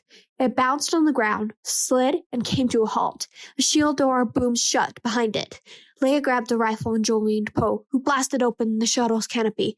"Don't shoot!" cried someone in the shuttle. "It's us!" Finn and Poe emerged from the shattered cockpit. "Finn!" Poe shouted. "You're not dead! Where's my droid?" Leia lowered her rifle while Poe dropped his and hurried over to his friends. To his delight, BB-8 zoomed down the shuttle's boarding ramp, beeping excitedly. Their reunion was a rare moment of happiness that Leia would have loved to prolong, if there weren't other life-and-death factors involved. They had to prepare for war, and she had a message to send. Chapter 23. A successful escape from a disintegrating megadestroyer and a squadron of TIE fighters would normally be cause to celebrate, but not now. As Finn squinted through the periscope for a glimpse outside the shield door, he knew he had fled one battle zone only to enter another. First Order gunships and troop transports were landing by the dozens on the salt flats outside. Guerrilla walkers unfolded from their mooring on the sides of gunships, each step causing the ground to quake. Hover tanks floated down cargo ramps.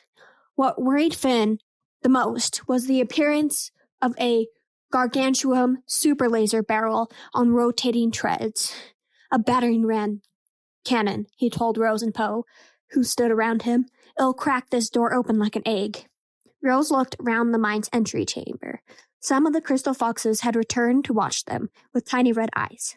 "There has to be a back way out of here, right?" BB-8 zipped up to them, with C-3PO, doing his best to keep up.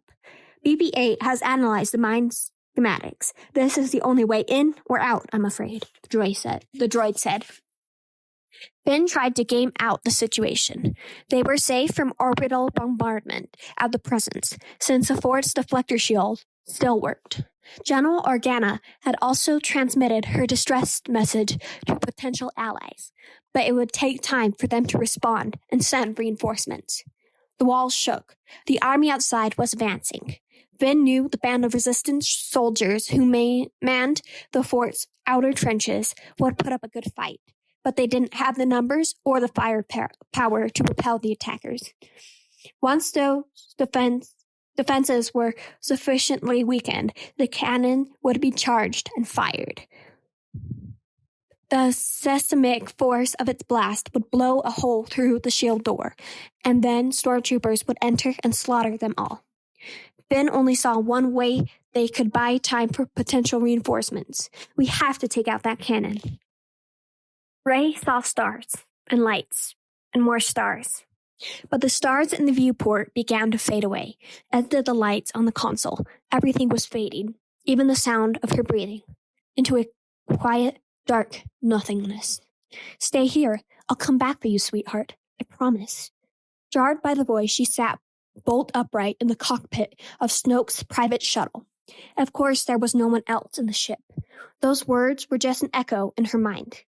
Something she had repeated to herself to stay alive on Jakku. A truth about herself with which she had reconciled.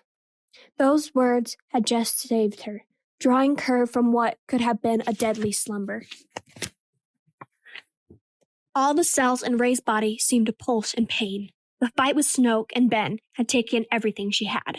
When Ben had fallen, she'd managed to retrieve the pieces of Luke's lightsaber and drag herself onto Snoke's shuttle.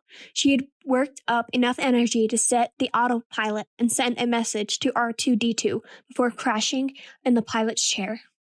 Alert now, Rey saw the shuttle had navigated through the smash up of destroyers. Yet instead of an open starfield, another starship filled the viewport, one familiar to Rey, the Millennium Falcon. The console buzzed from an incoming signal. Rey opened a channel. Chewbacca's arfs broke through the subspace static. Was she okay? Rey slipped out of the chair. I'm alive, that counts for something. But I'm going to need a med pack. A tube extended from the Falcon and docked with the shuttle. Rey staggered through it onto the freighter. R2-D2 retracted the tube and closed the hatch. Rey opened a first aid locker and promptly jumped back. 4 porgs tumbled out. They landed on top of each other, then righted themselves and waddled to another clutch. Rey looked around and noticed the stumpy avians were everywhere. They peeked out of ventilation ducts, nibbled on coolant casings, and even hung upside down from the ceiling conduits. The Millennium Falcon had become a circus of porgs. Over their cooing and chirping, she heard R2-D2 beeping uncontrollably. What'd you say? She asked. The droid repeated the beeps at a volume that made Rey wince. But she understood the binary. While scanning the emergency bands, R2-D2 had picked up a distress call from General Organa. The Resistance had taken refuge on a nearby planet, and they were at death's door. If they didn't get help soon, the First Order would wipe them out for good. Forgetting about her pain, Rey hopped over porgs and ran to the cockpit. She wouldn't know what to do with herself if she never saw Finn or her friends again. Alone on the ledge of her chute, Rose buckled herself into the skimmer. It was a dangerous-looking contraption, more akin to a prod racer than a speeder, designed to slalom across flat surfaces with a long monoski. From each side of an open cockpit spread a delicate wing that ended in repulsor boosters. Ro had discovered a number of skimmers in the fort's vehicle garage, and though most of them had been gutted for tech, some were in decent enough shape to operate. At the very least, they would give the team the necessary speed to execute Finn's plan to take out the battering ram cannon. Once settled in the skimmer's seat, Rose slid the goggles over her eyes. The batteries for the internal scopes had long since died, but the tinted lenses would prevent her from being blinded by Crate's stark white surface. She took a long breath, then leapt into the chute. The skimmer whipped down the tube, gathering speed. Rose revolved on the seat's gimbal, her body spinning with the curves. She felt both giddy and dizzy all at once. Paige would have loved this. The chute opened ahead, and she shot out of a hole in the shield door, soaring high in the air. Finn, Poe, Calthranali, and 9 other pilots and soldiers ejected from adjacent tubes on their own skimmers. They all dropped toward the ground as a pack, engaging their monoskis. When she noticed that Finn hadn't engaged his, Rose cued him over the comm. He seemed dazed by the plunge, yet right before touching down, he pressed the button and deployed his monoski. The 13 skimmers landed in a spum of red as the monoskis dug up crystals that lay beneath the salt. Scarlet clouds of crystal dust trailed them like exhaust fumes as they shot across the surface. Rose brought her skimmer alongside both Finn and Poe, with the others fanning out around them. A panel popped loose on Poe's skimmer. He pounded it down, venting his frustration over the comm. I don't like these rust buckets, and I don't like our odds. Keep it tight. Don't get pulled too close till they roll that cannon out front. The skimmers darted past the rebel fort's trenches, which were manned by what remained of the resistance army. TIE fighters crisscrossed above the skimmers, while high in the sky, a black folded wing shuttle circled like a menacing predator. Rose could only guess it contained someone of importance to the First Order. Ground forces, lay down fire, Poe radioed to the trenches. The decrepit turbolaser towers and rusted artillery emplacements unloaded on the First Order's advancing front line. The armor and the walkers and tanks absorbed most of the shots, but the barrage provided cover fire for the skimmers to approach. Rose draped her necklace over the skimmer's controls. It reminded her of why she was fighting and what was worth dying for. If she could have an ounce of her sister's courage, perhaps she could make an impact. Her courage was tested immediately. TIE screamed over them, raining lasers. One of the skimmers fell away, and a smear of red. At Poe's command, the skimmers dispersed, and the TIEs broke formation to follow. Rose skated across the flats, banking to the sides as a TIE chased her. The starfighters' guns gorged dark, red cracks in the ground. Rose possessed none of her sister's skill in gunnery, and her pot shots went nowhere. Poe and the trench batteries had better luck, and several TIEs went down in flames, including the one chasing her. Yet those losses didn't put much of a dent in the enemy squadron. "We can't match this firepower," Denali yelled over the comm.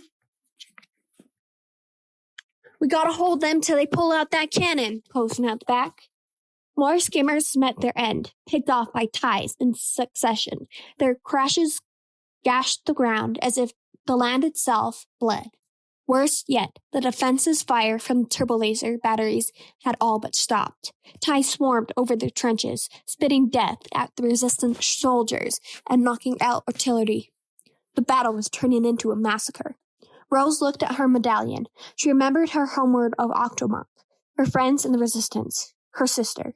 They were worth fighting for, and they were also worth dying for. She gripped her control stick and rocketed toward the front lines.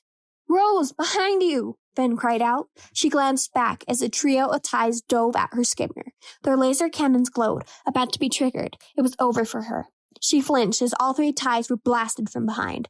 A Corellian freighter, which looked as banged up as anything else from the fort, soared through the fiery wreckage. Rose gasped at the ship, barely keeping control of her skimmer. Had she just been saved by the Millennium Falcon? "Yeah!" Finn whooped. The Falcon looped around and went back at the TIEs, blowing the wings and cockpits off of two more. Like a school of gutter guppers, the TIEs veered away from the skimmer in pursuit of the freighter. Rose smiled and closed ranks with the other skimmers. "She drew them all off," Poe said over the comm. "All of them." The Falcon made an abrupt drop into a crevice, a move most of the TIEs failed in spectacular fashion. Some smashed into the surface, others in the side of the crevice, and all went up in flame. "Oh, they hate that shit," Finn's voice crackled over the comm. Rose refocused her attention on the front lines, which started to open. "There it is," she said, feeling the ground rumble. Two multi-legged tug walkers plowed forward, yoked to the battering ram cannon. Plated in dense armor, the mammoth siege gun that was dragged forward seemed even more imposing than Finn had described. Perhaps 50 meters tall, nearly half the height of the shield door. "Our only shot is right down the throat," Finn said. Rose studied the cannon. Its grooved head began to warm up, pulsing with the energy of its super laser.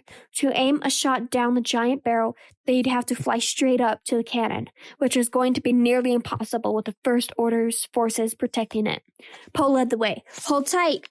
The turbo laser towers that had outlasted the TIEs renewed the assault. The walkers and hover tanks responded in kind, peppering the trenches with their guns. But when the black command shuttle dropped lower and started targeting the skimmers, the rest of the First Order forces did the same, concentrating their fire. Rose managed to evade the lasers, but the skimmer beside hers didn't. After the cloud from its crash cleared, Rose saw the battering ram cannon held a steady, deadly glow. "All craft pull away," Poe said. "The gun's charged. It's a suicide run." Rose inverted her skimmer, eluding another blast, and steered clear of the lasers, following Poe and the others back to the trenches. but Finn kept speeding toward the cannon. "I'm almost there," he said over the comm. "Retreat! That's an order!" Poe barked. "To the trenches!" Finn wasn't listening. He sideslipped his skimmer through the cannon fire, seeing up more crystalline clouds. Though he claimed to be a terrible pilot, the ex-stormtrooper's deft maneuvering was nothing short of astounding. Finn's flying was inspired. But Rose knew that an errant blaster bolt was all it would take to cause her friend to crash and burn. "Finn, it's too late," she screamed into her headset. "Don't do this." "I won't let them win, Rose," Finn said. "No, Finn, listen." His comm signature cracked off as he accelerated toward the cannon. Its barrel shone through the lasers, on the cusp of firing.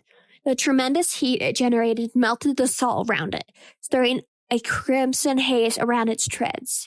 With the other skimmers no longer a threat, all the walkers and tanks were targeting Finn, and Rose knew he'd never get through that last stretch alive. She glanced at her medallion dangling from the controls. If there was anyone in the universe worth fighting for, anyone worth dying for, it was someone like Finn. Rose tacked away from Poe and rocketed toward her friend. Enemy fire pummeled Finn's skimmer, blowing off pieces. Flames licked his cockpit. Somehow, his craft continued toward the cannon barrel until Rose crashed it into him from behind. She hit his boosters, causing his skimmer to bank and roll off its monoski. One of his wings bashed into the ground, and his cockpit skidded across the salt in a spray of red. The shot cost Rose control of her craft. She couldn't see in a cloud of dust, and her skimmer spun on its monoski. There was a screech of metal. Then her dashboard crumpled, and her ribs crunched against the crash buckle. When she came to her senses, Finn held her in his arms. She realized she was hurt, yet she couldn't feel any pain. The wreckage of their skimmers smoldered around them. Tears rimmed Finn's eyes. "Why did you stop me?" She found the air to speak. "Saved you, dummy," she said, coughing. "That's how we're going to win. Not fighting what we hate, but saving what we love." The cannon blast shook the world. Rose didn't need to see the impact. The shield door wouldn't hold. Nor could she hold back her feelings. Lifting her head, she kissed Finn. Chapter 24. Leia had never been so dismayed to see the sun. The light that streamed through the cracked shield door boded only doom. Soon stormtroopers would flood into the fort by the thousands, and there wouldn't be any reinforcements to save them. No one had replied to her distress signal. The First Order had won. "We fought to the end," Leia told those assembled in the fort's small command center, "but the galaxy has lost its hope. The spark is out." Faces fell, hers with them. Leia's younger self, that fierce princess, would have berated her for giving such a speech, but she was older now, wiser, not blinded by the passions of youth, and she was tired. The relentlessness of war had worn her down. It seemed like no matter what she did, anything she ever loved, the galaxy saw fit to take away. She had fought the good fight, yes, but in the end, it hadn't been enough. Perhaps that was the ultimate lesson of life. To love is to lose. Footsteps echoed in the cavern. Were the stormtroopers here so soon? She lifted her head. A man in tattered black robe stood before her. Leia blinked a couple of times, fearing she was hallucinating. But if she was, it was a mass hallucination, because the resistance officers in the command center shared her surprise. The man pulled back his hood, revealing the lined, bearded face of her twin. "Luke," she breathed. "Master Luke!" C-3PO's excitement nearly fried his vocabulator. Luke acknowledged the droid with a nod and walked to his sister. He sat down across from her. "I know what you're going to say," Leia said with a slight smile. "I changed my hair." "It looks nice that way," he said with a smile of his own. She didn't comment on his hair. It was shaggy and needed a scrub, but that had little bearing in the grand scheme of things. "Leia, I'm sorry." There had been times over the years when Leia wanted to lash out at him for disappearing when she and the galaxy needed him the most. But she felt none of that anger now, and she was too exhausted to scold him. Just seeing her brother one last time was enough. "I know," she said. "I know you are. I'm just glad you're here." At the end. They had entered life together as twins, and now, as twins, they would leave it. Yet the fact that he'd rejoined Leia after so long stirred some embers inside her. "This is the end, isn't it?" she asked. Luke's eyes had a strange glint. "I came to face him, Leia. I can't save him." "I held out hope for so long." Leia shook her head. "My son is gone." The glint in Luke's eyes seemed even stranger. "No one's ever really gone," he said. That was the old Luke talking. The Luke she had once known, who could discern even the dimmest light in the darkest of hearts. He had found a way to redeem a man she never could, their father. If Luke couldn't save Ben, maybe he believed someone else could. Leia placed her hands atop of his, and her weariness faded away. When at last Luke withdrew his hands and held hers, she held in hers a pair of chance cubes, Han's dice, which he hung in the cockpit of the Millennium Falcon. Luke must have taken them from the Falcon, meaning he must have met Rey. Might he have taught her something? Could the girl from Jakku somehow help them all, even Ben? Leia smiled. Maybe the Resistance and the galaxy still had a chance. In the cockpit of his command shuttle, Kylo Ren watched the First Order's army march across the salt flats to the rebel fort. The battering ram cannon had punched through the shield door, where a sunbeam shone on the hull like a celestial spotlight. Everything had fallen in place. He destroyed his odious master, and now he would do the same to the vile Resistance. A lone figure wearing dark robes emerged from the crack in the door.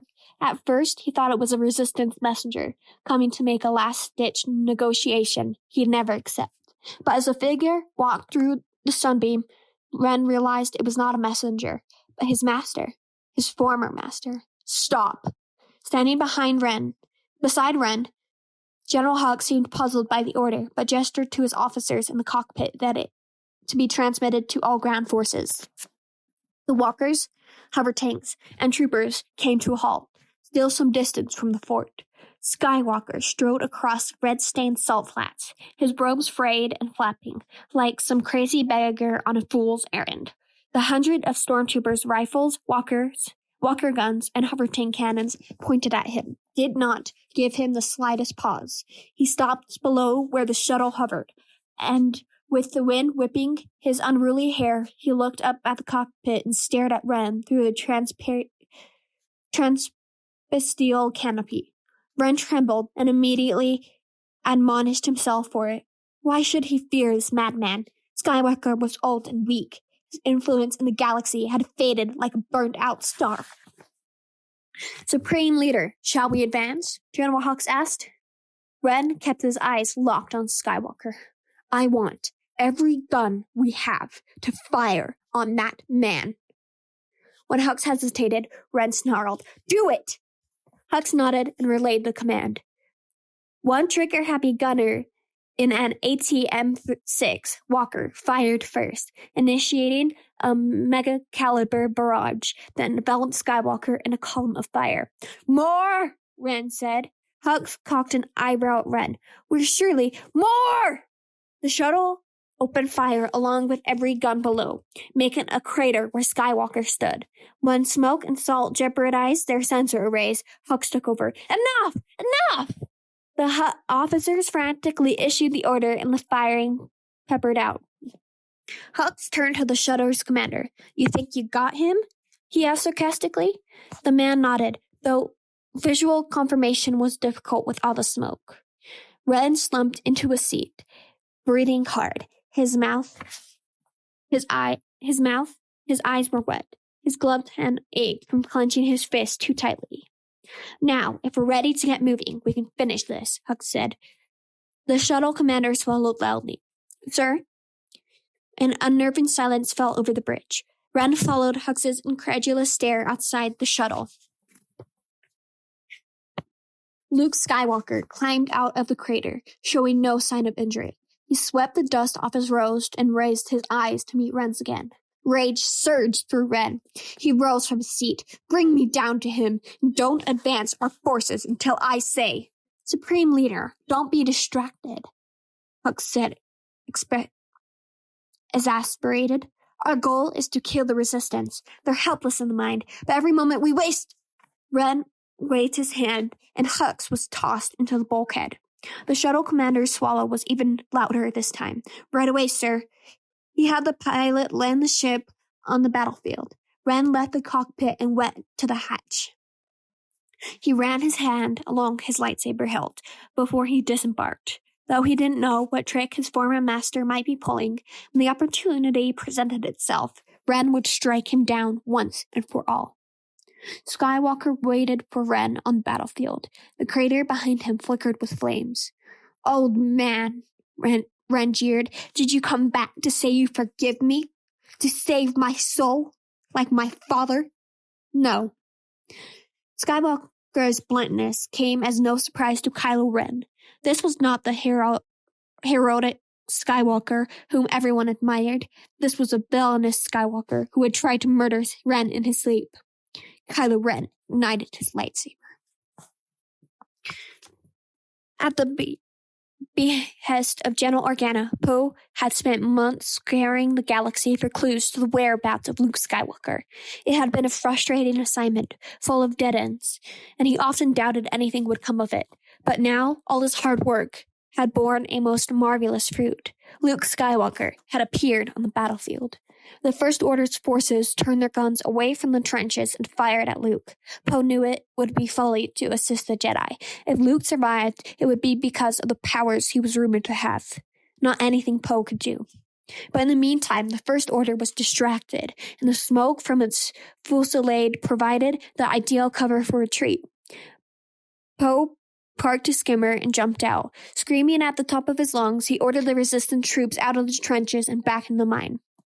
One soldier was too injured to run, so Poe threw an arm around her shoulder and helped her along. Before re-entering the mine, Poe glanced back at where Finn and Rose had crashed, but he could see nothing through a curtain of dense smoke. Finn stripped wire from his skimmer. The smoke had drifted past, so he could inhale without worry, but his lips tingled strangely, probably from the salt in the air. Or was it from Rose's kiss?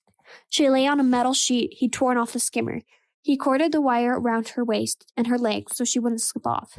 The leftover wire he used to rope the skimmer's laser barrels through the holes he'd punched into the sides of the sheeting. He then lifted both barrel ends and started to pull Rose on his improvised sled. The going was tough, the ground slippery. Finn had to take a longer route back to the mine to avoid the thickest patches of smoke.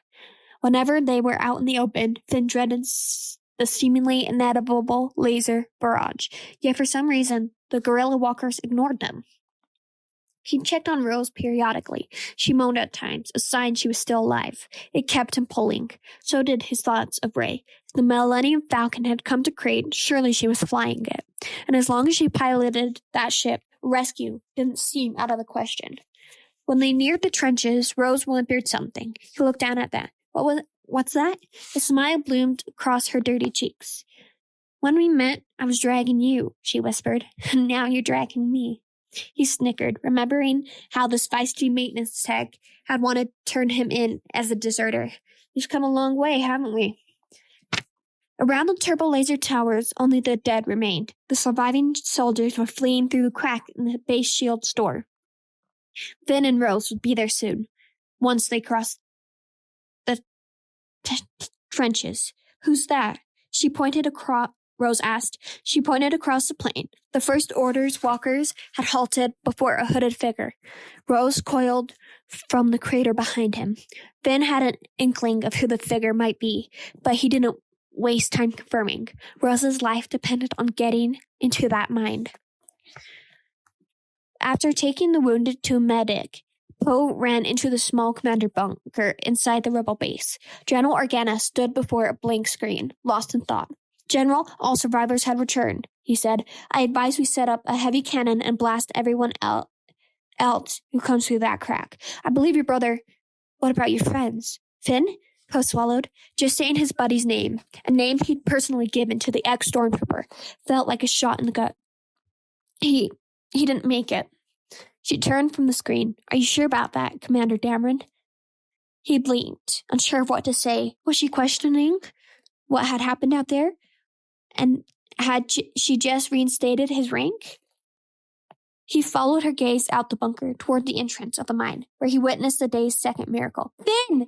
His friend clambered through the crack in the shell door, hoisting Rose on a makeshift sled. Med pack! I need a med pack here! Finn shouted. Some soldiers got there before Poe, taking the sled out of Finn's arm and carrying Rose to the bunker. Finn glanced out the crack in the door as Poe ran toward him. Was that? Yeah, I think, yeah. Poe peered into the periscope for a glimpse outside. Two figures in black confronted each other on the battlefield, one brandishing a red lightsaber, the other igniting a blue blade. The man who held the blue blade was indeed Luke, as he had thought. The other, however, was a brutal Finn Bind who had tortured Poe on the finalizer. Kylo Ren, Luke's facing him alone. We should help, Finn insisted. Let's go. Poe turned from the periscope. The few able-bodied soldiers left looked at him for their new orders. They'd run back out there if he asked them, but Luke hadn't asked for anyone's help. No. We are the spark that will light the fire that will burn down the First Order. He's stalling him so we can escape. Finn's jaw dropped. Escape? He's one man against an army. We have to help him. Leia walked out of the bunker, C-3PO clanking behind her. She glanced at Poe, saying nothing. Her look told him not to stop. No, Poe said. Luke's doing this so we can survive. There has to be another way out of this mine. Oh, how'd he get in? C-3PO lent his expertise. Sir, it is possible that a natural, unmapped opening exists, but this facility is such a maze of endless tunnels that the odds of finding the exit are... Poe shushed the droid. Shut up. 15,428. Shut up. To what? 3PO finished. Poe stared into one of the dark mine's tunnels. He saw nothing in the darkness and, moreover, heard nothing. Finn's voice voiced what Poe was thinking. Where'd the crystal critters go? There was something, a pair of red eyes blinking back at them. The foxes scampered deeper into the tunnel, its spines tinkling. Follow me, Poe said. Everyone turned to General Organa as if waiting for an order. What are you looking at me for? Follow him, she said. She stepped behind Poe, the first to abide by his instructions. Chapter 25. Rey swatted a porg away from the mapping scopes, while Chewbacca glided the Millennium Falcon over a crystal glacier. More porgs fluttered around the cockpit, but she ignored them.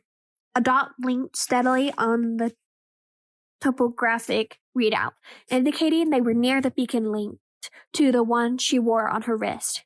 Yet Crate's surface was devoid of anything except salt and mineral deposits. The beacon's right beneath this. They gotta be somewhere, Rey told a discouraged R2-D2. The droid was jacked into the Falcon's sensor systems and hadn't detected any biological signatures other than the porg that had tried to build a nest atop his dome. Keep scanning for life forms. Rey wished she could reach out herself, but the fight had left her body bruised, her mind foggy, and her connection to the Force felt distant, out of tune, as if she had been stretched to her limits. One thing was clear to her. She was not going to give up on her friends in the Resistance, wherever they were. They needed her help. That much she could sense. The Falcon turned for another pass over the glacier. Rey followed a long gash in the surface to a mountain ridge, scanning, searching, hoping. A porg perched out on the dashboard looked out with her. R2-D2 wobbled and beeped, scaring some of the porgs. The one on the dashboard squawked so loud Rey's eardrums hurt. But then she spotted the reason for R2-D2's excitement. Chewie, there! She pointed to the top of the ridge, where fox-like creatures were dashing out of the mountain in droves. The spines that covered their bodies glinted in the setting sun, like icicles. Despite no sign of her friends, Rey was convinced They were there. Chewbacca landed the falcon and Rey ran out. She wasn't looking where she was going and fell, sliding down a slope. The last of the spiny creatures jumped past her to rejoin its pack on the ridge above. The hole the foxes had emerged from was small, no bigger than the length of Rey's hand. It wasn't a crack in the mountain rock itself, but rather a space between boulders that had been fused together. A mountain she wouldn't be able to move, but boulders, those she had experience with. She closed her eyes, exhaled, inhaled, exhaled again. The force tingled, almost imperceptibly, but she didn't worry. She knew it was there, as it always was. She trusted she was a part of it. Jedi wisdom held that it was the masters who learned and the students who taught. As he faced his old pupil, Luke understood just how true that was. Anger swirled around his nephew like a cyclone. It was an anger spurred by distrust and disappointment, expectations and entitlement. Ben Solo had been a child born of privilege, son of a revered princess and a notorious scoundrel, and gifted with a remarkable aptitude in the Force. Nonetheless, given all those things, he wanted something of his own, a name, and he achieved it by rejecting his parents and his uncle, by embracing his anger and doing harm to himself and all those around him. In Kylo Ren, Luke saw a shadow of his own father as a young man, and what he himself could have become if he had not been allowed to grow up as a farm boy on Tatooine. The young man shifted his weight from one foot to another, his eyes sunken and dark. His gaze was fierce, daring Luke to make the first move. Luke did not let himself be lured. Patience was another lesson he learned from his students. His nephew charged. Luke slipped out of the way and turned. Both rooted their feet and met each other's stare. Drifting flakes of salt and ash sizzled on their blades. In the dark pools of his nephew's eyes, Luke was struck by the sight of his own reflection, an old man, grim and tired and sad. "I failed you, Ben. I'm sorry." "I'm sure you are. The resistance is dead. The war is over. And when I kill you, I'll have killed the last Jedi." But reflections are just reflections. They need not be reality. Luke looked past his reflection, past those dark eyes, into the Force. "Amazing. Every word of what you just said was wrong," he said to Ben. "The rebellion is reborn today." The Force showed him a vision of Rey, who stood before the bottom of a crevice, meditating as he had taught her. Her hands rose, and so did a stack of boulders, loosened from a hole in a mountain. "The war is just beginning," Luke said. Rey's hand twitched. Her breathing changed. Luke sensed she knew he was there, with her. He'd always be there. "And I will not be the last Jedi," Luke said. Then watched the boulders levitate from the mouth of the tunnel to reveal Rey, standing on the other side like the last beams of the sunset. She opened her eyes, teetering. The boulders dropped to the ground. Finn ran to her and took her in his arms. He held her tight. She smiled. Rey, he had found her again. Rey. But when their eyes met, he saw she wasn't the same Rey he had known. "Rey," Kylo Ren said, snarling her name. "She made her choice. She aligned herself with the old ways that has to die. I will destroy her, and you, and all of it. Know that." He swung, but Skywalker would not cross blades. His former master kept ducking, dipping, evading, eluding. Ren gnashed his teeth, frustrated, but it became clear that Skywalker had to dodge because he could not match Ren's power. Soon he would make a wrong move, and once that happened, Ren would strike him down as he had struck down Snoke. "Strike me down in anger," Skywalker said, "and I'll always be with you, just like your father." He stepped back and deactivated his lightsaber. That was Skywalker, always trying to lecture, always trying to impart his nonsense. This lesson would be his last. Ren lunged and swung at his master with all his strength, all his rage. His blade cut nothing but air. He swung again, and yet his lightsaber slashed straight through Skywalker. His old master shimmered, as if he wasn't there, if he was just a hologram, a phantom, a projection of Kylo Ren's mind. What Jedi trick was this? "See you around, kid," Skywalker said, then vanished. Ren fumed. He had been goaded by a ghost, and now the trenches were vacant. The resistance soldiers had fled into the mines. Skywalker had tried to distract him, to give them time to get away. Ren would not let this happen.